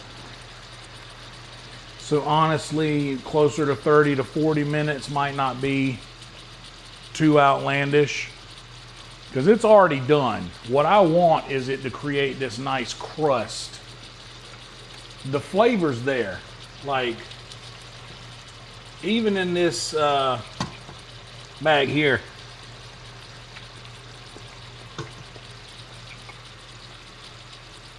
like, I'd feel good serving that to someone. Like, that's good. So whatever happens in the oven is only going to help it. I can see it starting to bubble a little bit on the side.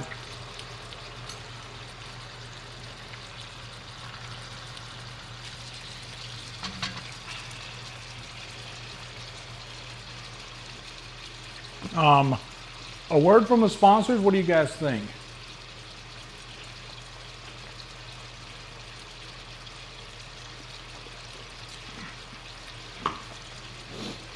There is a ham in the oven next to the mac and cheese.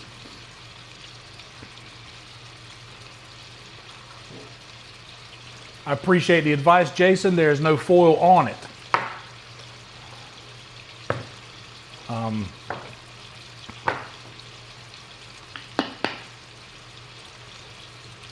The only thing wrapped in foil is the ham, which was directed.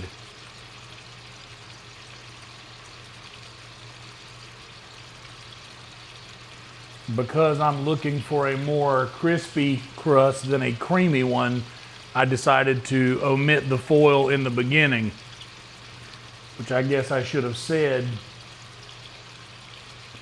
so that you would not think me a fool.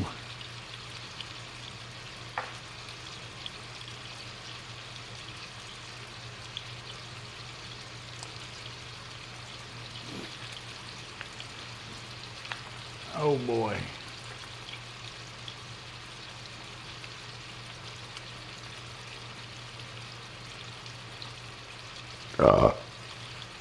Dude, you know what it's like? I've cooked so much food and I've not eaten hardly anything. Well, I just crushed a baked potato with a bunch of with a cheese sauce. Dude, that cheese sauce is crazy.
Thank you, Yatu Sabe.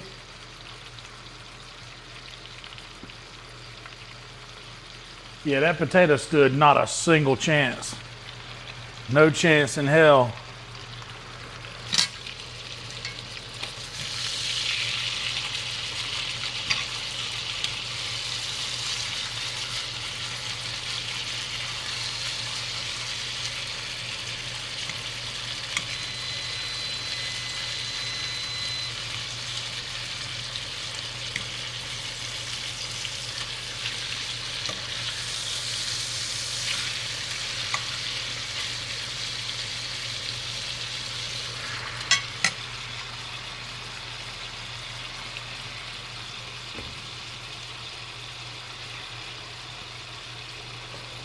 All right, so I can pull the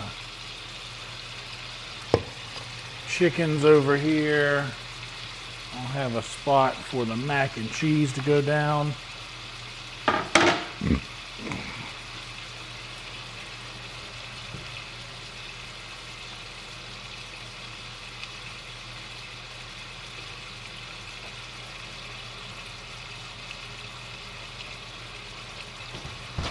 You know what? I'm giving it 5 more minutes.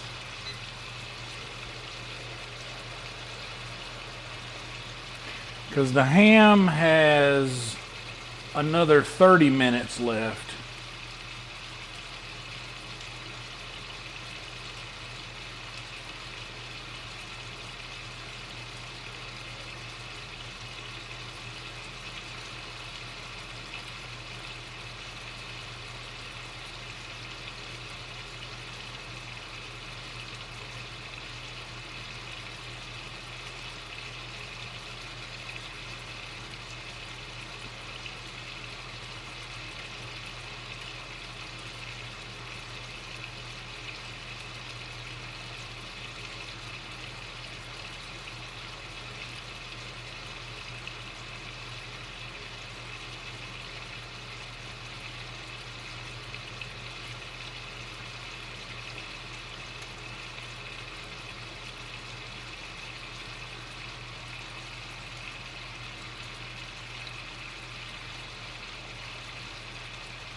All right, had to check back in with the folks.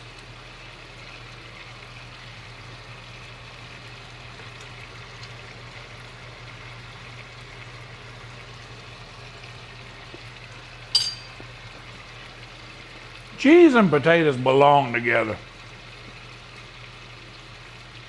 You know what I mean?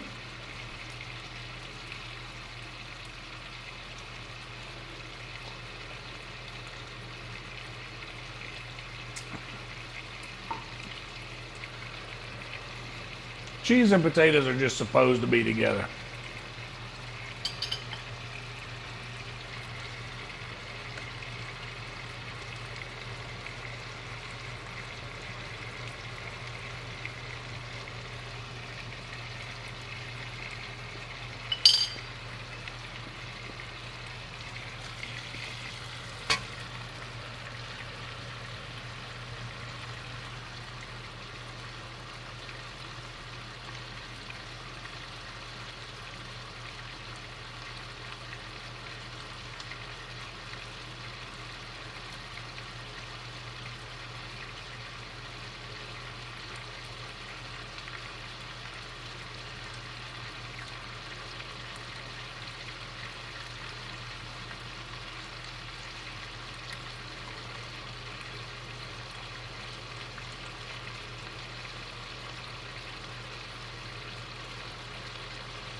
Okay, since I'm starting to see it bubble,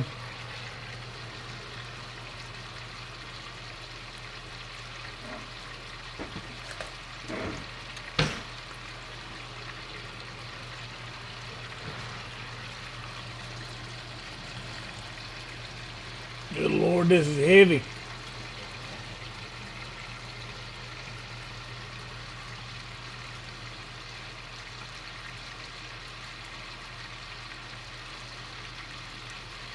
You know what?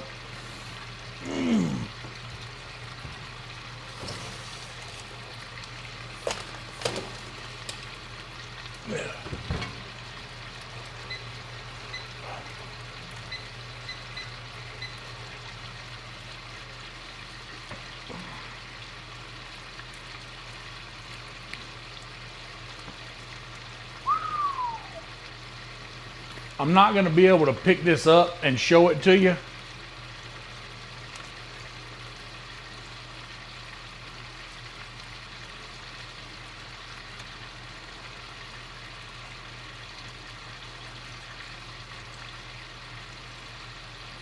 Maybe. Got to be careful though. This is kind of what I want.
You can't think of any cheesy potato. You never had cheese fries, bro?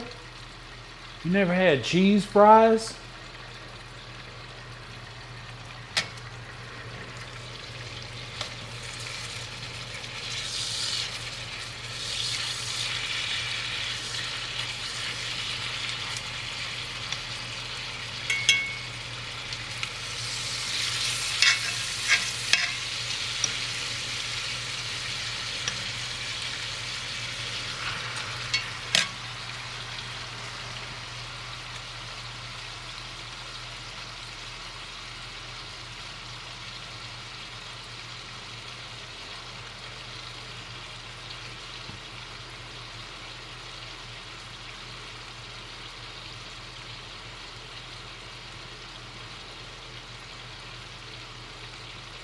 Bruh.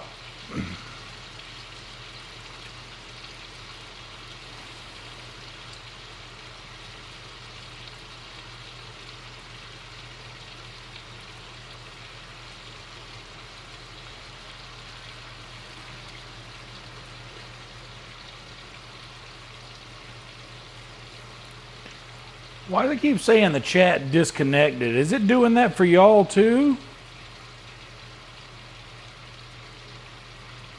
Or is this just a me problem?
This is going to be hot for a while.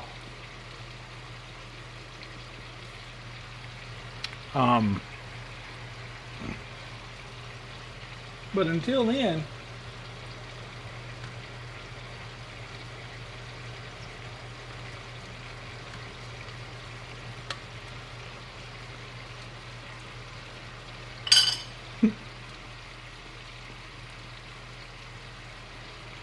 I'm just eating spoonfuls of mashed potatoes.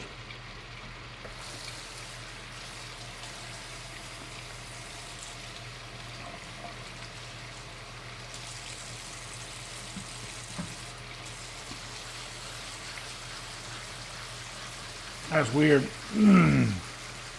about the chat. But yeah, dude.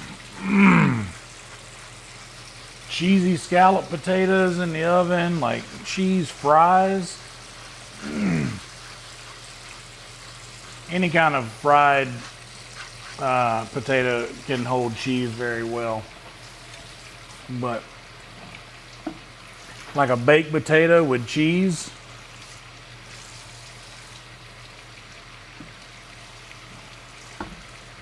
or like a McAllister spud, bruh. Talking about. What y'all talking about?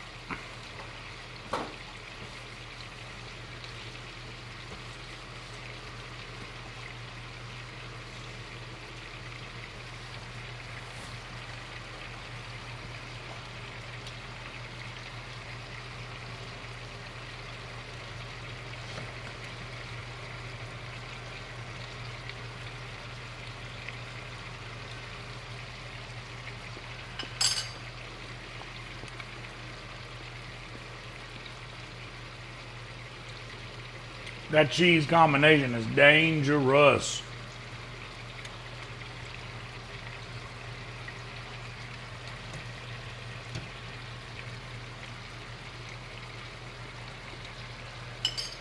See, I know this is going to be good because that's good. How could this not be?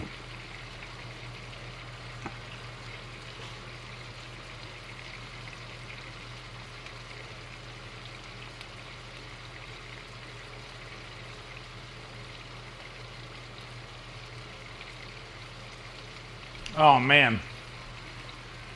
Maybe it's just because I'm fat and we be putting cheese on shit. And I assume everyone else does too. You'll ever put cheese on this GB I'm about to hit? What?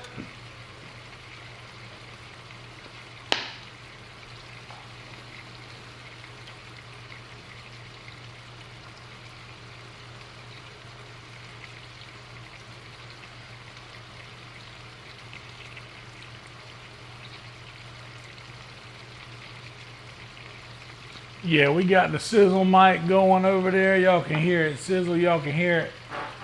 Whoa, watch out. That wasn't for nobody. Whoa. Don't worry, I caught it. Don't worry, I caught it. Don't worry, it was a goose. The wild goose. Loose over here in the part of the house you can't see. One of them wild geese. Don't worry, I caught it.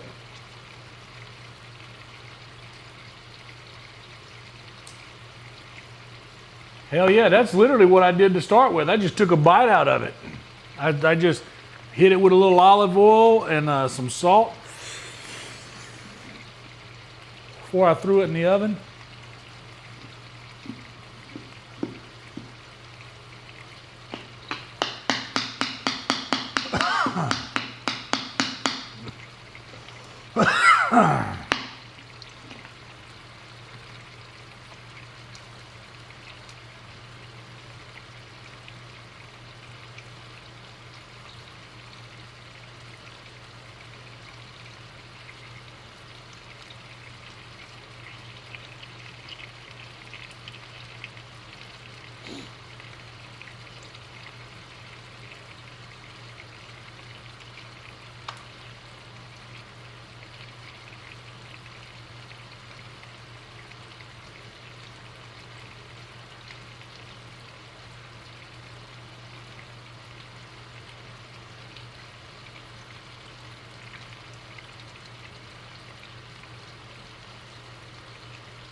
Don't worry, I'm still alive. I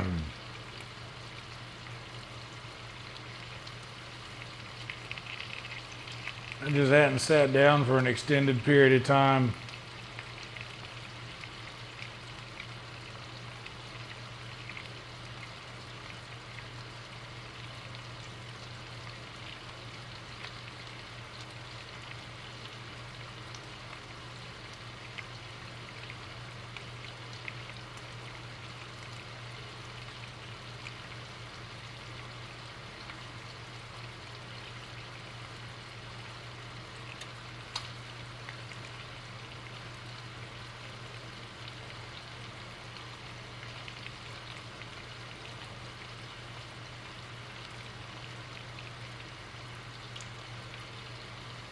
"12 minutes left on the ham."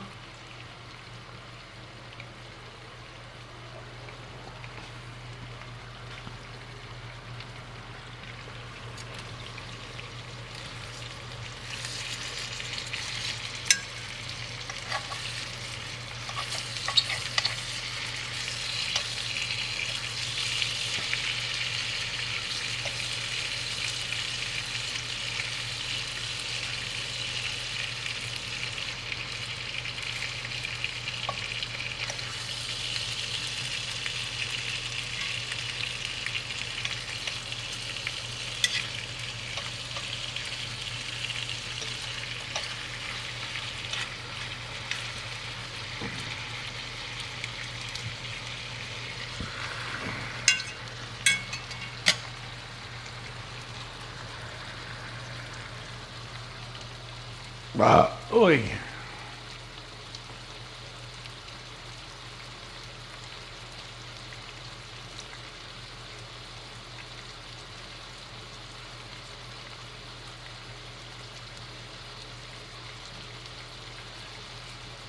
Oh yeah, we definitely be putting cheese on shit.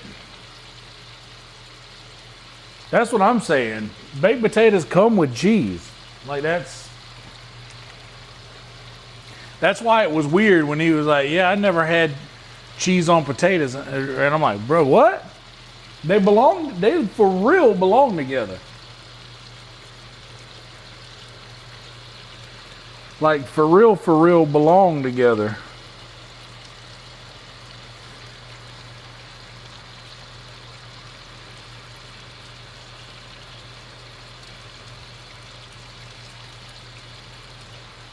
So in a microwave safe thing, I'm supposed to combine this glaze with this brown sugar.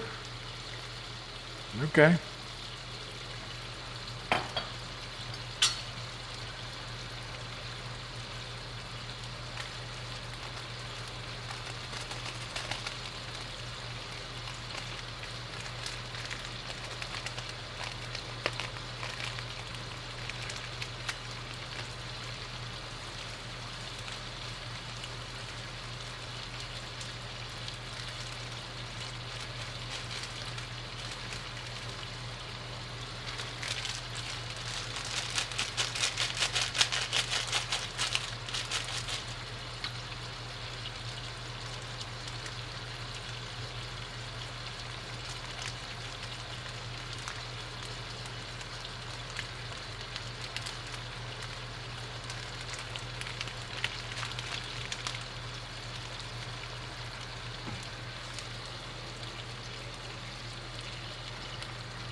got 16 minutes left on the stuffing and about 8 minutes left on the ham. This is hot still, but not painfully hot.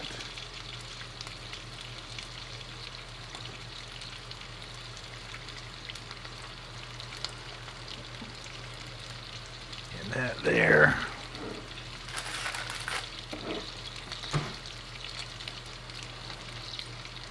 Honestly. Oh. Where are the other? I know I have more. Over on the table.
I need to check if that was done really, but they are.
Hell yeah, soup.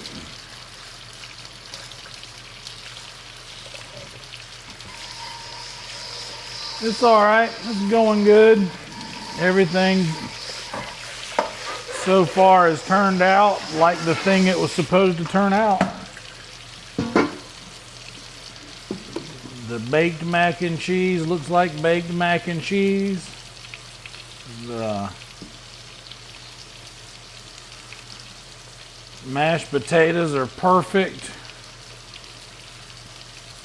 to my liking.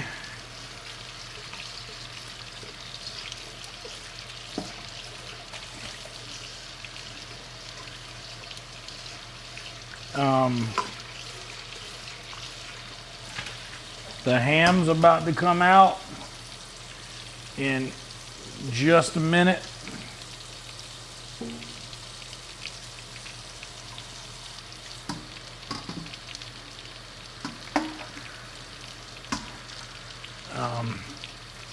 I got some chicken thighs in the cast iron. Only reason I'm doing that is because I need good flavored drippings to make a good Thanksgiving gravy. Hell yeah, Pat. Thank you. Dessert. Well, I'm glad you asked. Because I copped one of these bad boys right here from the HEB. Look at all that in there. We got a pecan pie.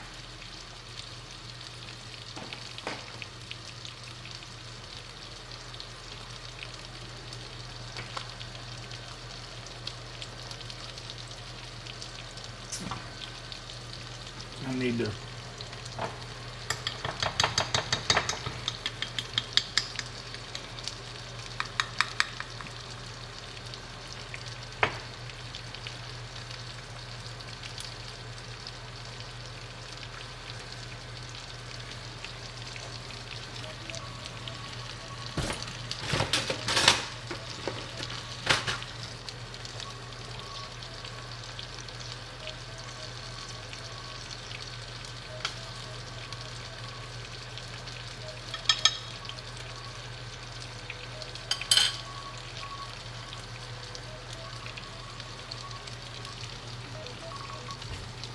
the timer for the ham.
Yo.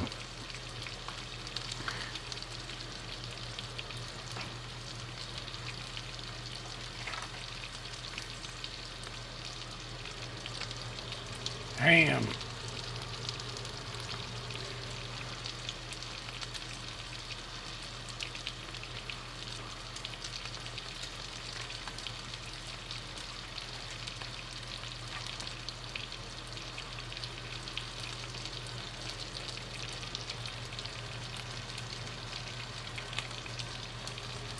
Okay.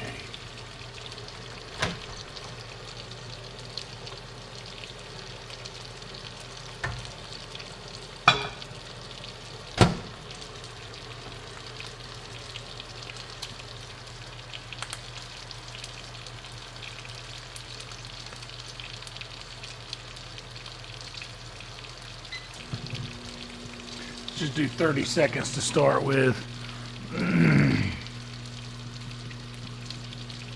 On the glaze.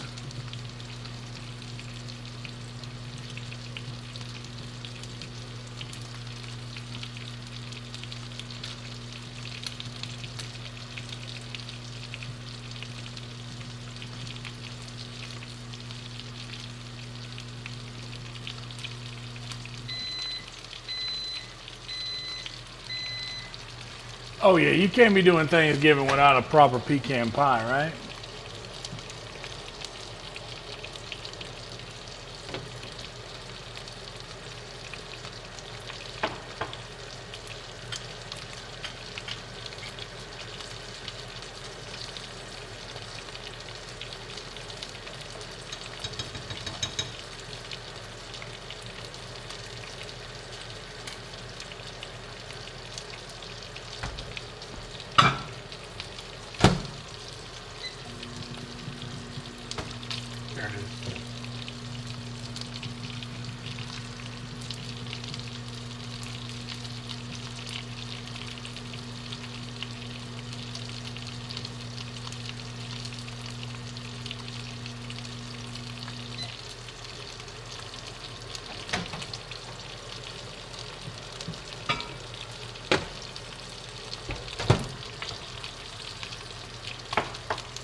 ain't got time to wait for it to do its thing. I'm being aggressive with it today.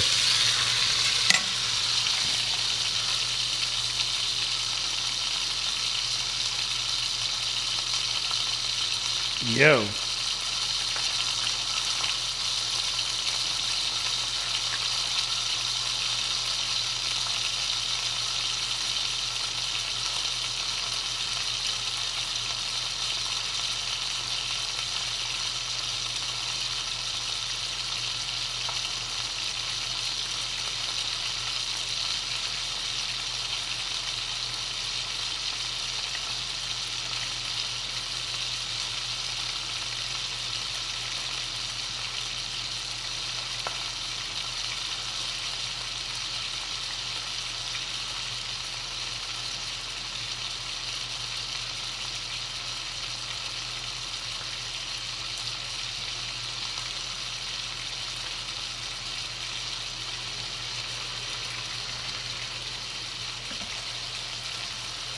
Hell yeah, plenty of.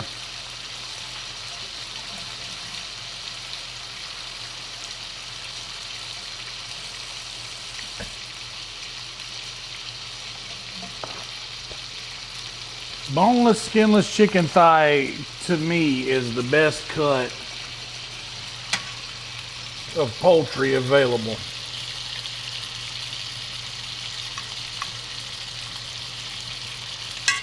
I love it. You know what? I'm going to go ahead and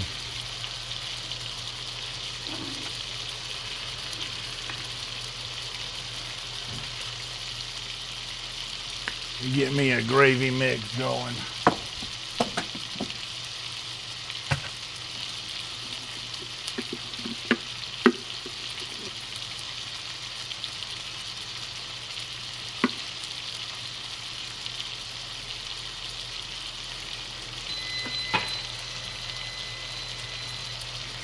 That's the timer for the dressing.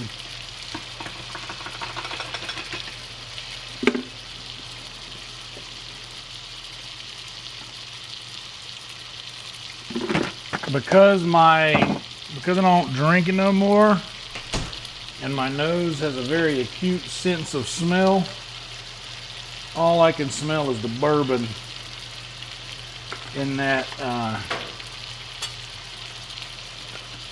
glaze.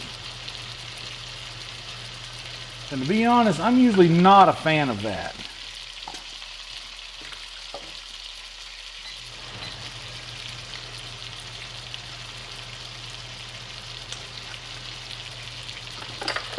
Maybe the fan has a kill switch in it.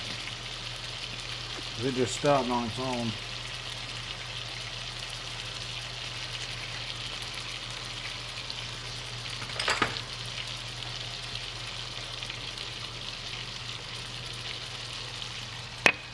Gravy mix going.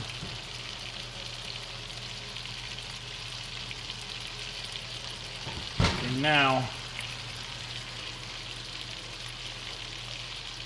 here's a quick little thing I'm about to do. I'm gonna spin this guy to the side and then scoot this guy right back in there.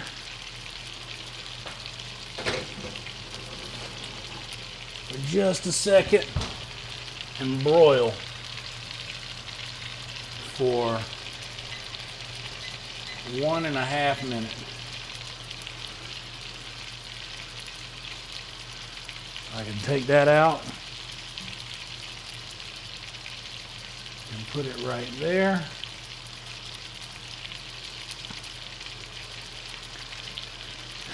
And now use this towel for here, that way we'll have somewhere for the dressing to go.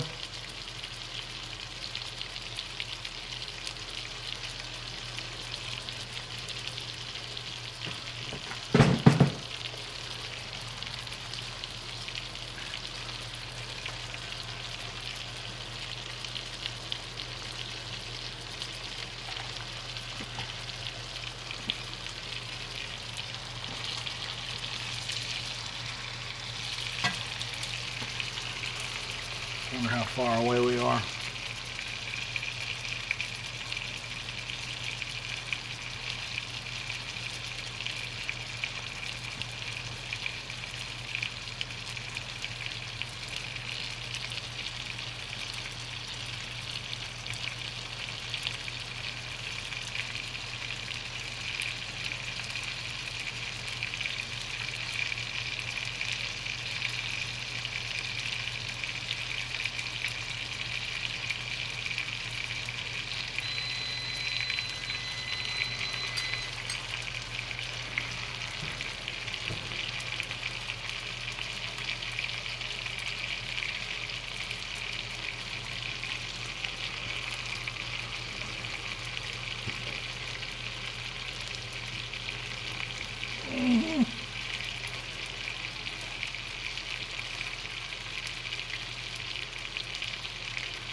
second more.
Hell yeah.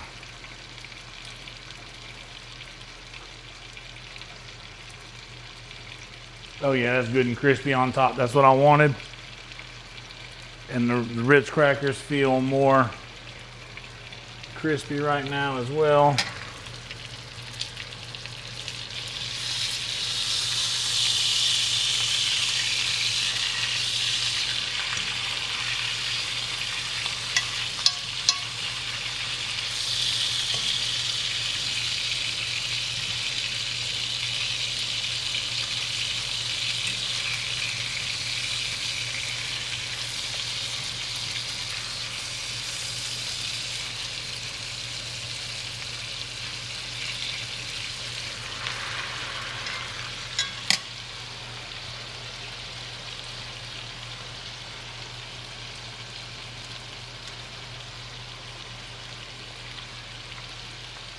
Huh.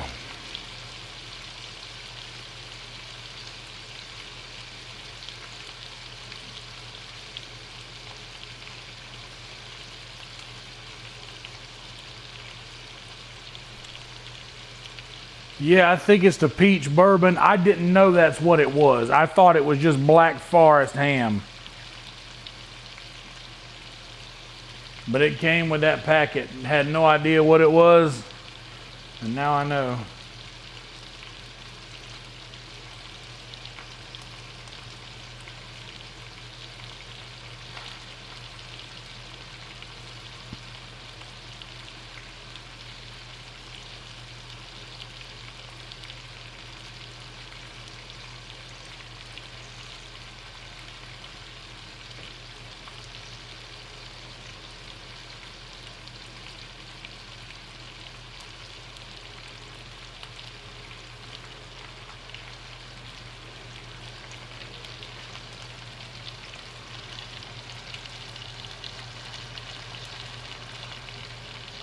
Back hurts. I've been standing on this hard floor.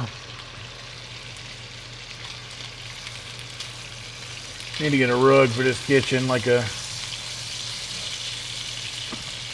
These are the things that you start worrying about when you get older.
It isn't just falling apart.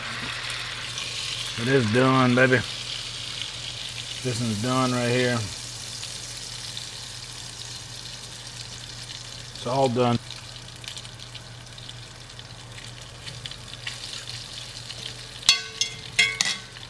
We'll leave all that for the gravy.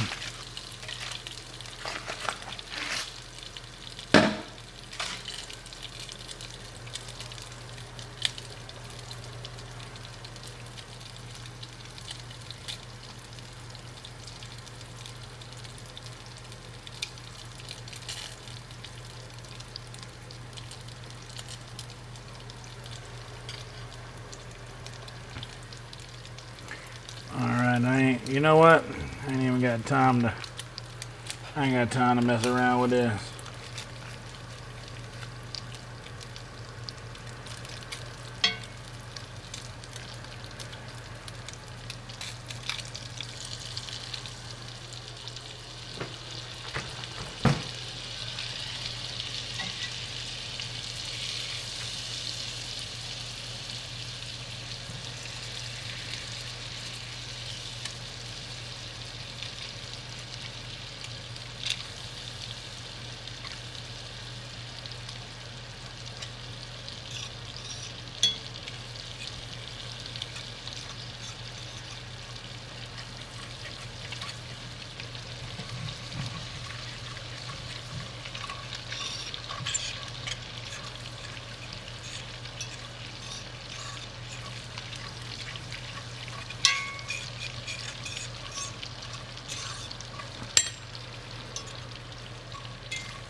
Now what I'm good at,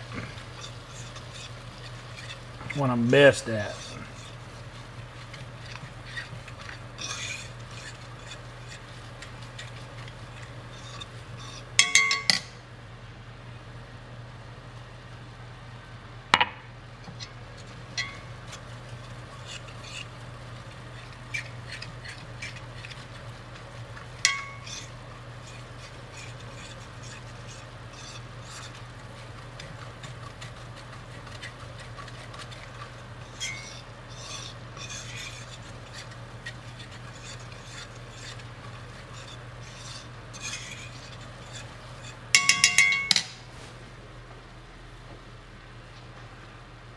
Oh, I also got some sweet Hawaiian rolls too.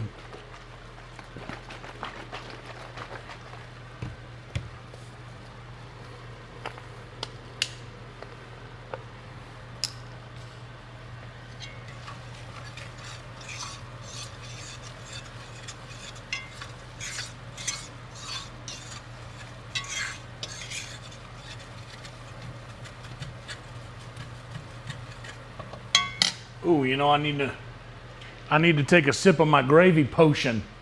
You know, I got a potion I can take. I don't know if y'all know this. Wizards from the South, we got potions we can make too. Lord have mercy, this sweet tea potion I got gives you like a 125% boost on your gravy skills. And y'all don't even know nothing about it.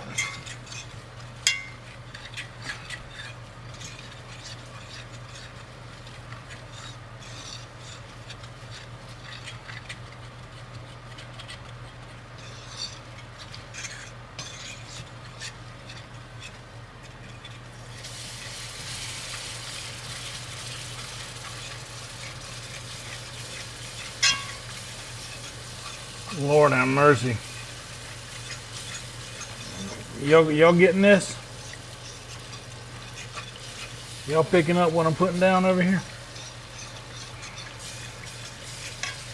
Look at how thick it is. It's eating up all this liquid, which is good. I wanted to make a large portion of gravy.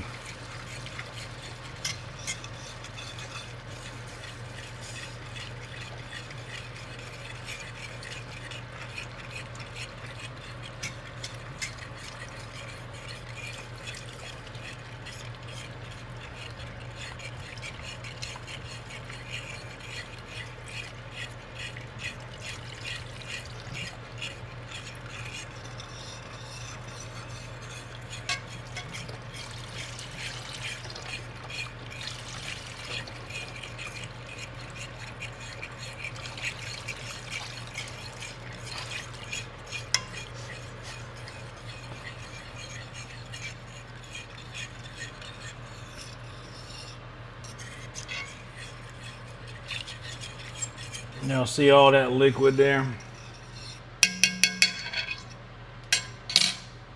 All that liquid gonna turn into gold, baby. I'm gonna turn into one of these GBs over here. Watch out, watch out. Ooh, Lord, it feels so good to set down. I can't get used to this because I can't leave that gravy over there sitting like that.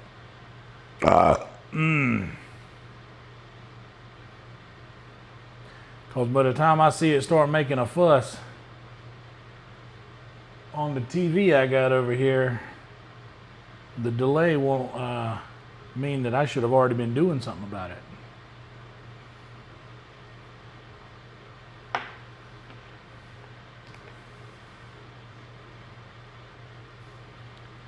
Man.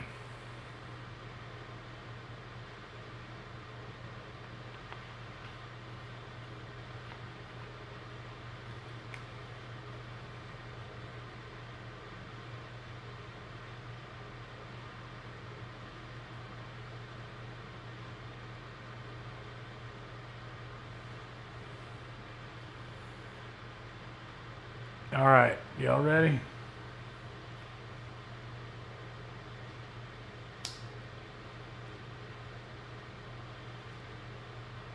I can already see it on the TV starting to form that little heat circle there where the hot spot is. But it's all right because I put a lot of liquid in there, so I'm not really worried. I'm kind of giving that liquid a second to get up under everything else on the bottom of the pan. Then I'm gonna go in and agitate it with my atomic fork.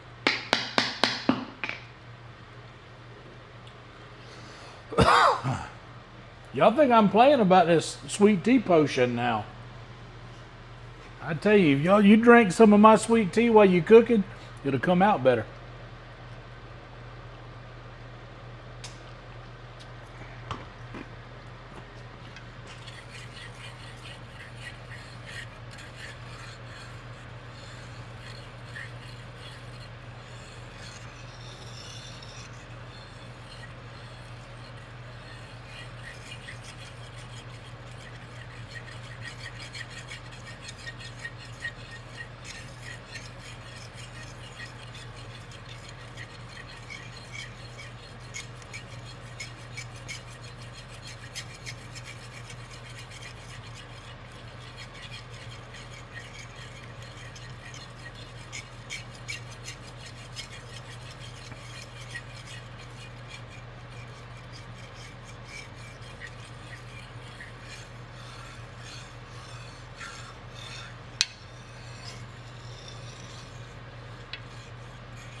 Give me a good thick gravy right there.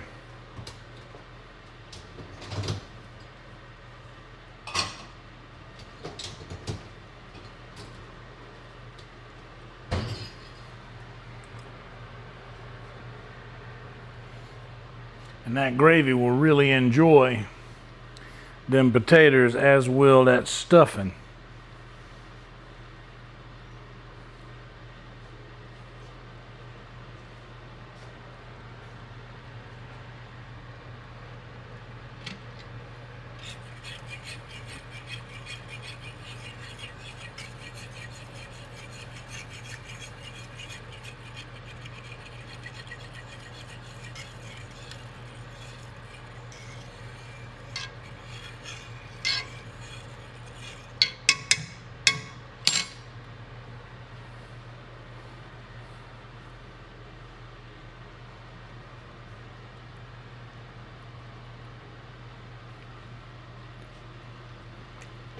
Chicken's good.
That bubble right there is what you want.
Yep.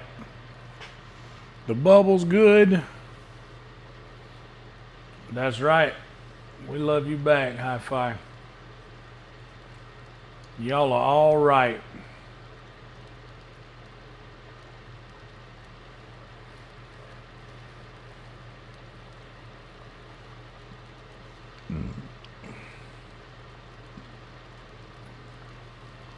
Oh yeah, I should get a cooking stool. My granddaddy had a stool, my mom's dad.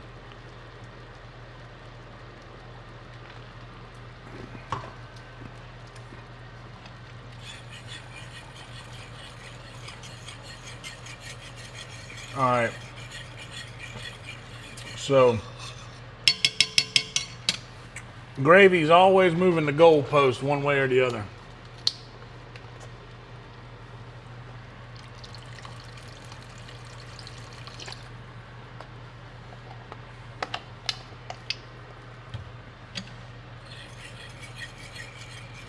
It was thickening up a little more than I wanted it to right yet. I don't want it to thicken up like that yet.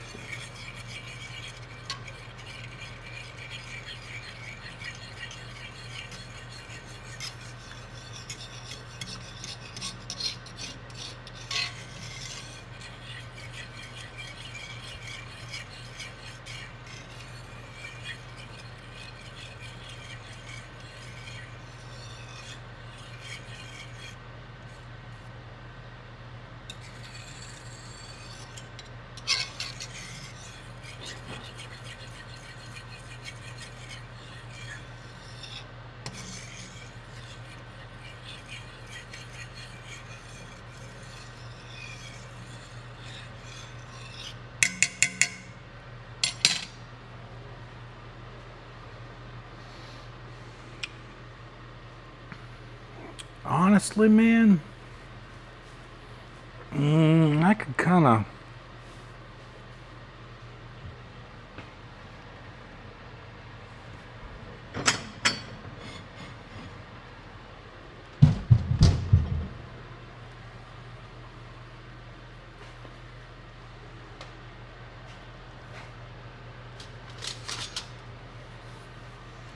I'm gonna see about this mac and cheese, y'all.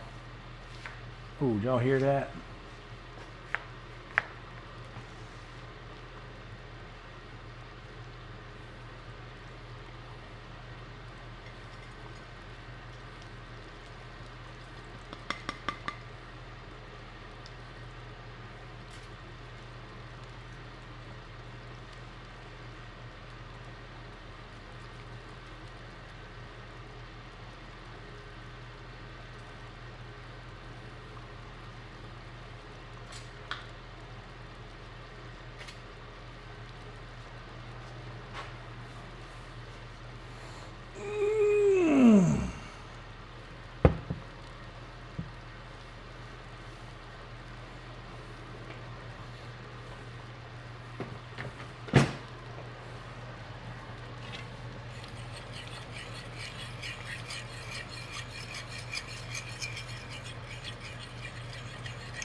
Oh, hell yeah, dude. Look at that. The stuff in it came out like real nice and thin and crispy. The mac and cheese also has the nice texture that I want on it.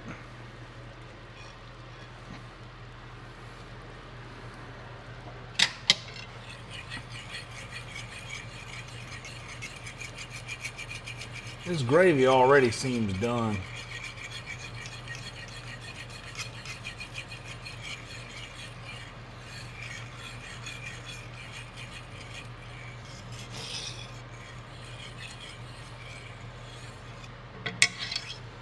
Or at least I might be fine with letting it be done.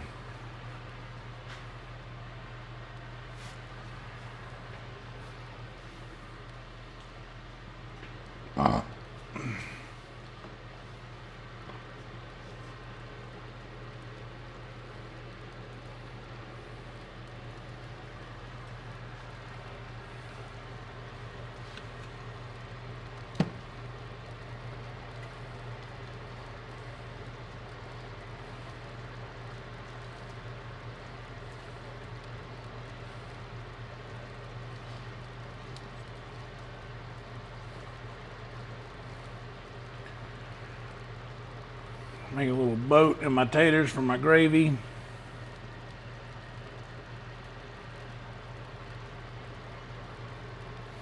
And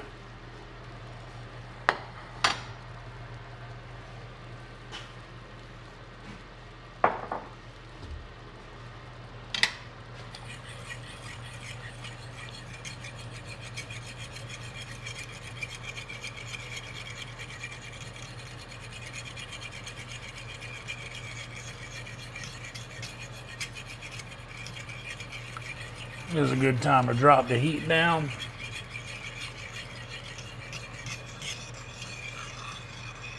Hear that? No resistance down there. That means we got where we wanted to get.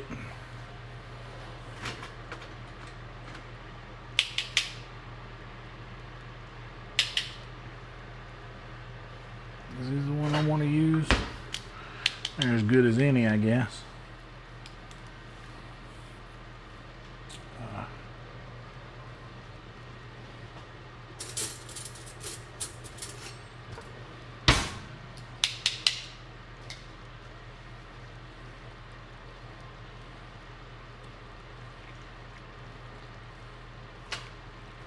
Yo.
That looks like a little Thanksgiving plate that's ready for a little gravy.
Kill the heat.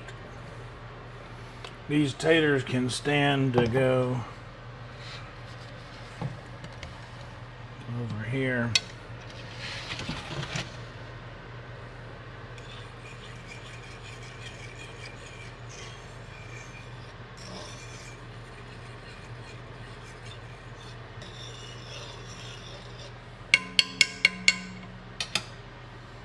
Let that gravy thicken for a moment while I take the time to tell those of you who are here, we have been going for 5.5 hours, and a lot of you guys have been here like the whole time. Thank you so much for being here. That means a lot to me. This is a holiday.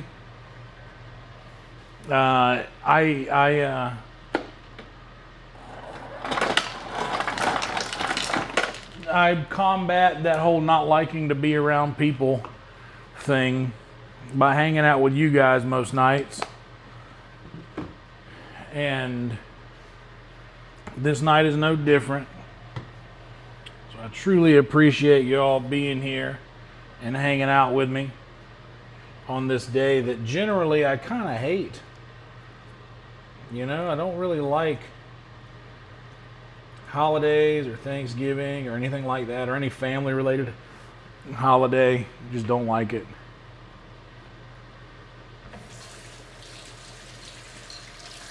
So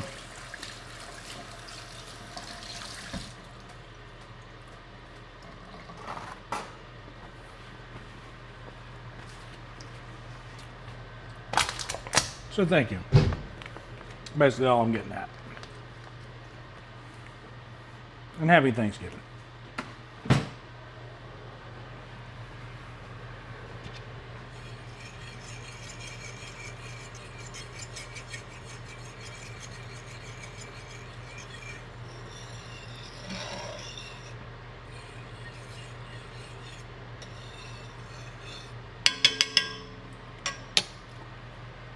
And the gravy's not as done as it's gonna be,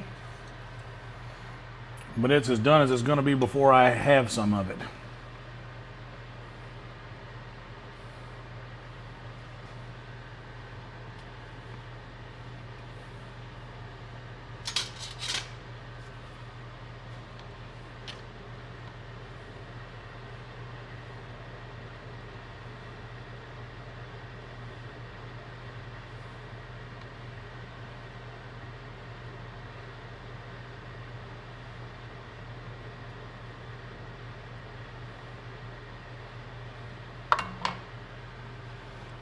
And bam, that's the plate. That's the plate right there.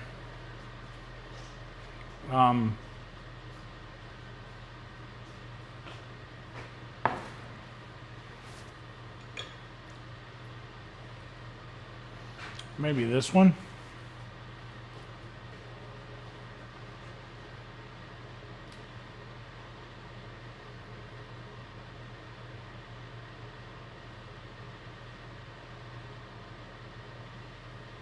Does that work?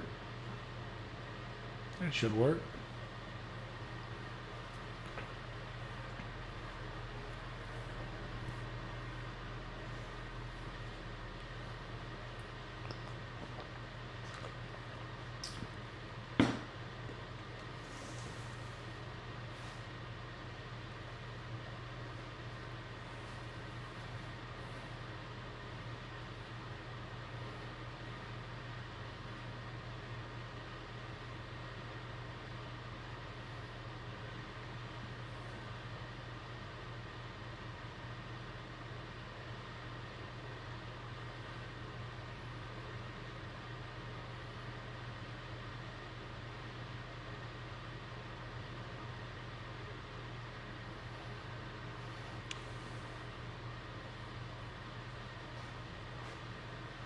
Bam. Sent a picture to the fam.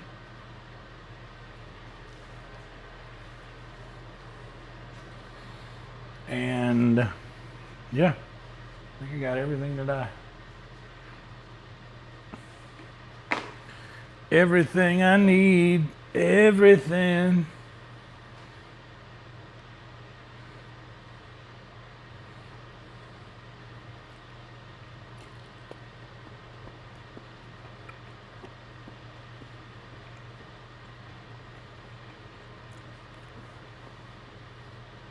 ham's good.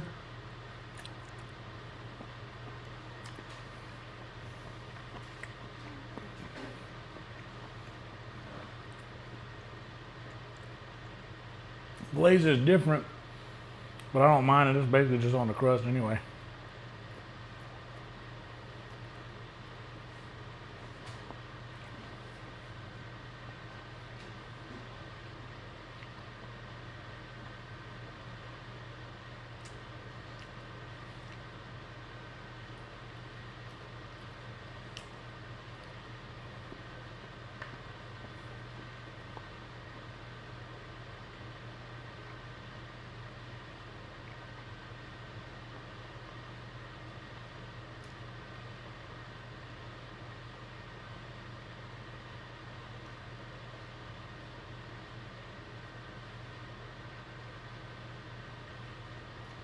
Hell yeah, Zen.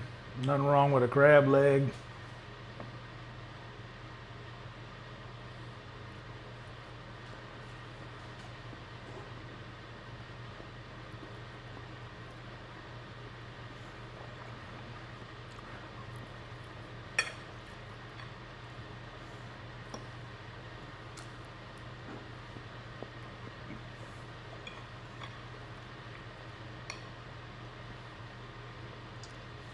Baked shells with some Ritz crackers.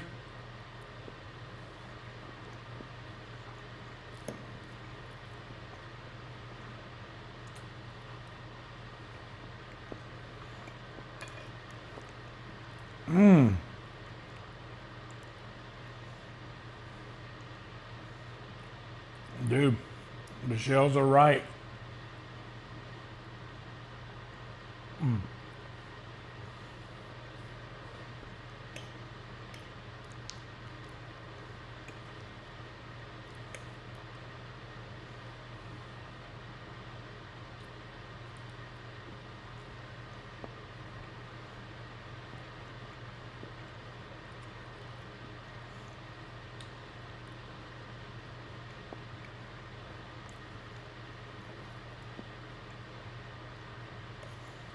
That stuffing is hurting with that gravy, bro.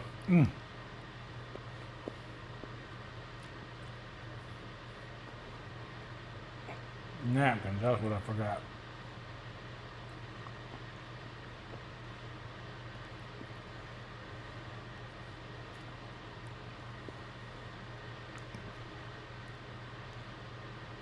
Oh, there's mashed potatoes in the gravy.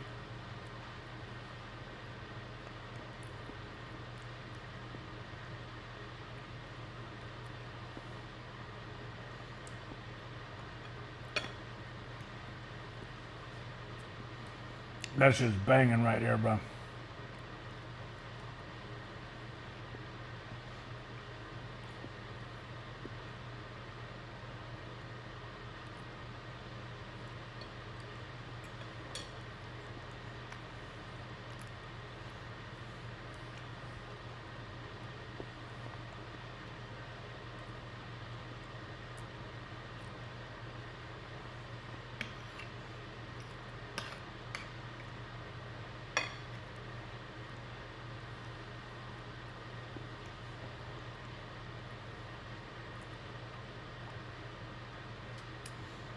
Oh yeah, I forgot about the deviled eggs.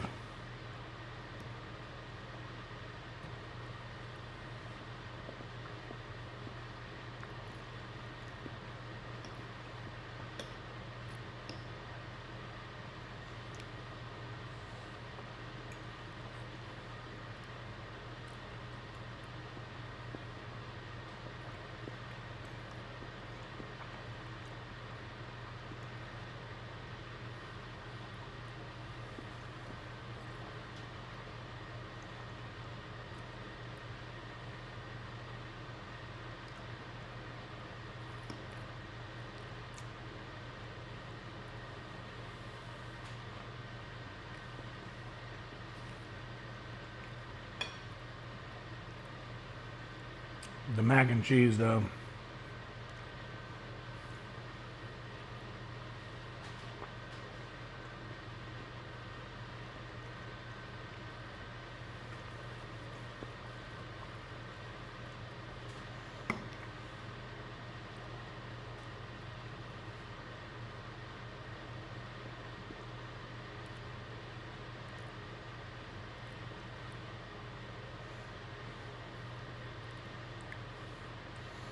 Who knows who won the Chiefs Cowboys game?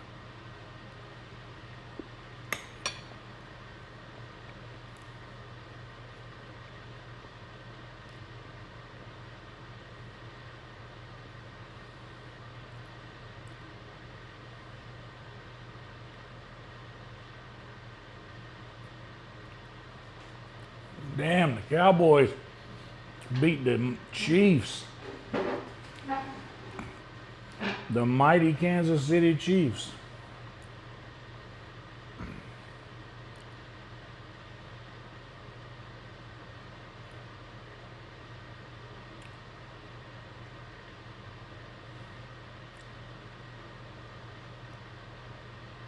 Well, I'll be damned.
Andy Reid does look like Wilford Brimley, doesn't he?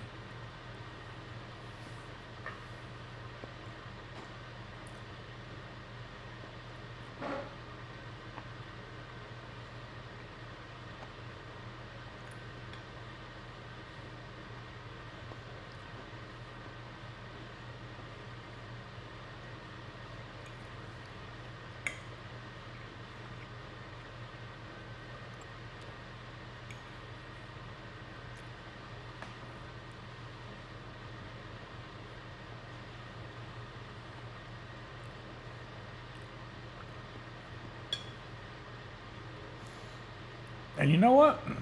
I bet Andy Reid might even know a thing or two about diabetes.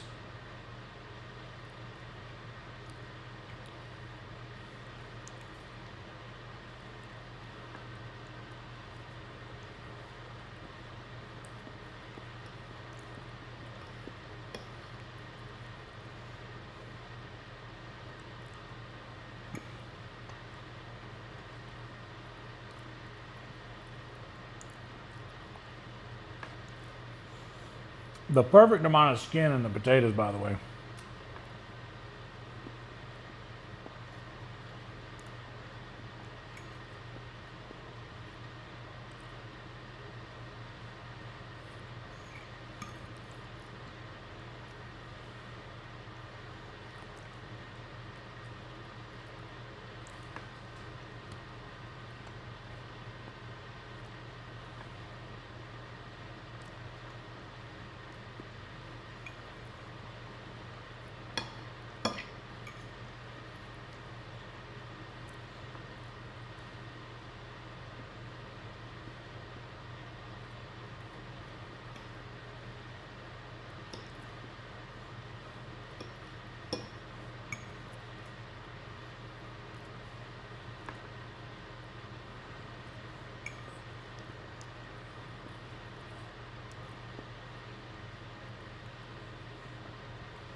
Well,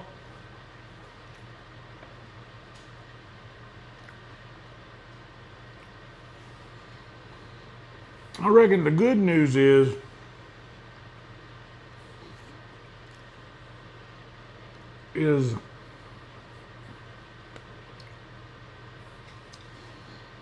that I don't have to wash every single dish I own at some point in the future. Just half of it. I literally used 1, 2, 3, 4, 5, 6, 7, 8, 9, 10, 11, 12, 13, 14, 15, 16, 17, 18. I have 18 things to wash. And 6 of those things are pretty big. And 3 of those 6 things have a lot of melted cheese in it.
Losing steam, guys. Hold tight.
All right.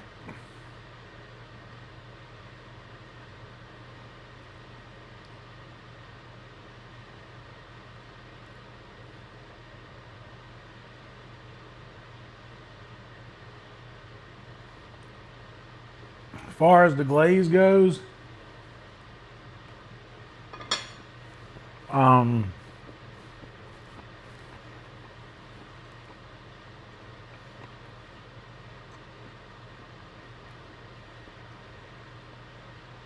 for me,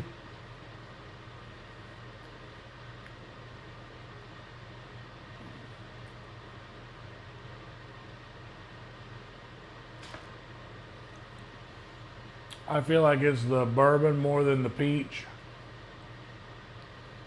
And if you don't like it, there's nothing you can do about it because it's very much there.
Hell yeah.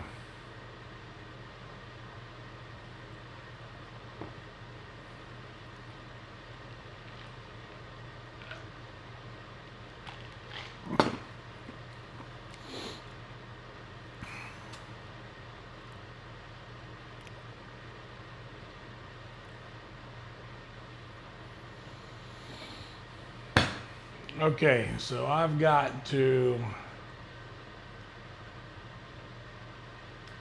do a bunch of shit. And all I want to do is do exactly what I used to do after a big Thanksgiving dinner with the fam. Go sit on the couch with the TV on and take a well-deserved nap. However, I got shit to do.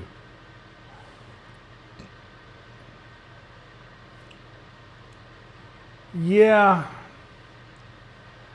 Yeah, the bourbon glaze in theory is nice.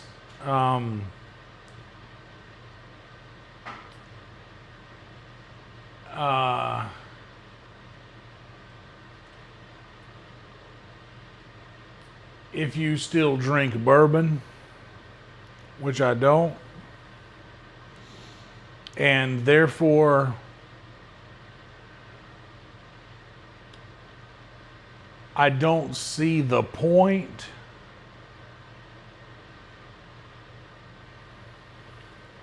I don't see the point.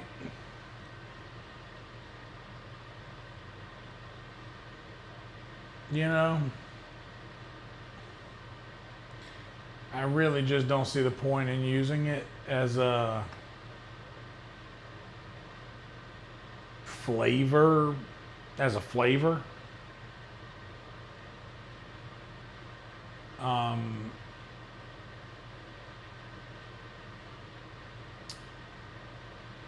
and I always fear that, like, ooh, tasting it might make me want to relapse. Oh, Lord. JB, I will not make it, brother. I will not make it. Oh, snap. Dude, appreciate you, JB.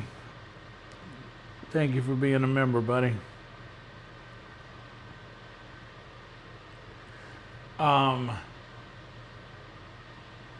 But yeah, just not drink, because I don't drink at all. I'm usually pretty weary about even using wine in cooking. I'm just not crazy about that.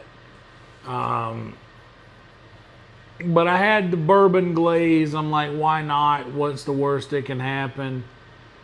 The worst that can happen is that, you taste bourbon and like, oh, well, maybe I enjoyed the way that used to taste. Oh, maybe I'll go get a bottle and relapse. Because I'm a crazy person that has so much self-control that sometimes a crack will appear within my self-control.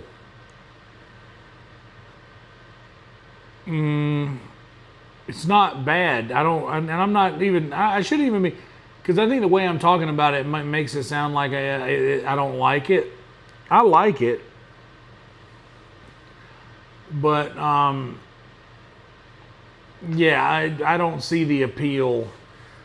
I mean, maybe a maple brown sugar thing would have been sufficient. I don't need the flavor of a whiskey in my food. But that's certainly what's coming through here.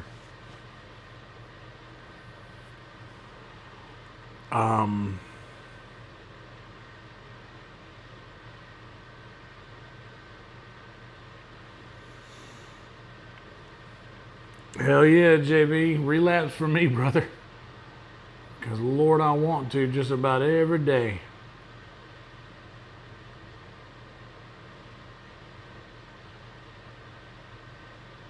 Just looking at all this shit that I got to clean up.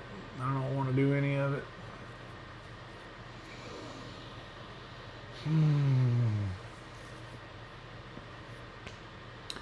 Got to find proper containers to keep this shit in. Because I still have a bird in the refrigerator that I got to cook tomorrow. Because it ain't going to be thawed out until either tomorrow or maybe even Saturday.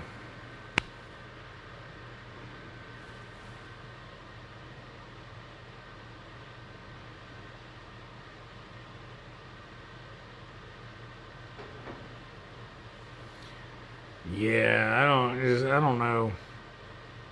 For me, if it's something that I don't drink, I can't rationalize using it for anything else that I would consume.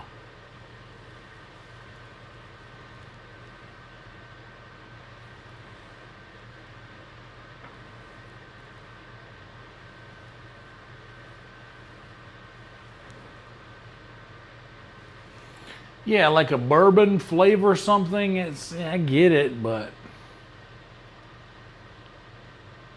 I gotta understand what it's for.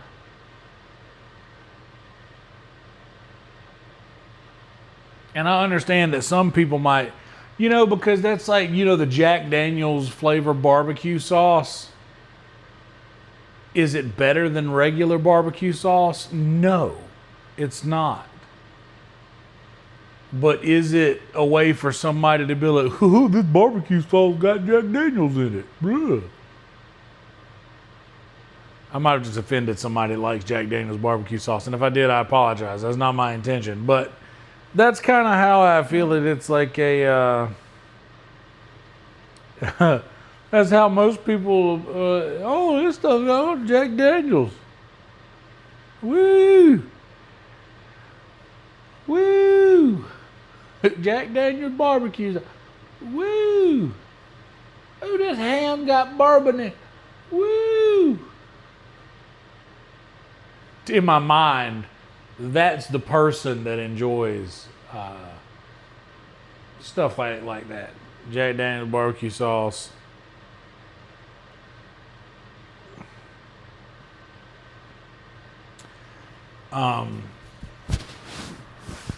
So yeah, not crazy about the I'm not crazy about the state of the ham is good. The sauce didn't I just put it on the outside. It didn't get to the middle. So just around the edges. Hell yeah, JB. Exactly, Jade. It tastes like and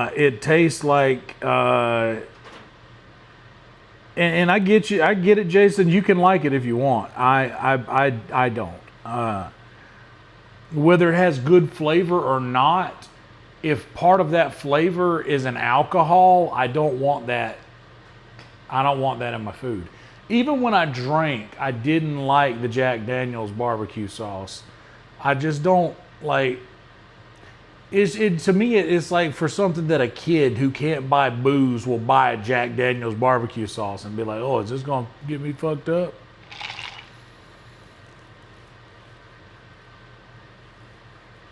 It could have maybe, and I'm sure that it's just not for me, but it can have good flavor all it wants. But if any part of that flavor is, like I said, a whiskey or the flavor of a whiskey or the flavor of a bourbon, I don't need that. Whether it has the alcohol or not. Because I know that it doesn't. Or else they wouldn't be able to sell it. Like they do.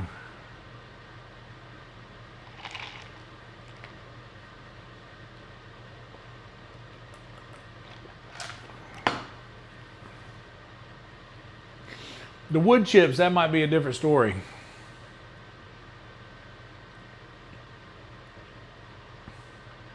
Yeah, I like Sweet Baby Ray's. I like Cattleman's. It's cheap, but Bullseye was a good sauce back in the day. I don't care for the KC Masterpiece. I don't care for the Mesquite. I like a sweet, sticky sauce. Like the Sticky Fingers sauce is good. But I think Sweet Baby Ray's is the best for the commercial type sauces. I hear Kinder's is good. But I like the Cattleman's Carolina Gold sauce. Sweet Baby Ray's does a good version of all of these sauces, by the way. But Cattleman's was the best for the Carolina Gold, and I like Carolina Gold sauce.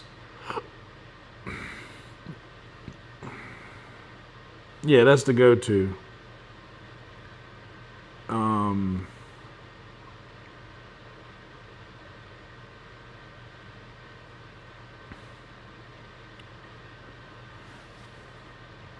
But yeah, I don't know. I just don't. There's certain flavors to a. I don't know that it just doesn't do it for me. I've had Kraft Original before.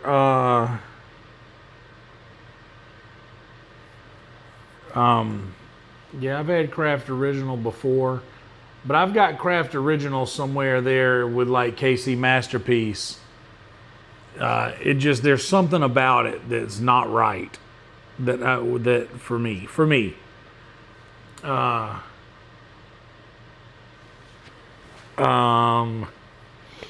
There was a place back home called what was it? JADE's. It's called JADE's barbecue sauce.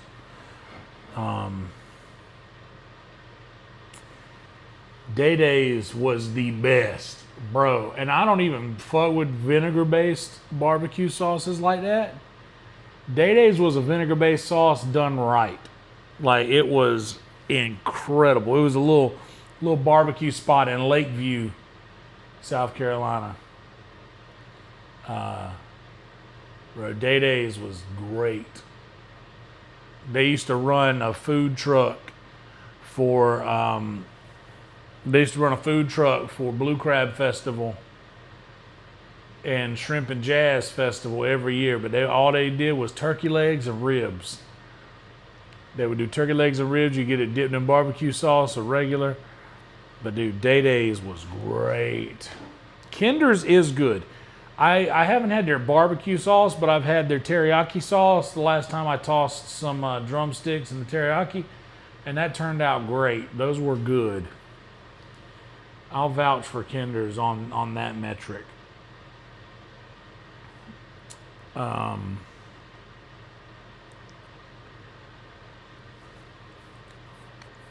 dude, that was my favorite sauce, was JADE's.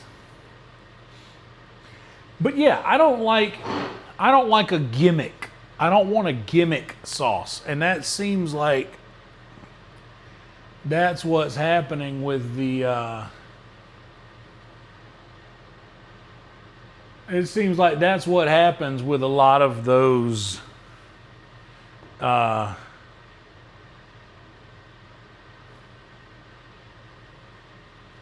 your bourbon sauces and your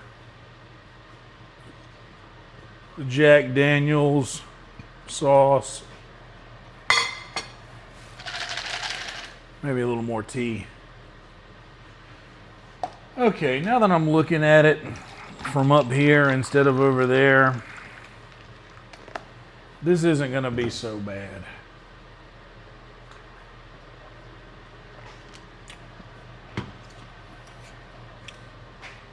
First thing we can do is think clearly. Let's see, we got a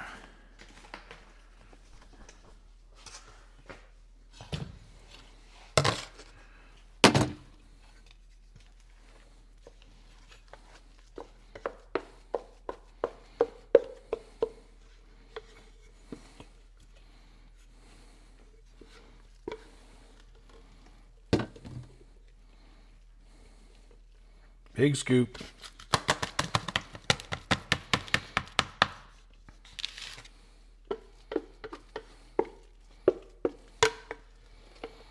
Big scoop.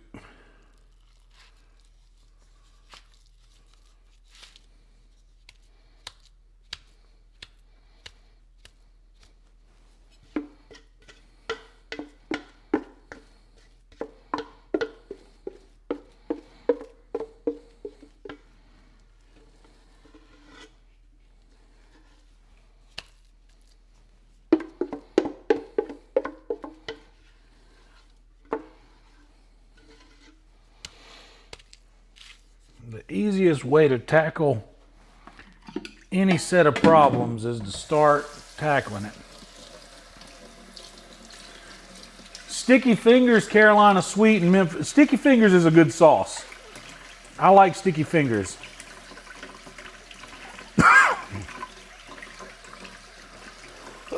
The Carolina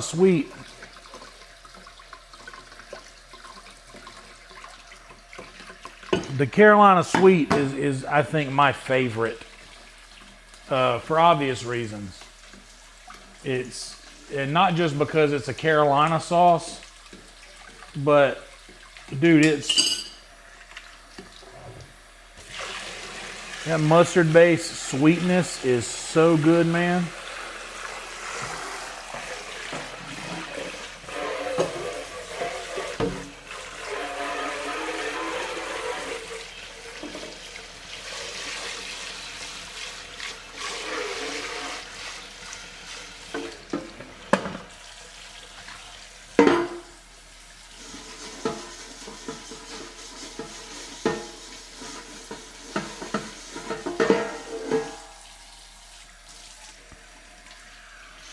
We're gonna be putting this dishwasher to work tonight, y'all.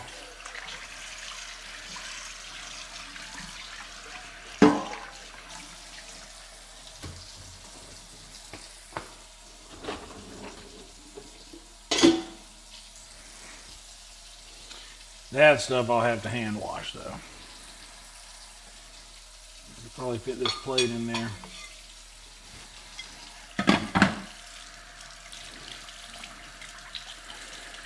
And you know what? When we finish doing this thing,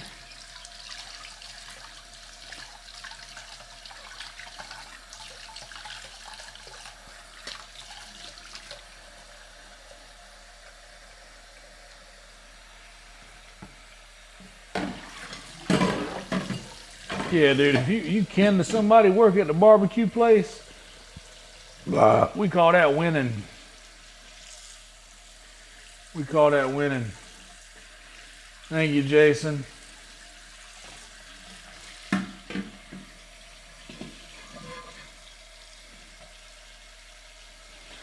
It turned out all right. I would be fine with serving this to someone. But my goal is to one day be able to make Thanksgiving so well that I could invite people over and be content with the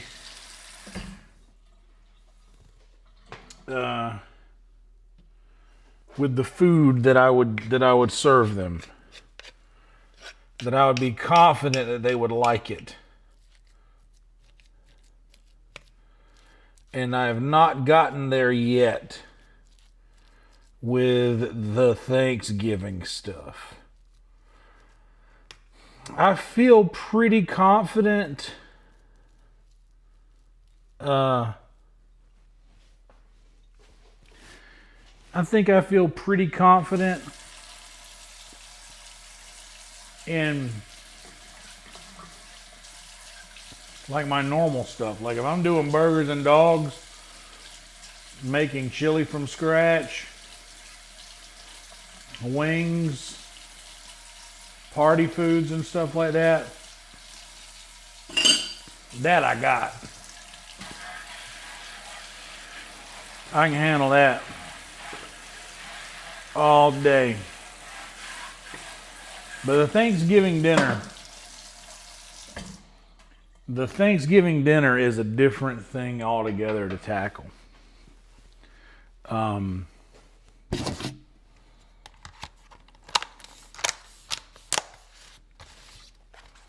Perfect little container of mashed potatoes. That's cool enough to go in the refrigerator. I'm gonna have to reorganize a bunch of shit in the refrigerator though. I will need probably this container. It's got some of that burn on stuff on the inside that you can't do really nothing about in Tupperware. And we'll pour. Oh God. Please don't be a mess. Please don't be a huge mess. Wow. The no mess mantra works here too.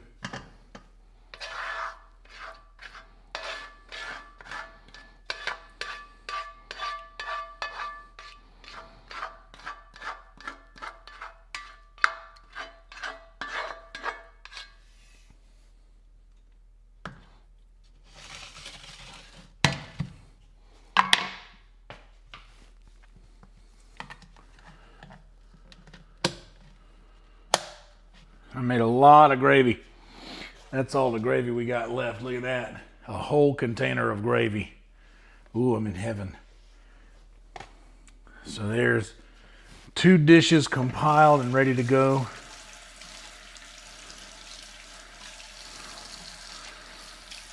Yeah, party foods, I got that all day, bro. I got you on a party food. You throwing a Super Bowl party or something like that? I got you, dog. So I need to at least... Oh, these deviled eggs. Ooh. How about let's eat a celebratory deviled egg.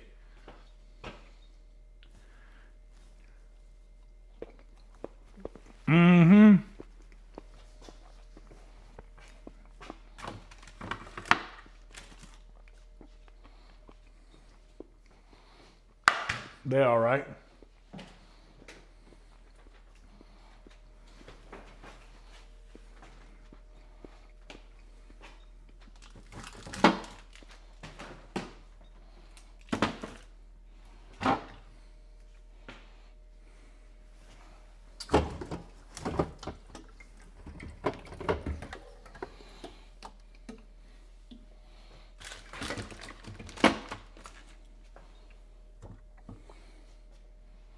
Ooh, this can go.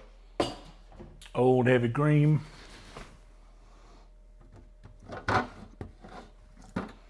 What about this sour cream? December 12th. You got some time to live yet. Oh my God, 16th of June, 2023? Guys, what the hell? What the hell?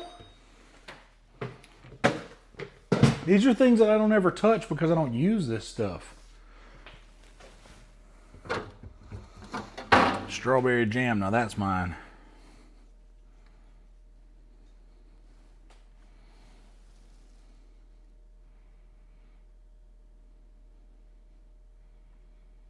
Yeah, that's bad.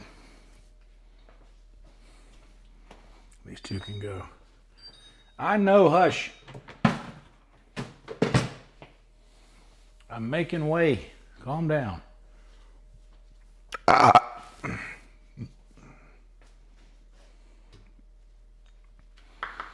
This is good. All of this stuff is good. I munched on so much mashed potatoes while I was waiting on everything to cook.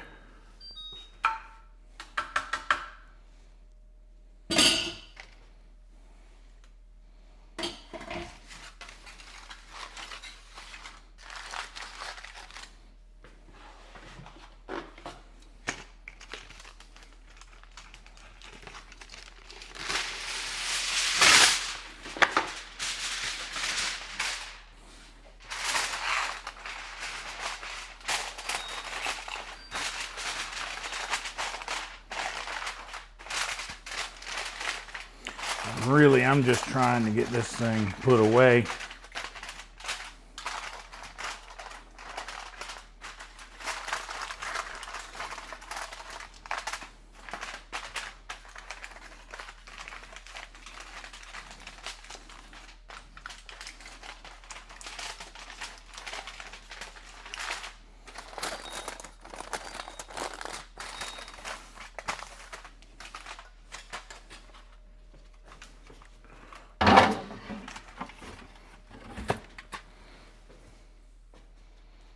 The ham there.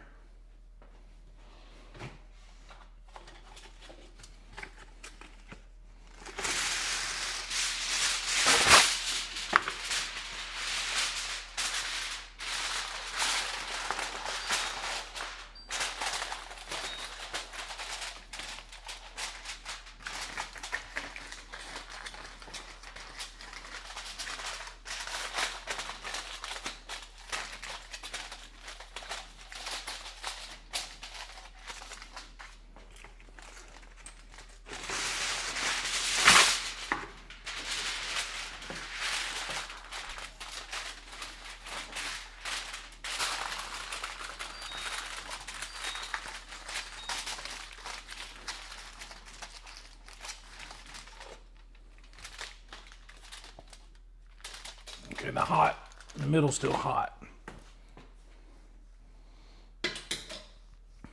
What about this? Okay, this is cool.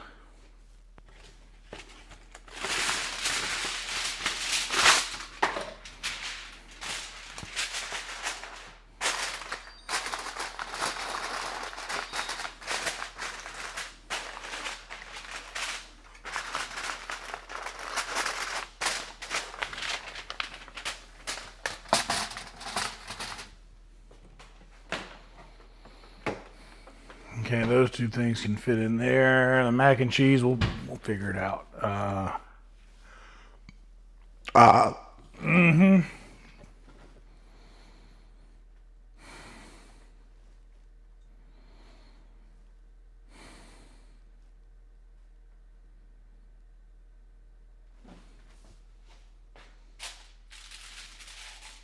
Could probably.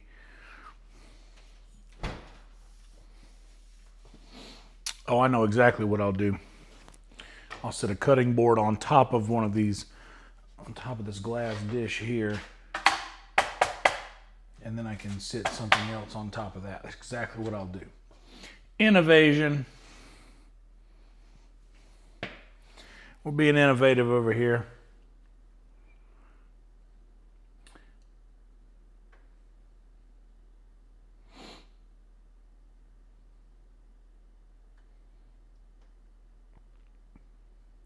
Hell yeah, Major Maya, get you something else. Sometimes you gotta get you something else.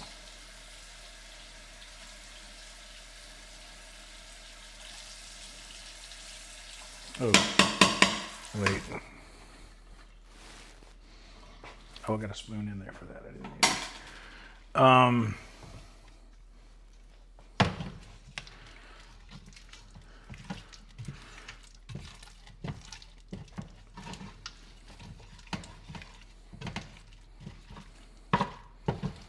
So as for this, can I find something convenient? Maybe this guy.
Oh, that went well.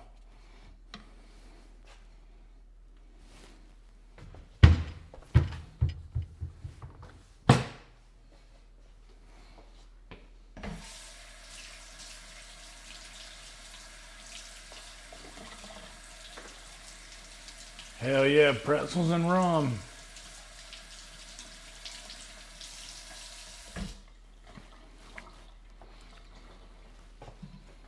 Can't beat pretzels and rum, that's what they say.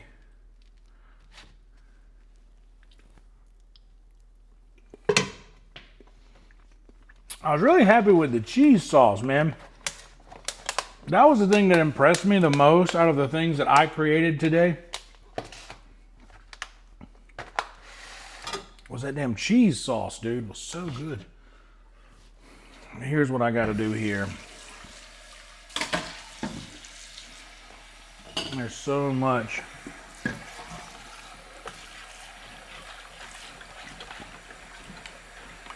There's so much cheese burnt on the bottom of this pan.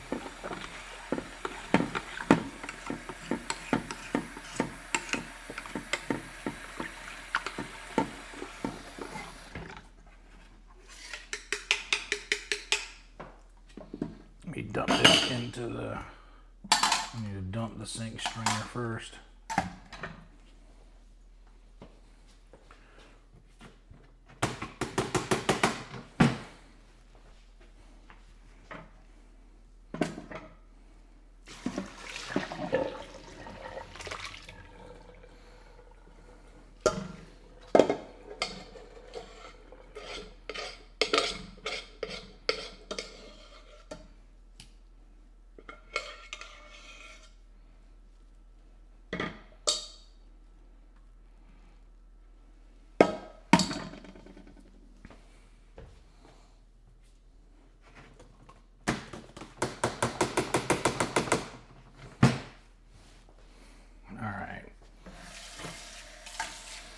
now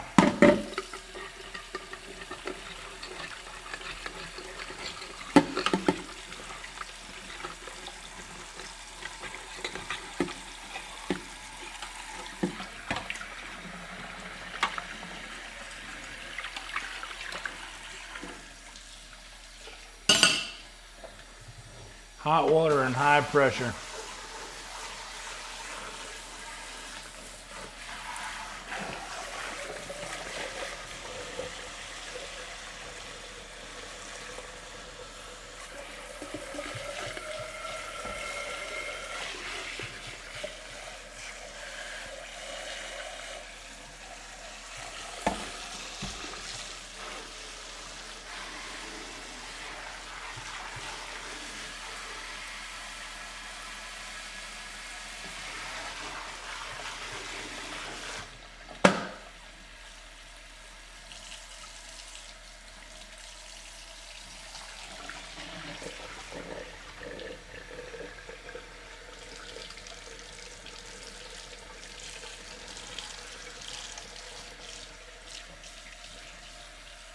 Okay, I'm just gonna put enough water in here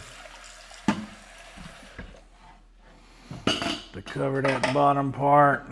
And I'm gonna take this little icing, cake icing thing to the sides of this to get all that crap off.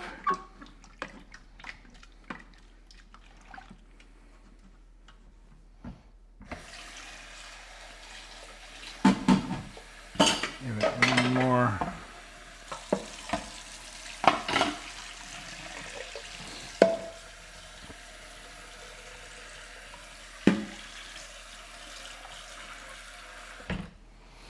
Just some water and turn that sucker on high.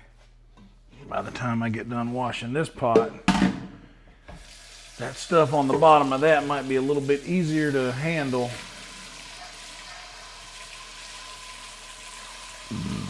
This pot should be a little easier to clean because nothing got burned on the bottom of this.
Whoop. That ain't the kind of thing you want to do.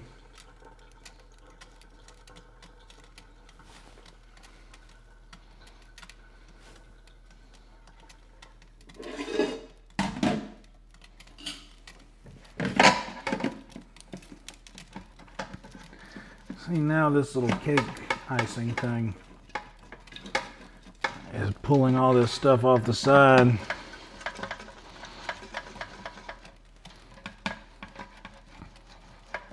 So you can save your sponge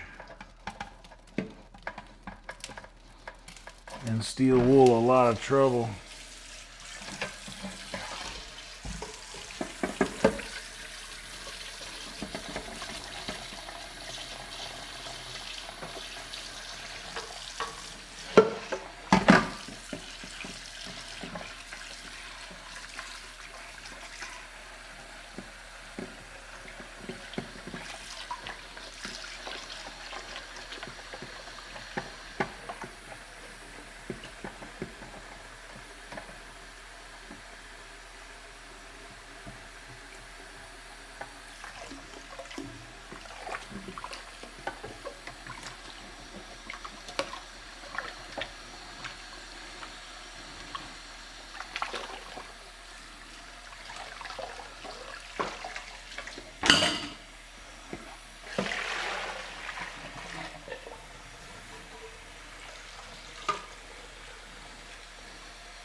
All right.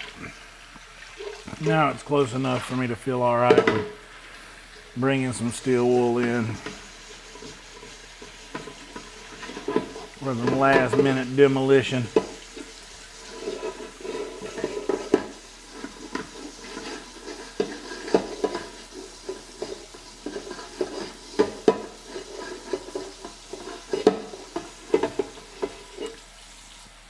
It really is just like that, JB. It really do be like that. Like you spend all this time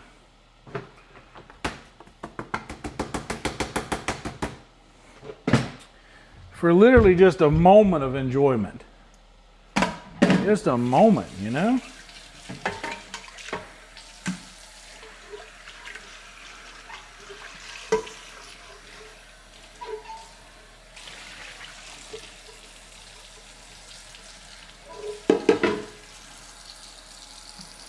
I hear that thing boiling behind me.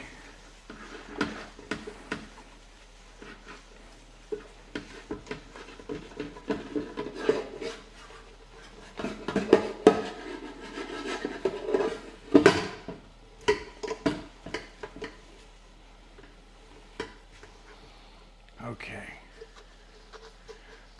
Paul, I'm glad you didn't forget, because I didn't either. I can see it.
It really didn't help much.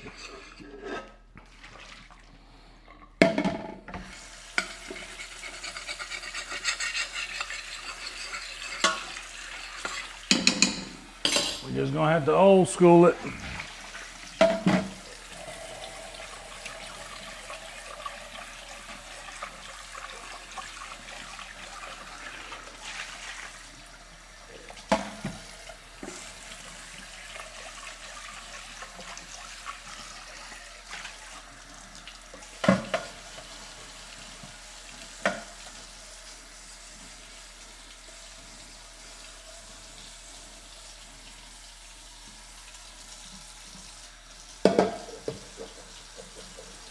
Yeah, I know.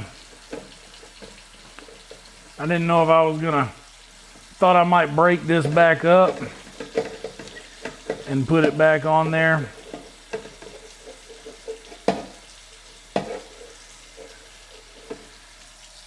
But I ended up just saying to hell with it. That's not working.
Okay. Ooh, that's actually a great idea. Or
okay, this is a deeper pan that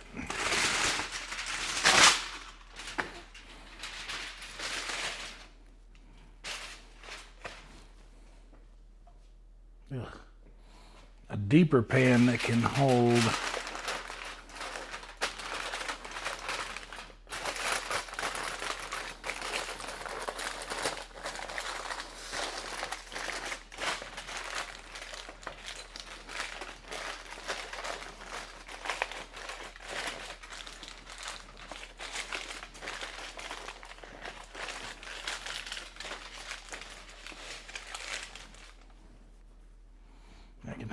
aluminum foil without tarnishing the tops of the deviled eggs. Okay, now utensils will be manning the dishwasher this evening.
Ooh, this is what I need right here.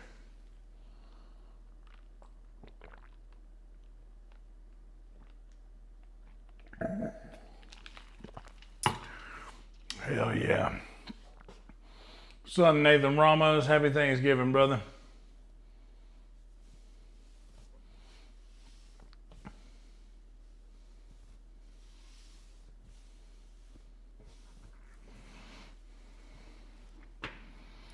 All right. Clean sink. Oh shit. This damn thick ass glaze. Oh Lord, this will take forever to get out of here, I bet.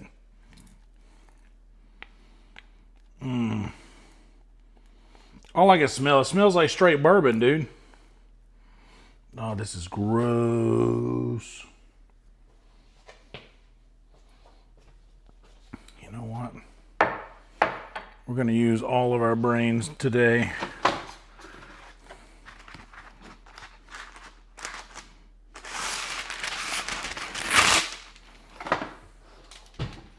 Parchment paper.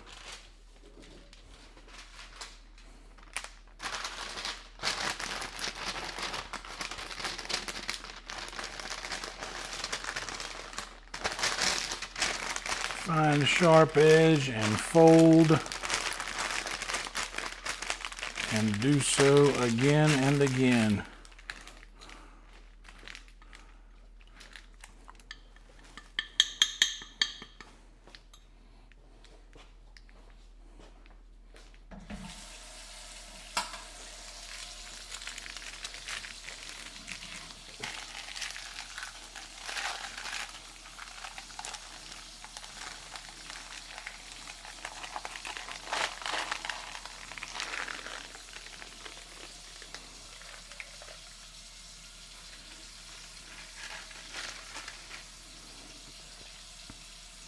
Okay, well, it almost worked exactly how I wanted it to work.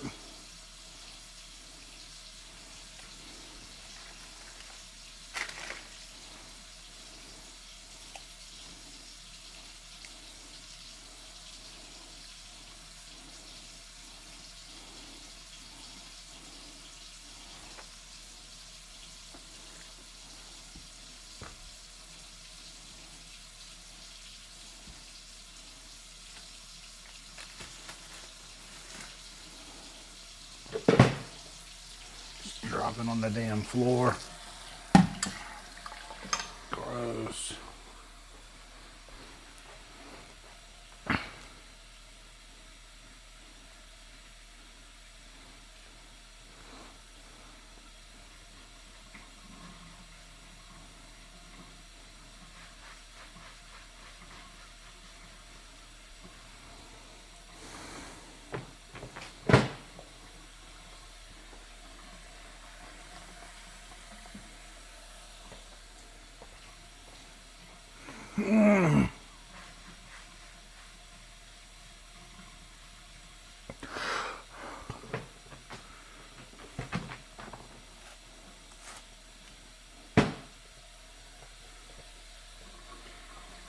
And no,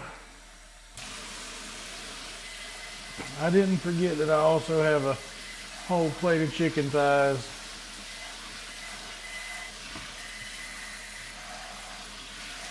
I'm getting to it.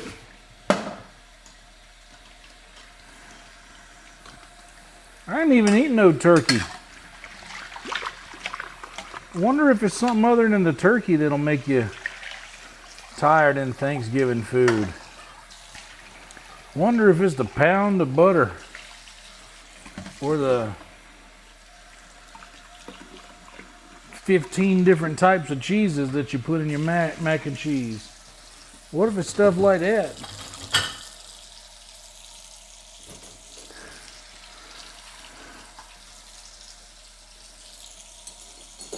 I'm plumb out of breath.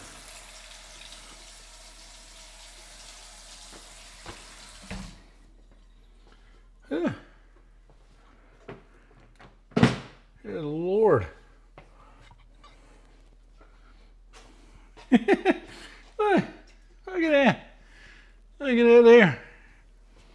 They got a whole damn plate of chicken.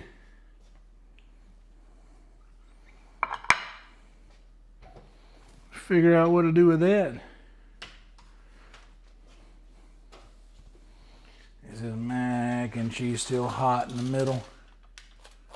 It's still hot in the middle. Hotter than I want it to be. Anyhow.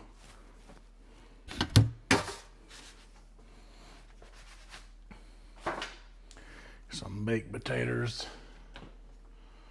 I'll put them in a little plate.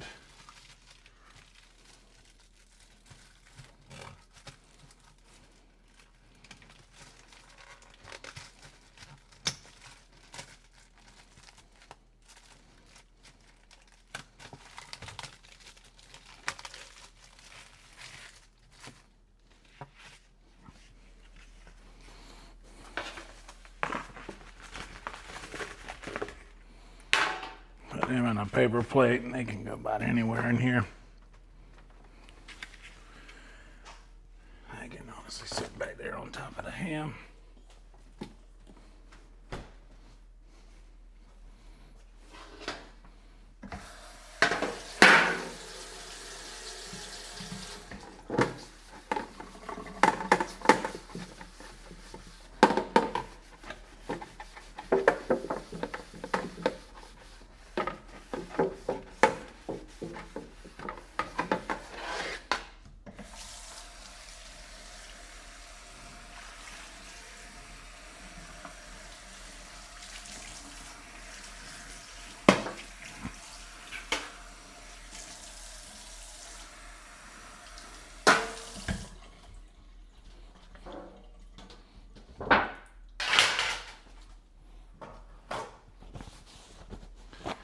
All right.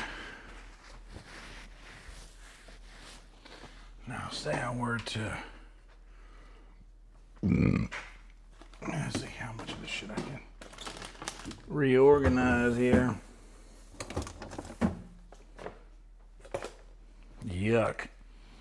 Well, that's not something you want in there.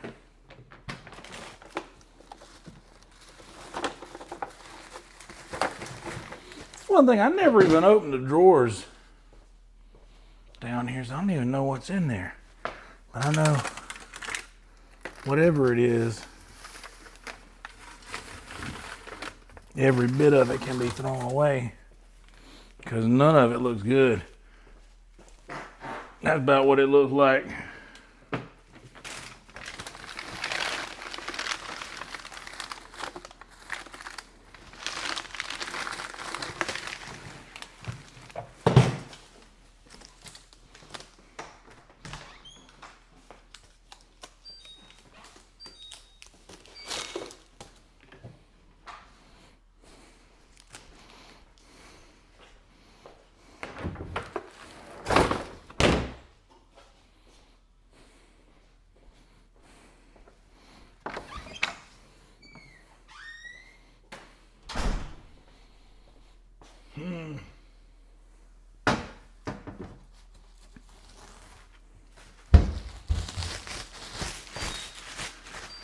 I know. I'm making room in here for stuff. Calm down.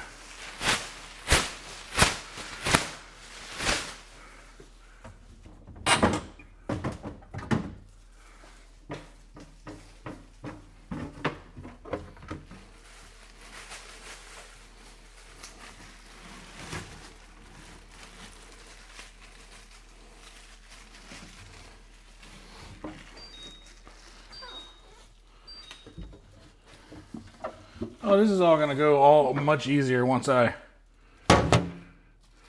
stop being a dumbass.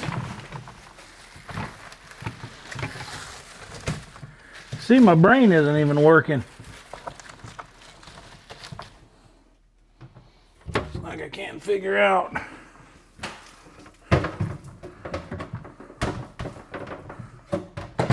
simple problems and shit.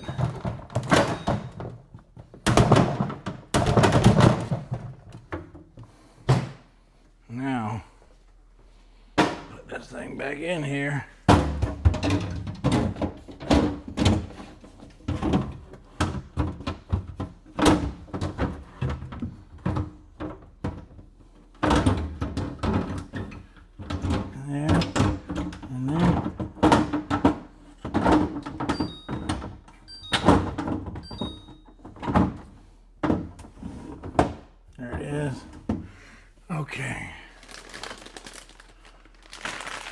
my cheeses. I can put some cookie dough in there. These eggs can stay out. That cheese can go in there. This sacrilegious store-bought bacon grease. This is definitely trash.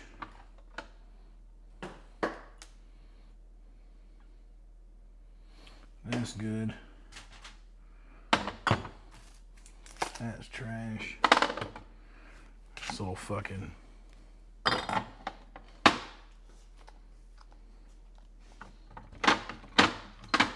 Dude, there's an empty jar of pickles in the back. And they're Clausen's. Who would ever?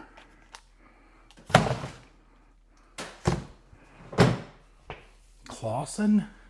Yuck.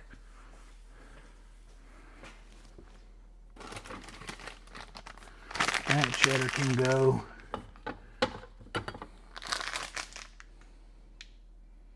$26, that's still good. That's definitely not. This is definitely not. I remember buying these for a party probably a year ago.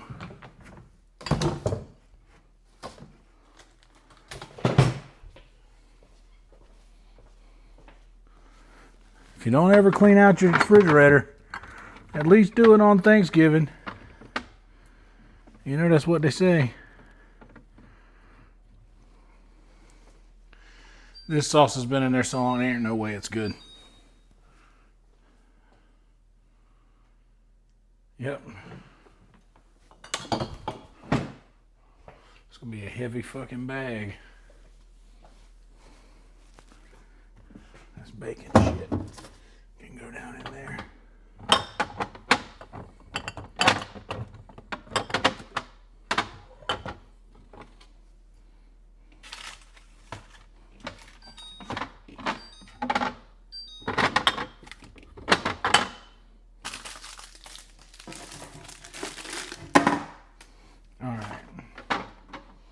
Dill relish can go too. I got another bottle of that.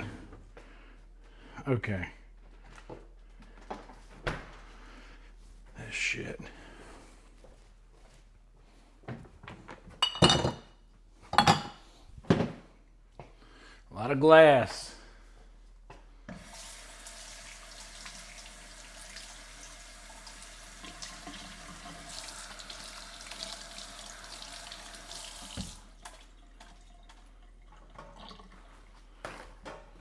Okay.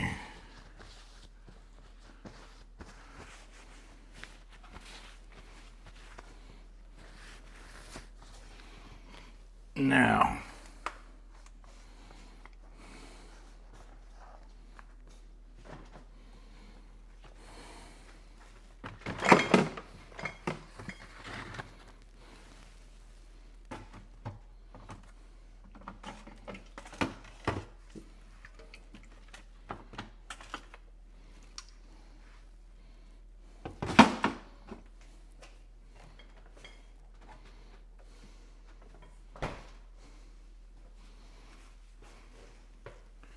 So whenever I go to put, oh yeah.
Stab myself with the temperature gauge.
It is time for a new scouring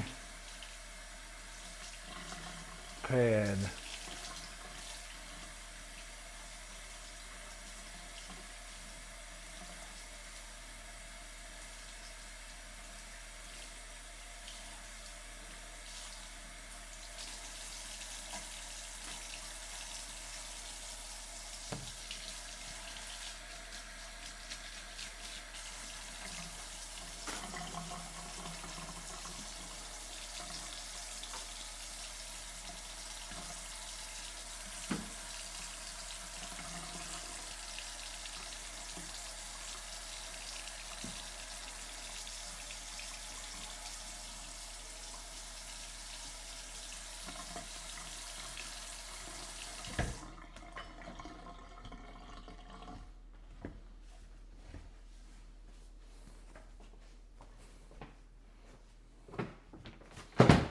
And I'm believing that this is it. I need to wash those scissors.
This way, whenever I'm done washing the skillet, I can just bring it straight back over here.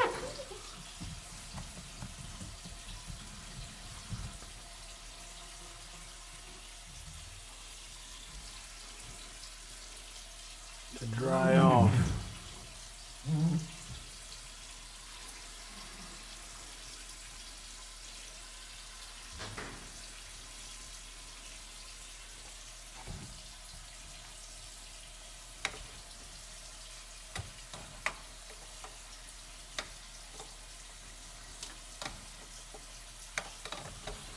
Okay. Now, what's up, Rev?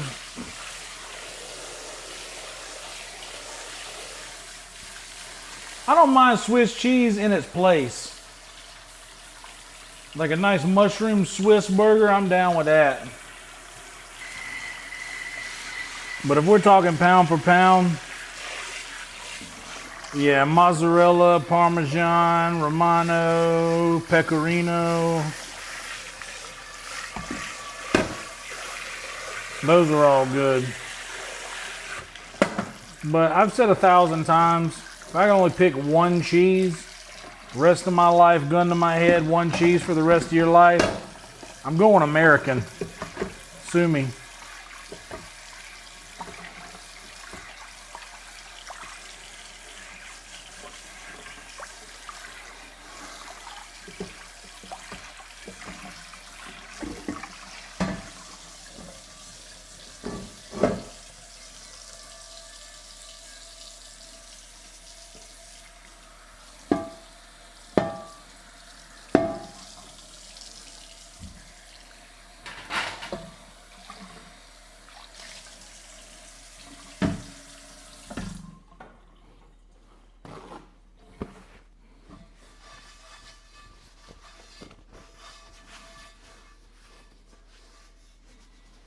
Provolone, I think provolone is a close second for me.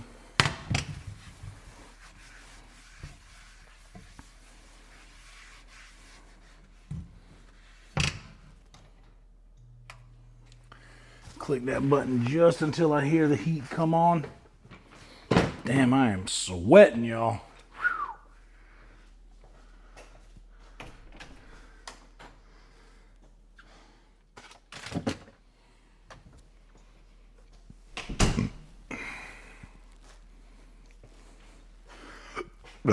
There we go.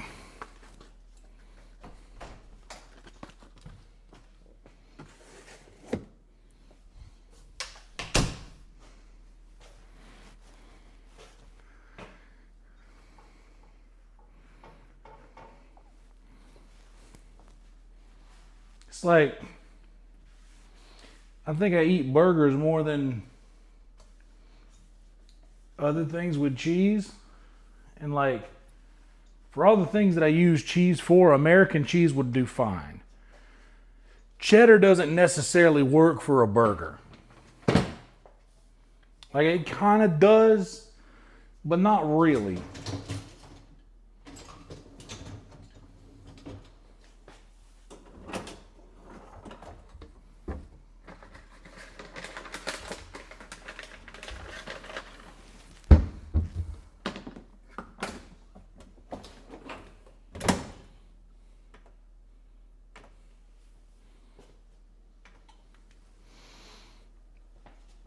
Okay.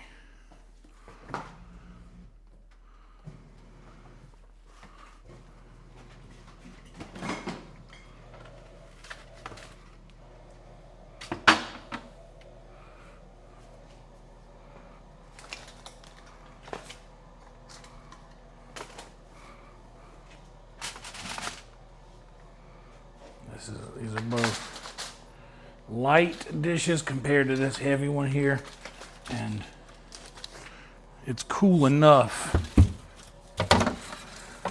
to go in here now. So I'm going to take this cutting board, lay it right across the top. That way I can sit that there. And please let this fit here. But these are light enough where it can sit across the top like that. And it should, like a glove.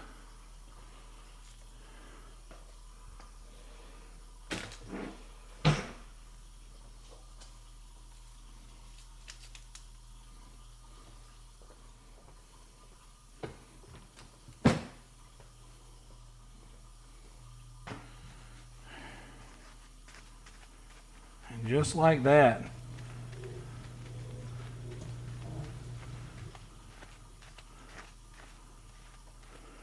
That big bad mess.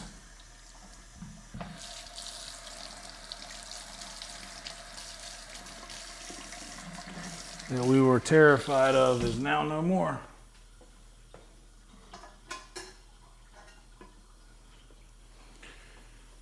All right, so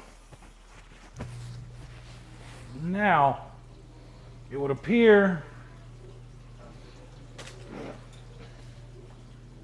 that there's but one thing left to do.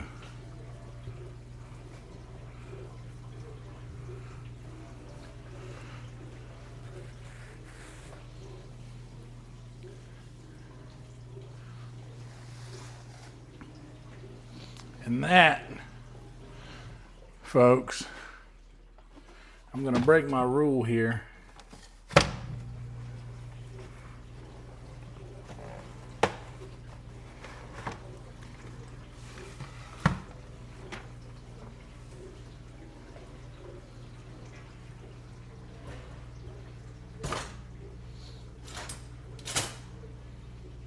I don't have a little pie thing, do I?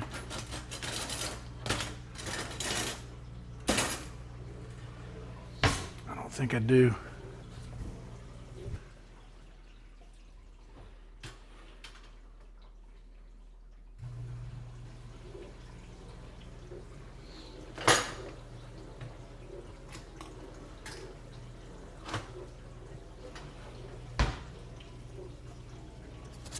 A sizzle mic is telling me it is tired. The one I'm holding on the person here seems to be nice and charged still. So I'm going to pick what I believe to be the center of this pie.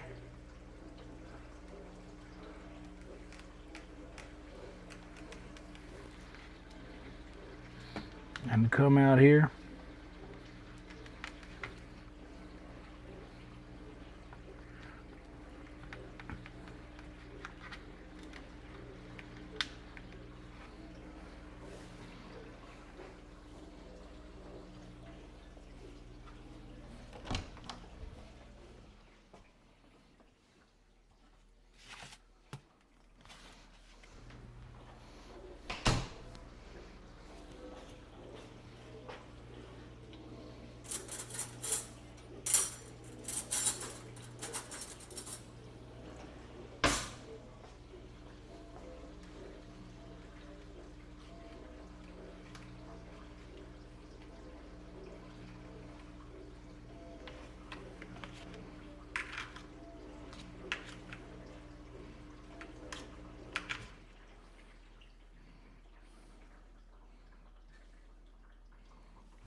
Got a nice little slice of pie.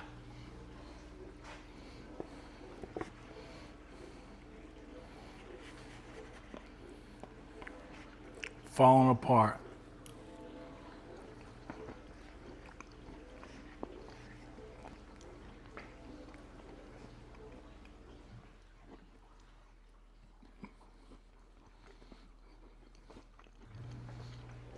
That's all right there.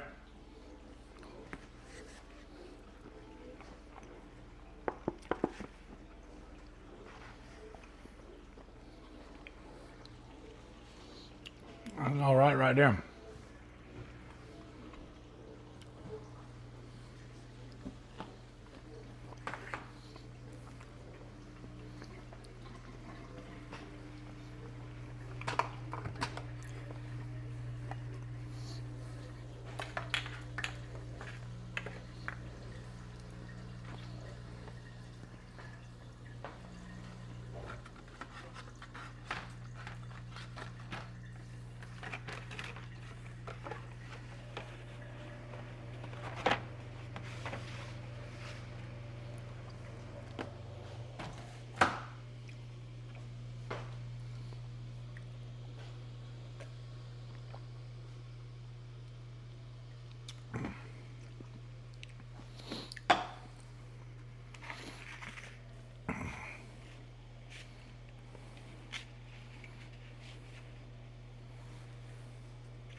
Pecan.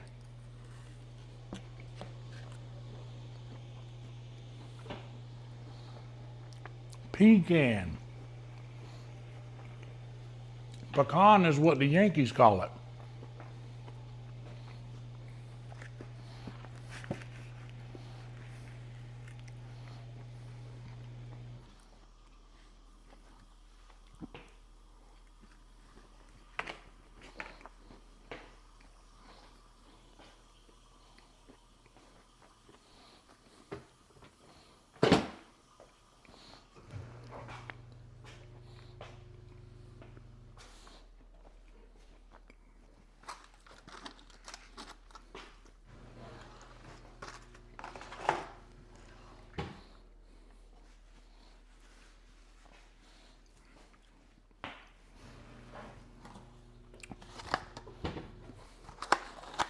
All right.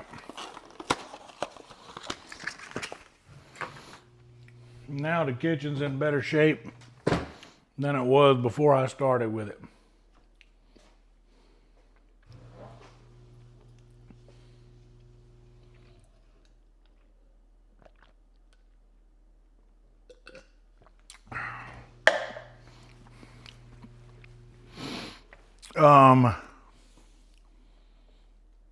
Damn.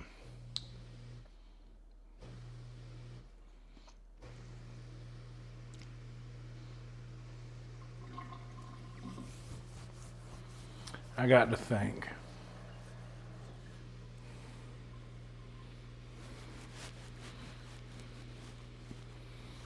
Yeah. Yeah.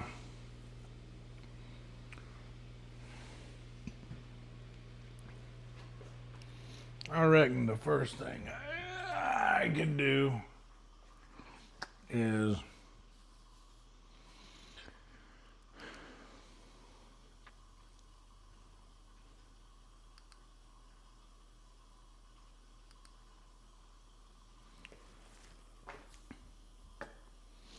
turn that on.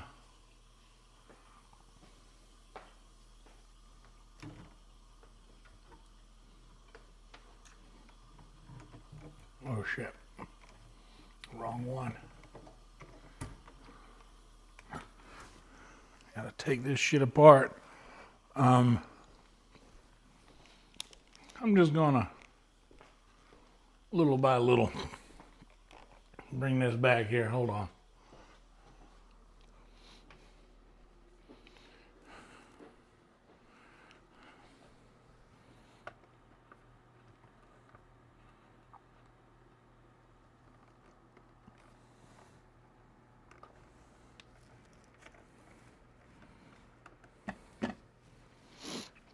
I have spent a lot of time today on my feet on a hardwood floor. That ain't ideal for the stepping and such. Let me get out of there.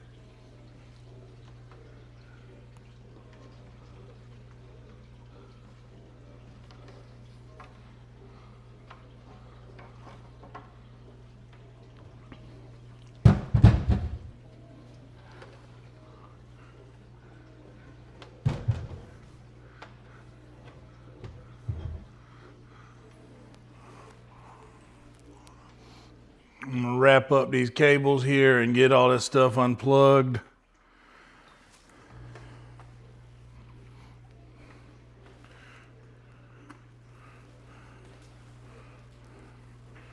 Is a nice little first step.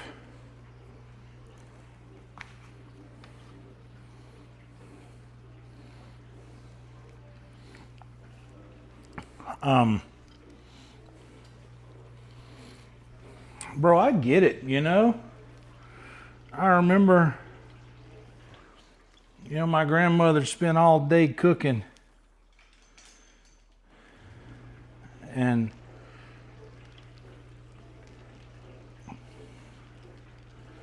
then at the end just be wore out and ill. I kind of get it.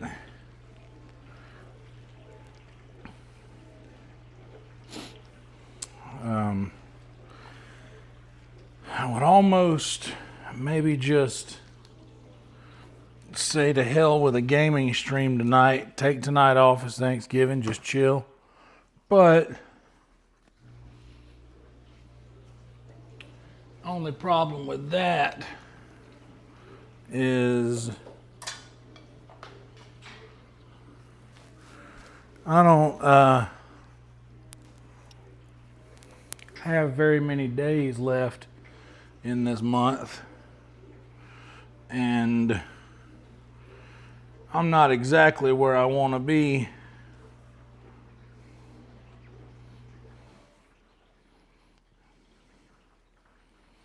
numbers wise.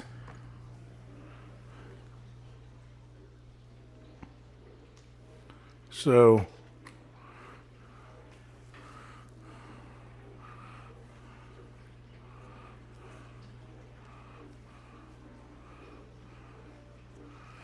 kind of feel obligated to maybe finish what I started last night, or at least put some hours in on a good stream, because the cooking streams will never come close to doing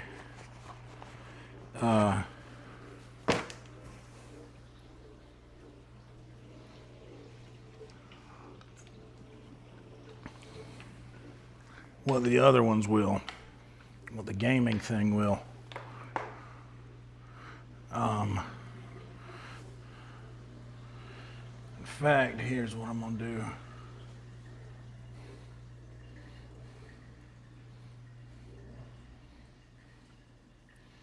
I'm just gonna go live on that one and hang tight.